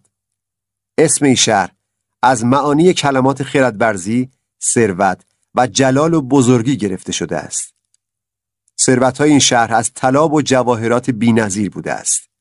شاید اولین و طبیعی‌ترین تصویری که از این شهر به ذهن می‌رسد، شهری در منطقه استوایی و پرباران و بسیار خوش آب و هوا که اطراف آن منابع سرشار طبیعی نظیر جنگل، معادن و غیره باشد.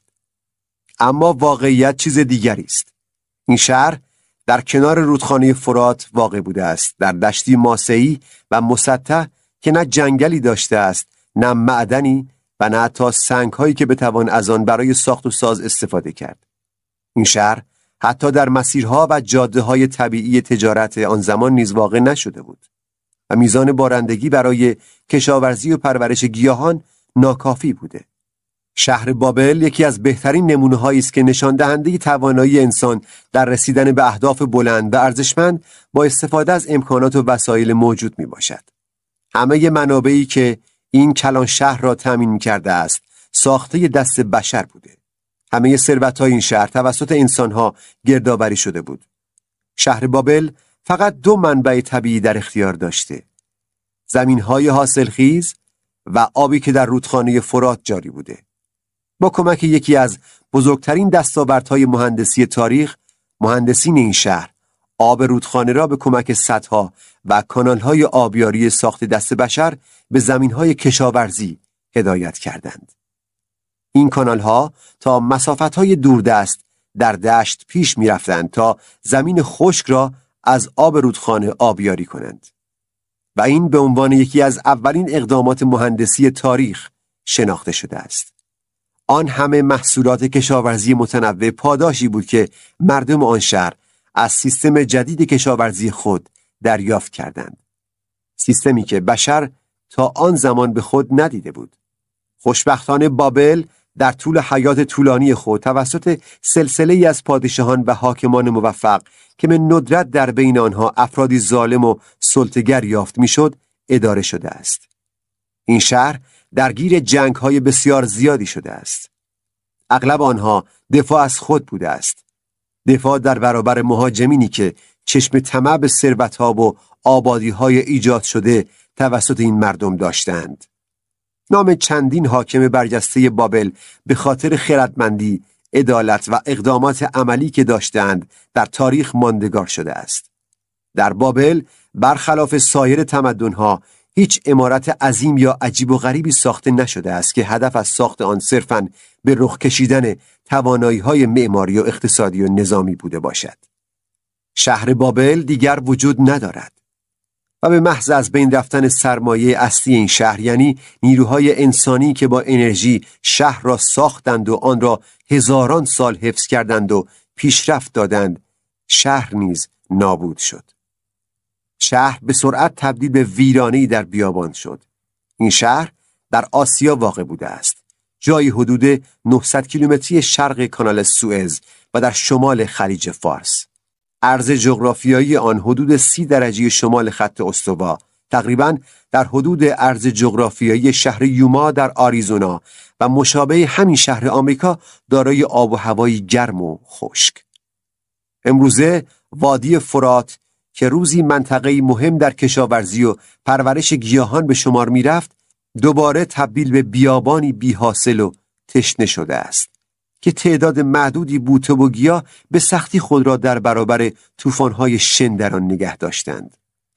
آن همه زمین‌های حاصلخیز، ابرشهرها و کاروان‌های تجاری طویل از بین رفتند.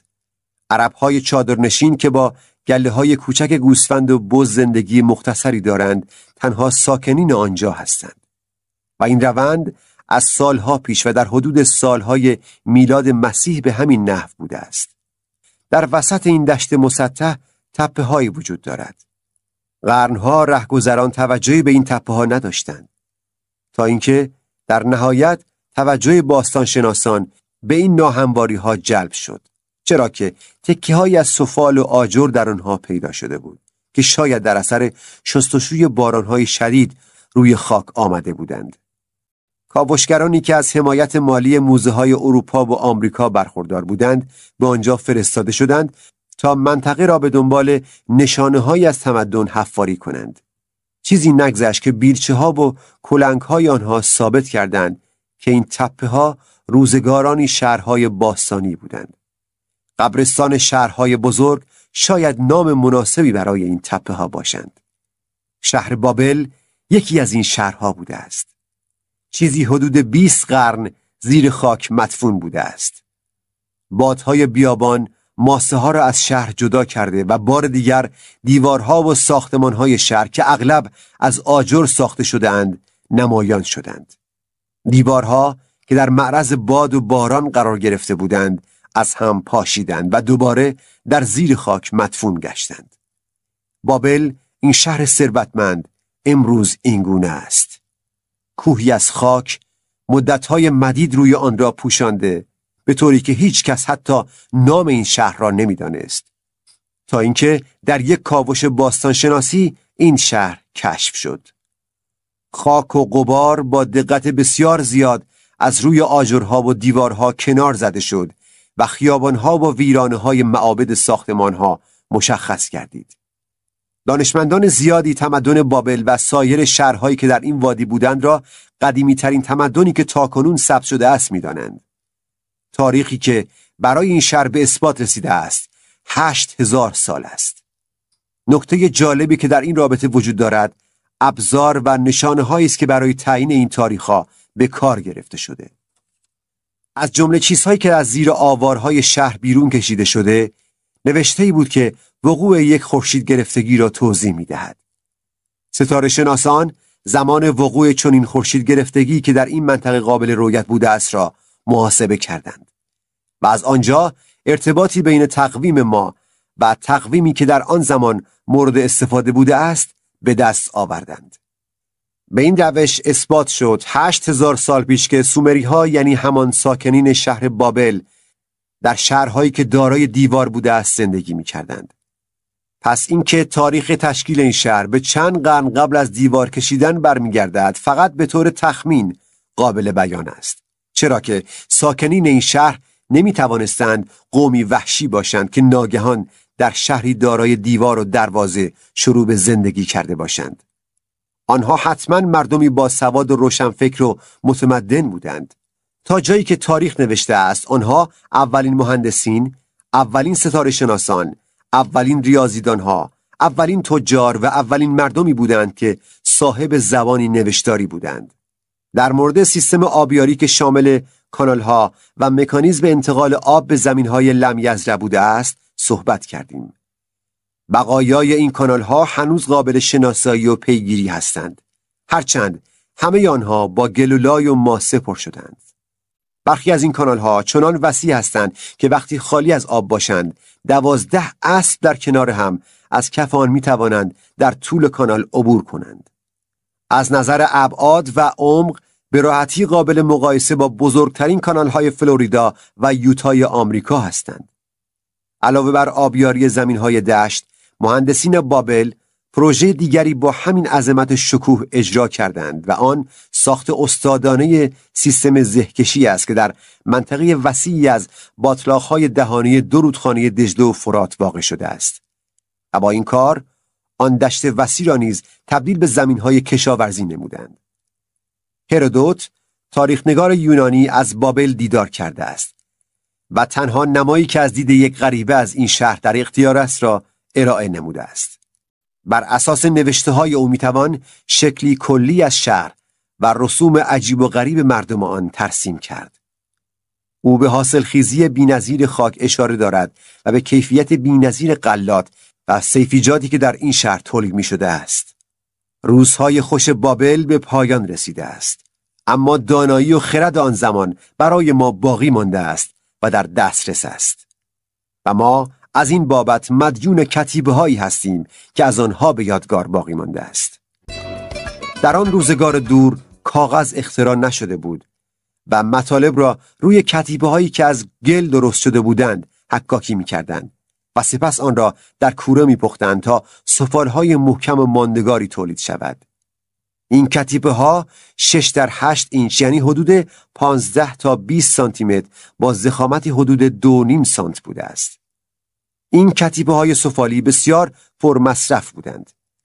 روی آنها داستان‌ها، شعر، افسانه‌ها، تاریخ، اسناد اداری و دولتی، قوانین، عنوان ملک و مایملک، قراردادها و حتی نامه نوشته می‌شده است که توسط پیک‌های مخصوصی به شهرهای دوردست ارسال می‌شده است.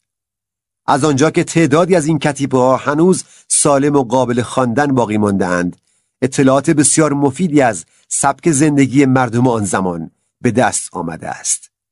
برای مثال کتیبه‌ای پیدا شده که به طور مشخص متعلق به یک بنکدار یا عمده فروش بوده است که در آن در تاریخ‌های مشخص اسم مشتری خاصی حک شده است که گاوی را در عوض 7 کیسه گندم به عمده فروش داده است که 3 کیسه را همان موقع تحویل گرفته است و قرار شده است که 4 کیسه دیگر را به محض خواست مشتری تحویل دهد.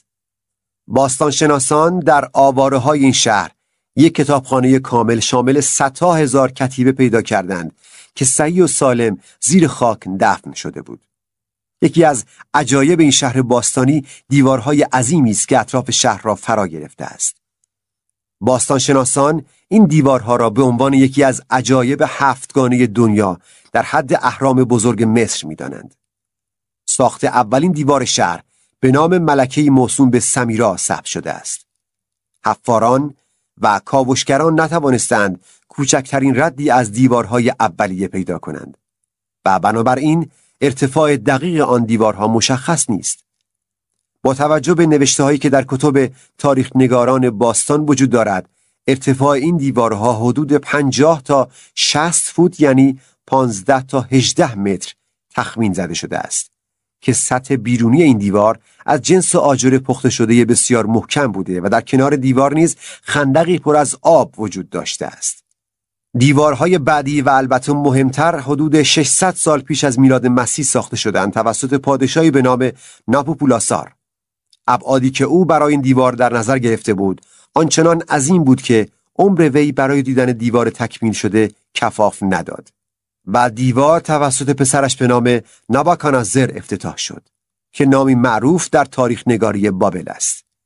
ارتفاع و عرض این دیوارها فراتر از حد باور است.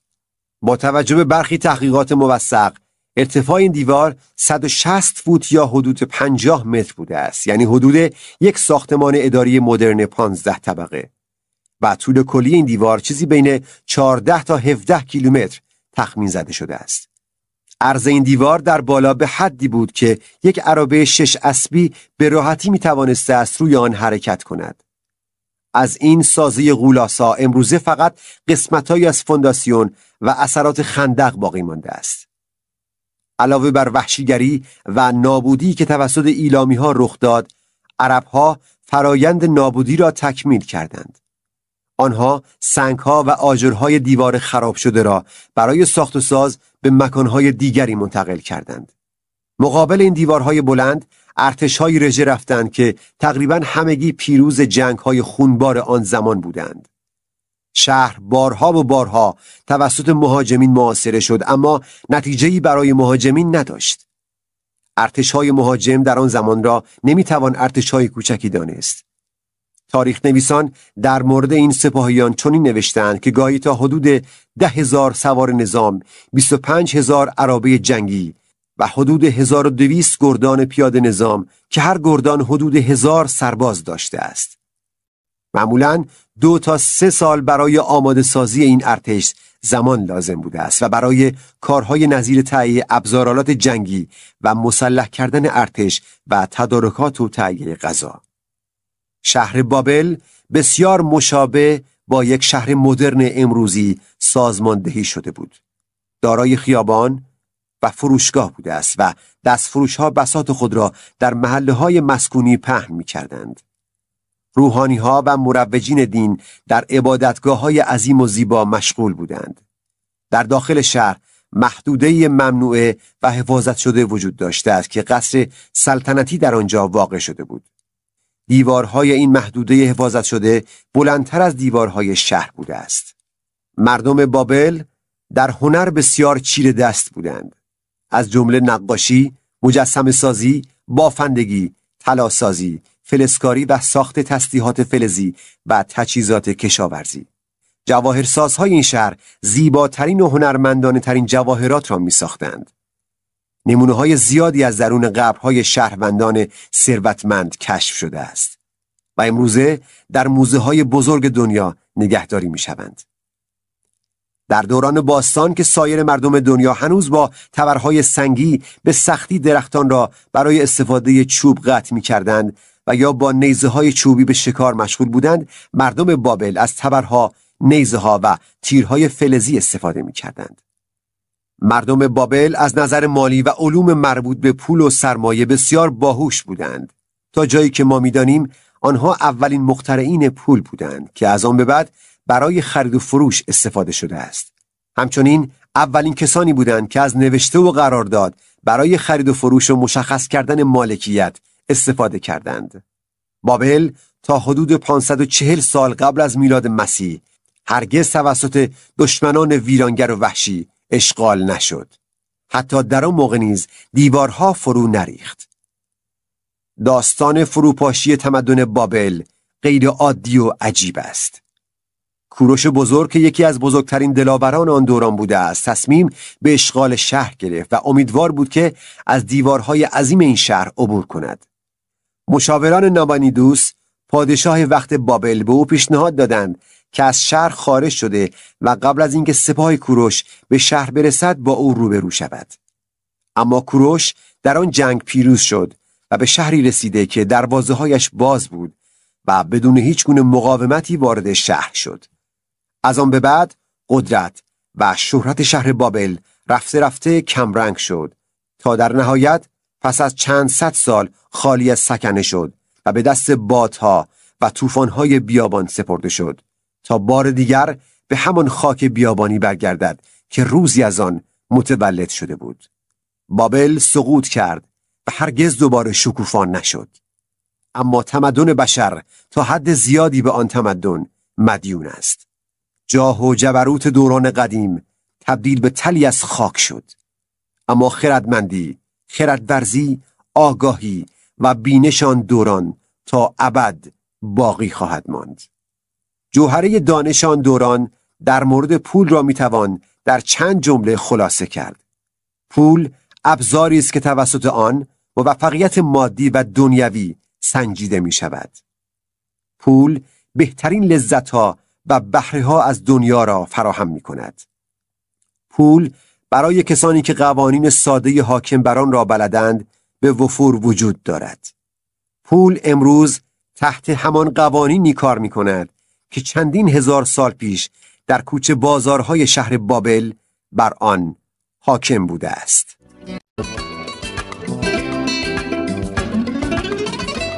در پایان سخنی از گوینده اصلی این مجموعه، آقای دنیس ویتلین.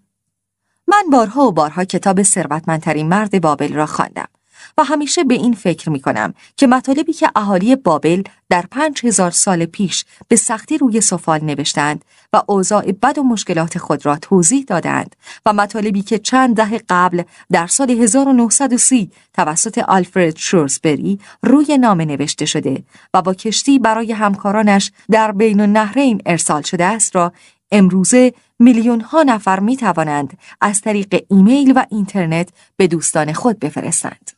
هرچند نحوه نگارش بسیار متفاوت شده است، اما شاید متنها چنان تفاوتی نداشته باشند، چرا که اکثر ما امروزه درگیر روزمرگی، بدهکاری، قرض و چک‌های برگشتی هستیم و همه اینها مربوط به عدم توانایی ما در مدیریت درآمدهایمان است. واقعیت این است که تا زمانی که خود را تغییر ندهیم، هیچ چیزی تغییر نخواهد کرد.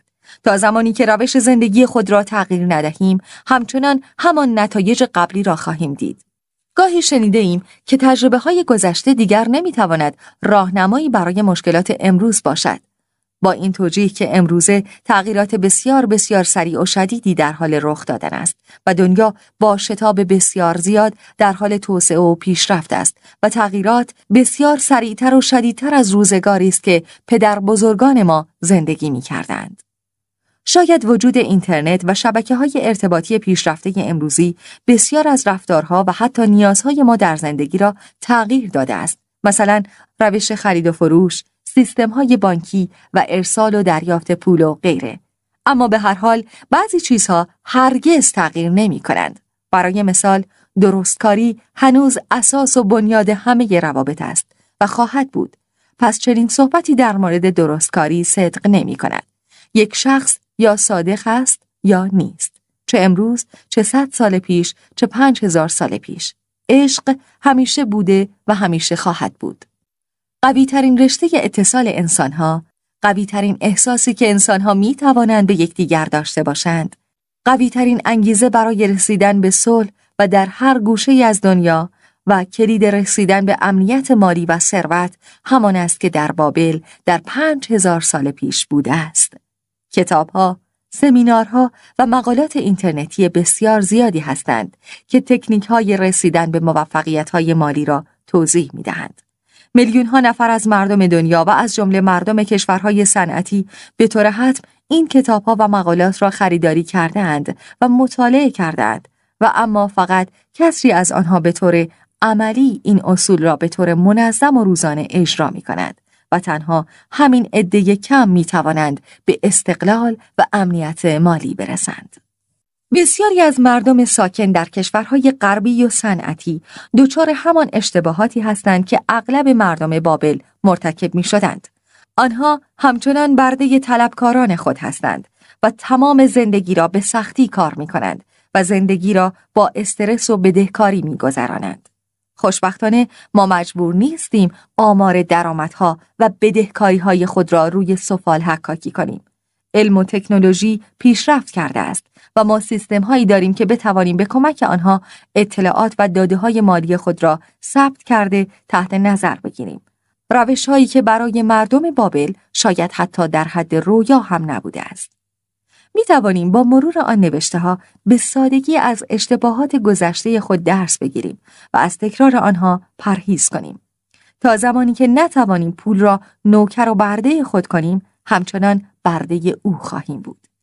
اگر نتوانیم از داستان‌های باستانی بابل درس بگیریم، کشورمان زیر آواری از تاریخ دفن خواهد شد و شاید چندین هزار سال بعد باستانشناسان از زیر این آوارها کارت‌های اعتباری را پیدا کنند که بیانگر زندگی ثروتمندترین ملت دنیای امروز باشد و متوجه شوند که مردم این کشور ثروتمند گاهی حتی قادر به پرداخت بدهی‌های روزمره خود هم نبودند. در حالی که چنین فرهنگ و اقتصادی واقعاً لیاقتی بیش از این را داشته و دارد. از همین امروز عزم خود را جزم کنید و به جای اینکه فقط یک خواننده و شنونده بی‌طرف باشید، سعی کنید وارد گوج شوید و دست به عمل بزنید. بعد از پایان این متن، سیستم مالی جدید خود را شروع کنید و باور کنید نتیجه شگفت‌انگیزی خواهید گرفت. تا اینجا هر چه لازم بود شنیدید.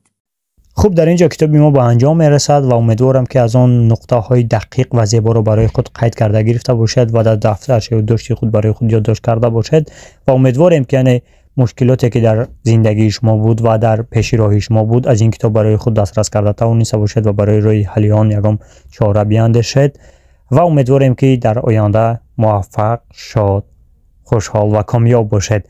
خب، تا کتاب‌های بعدی دیگر، خدایا مددگارتان و برای شنیدن کتاب‌های دیگر سایت ما را دنبالگیری کنید.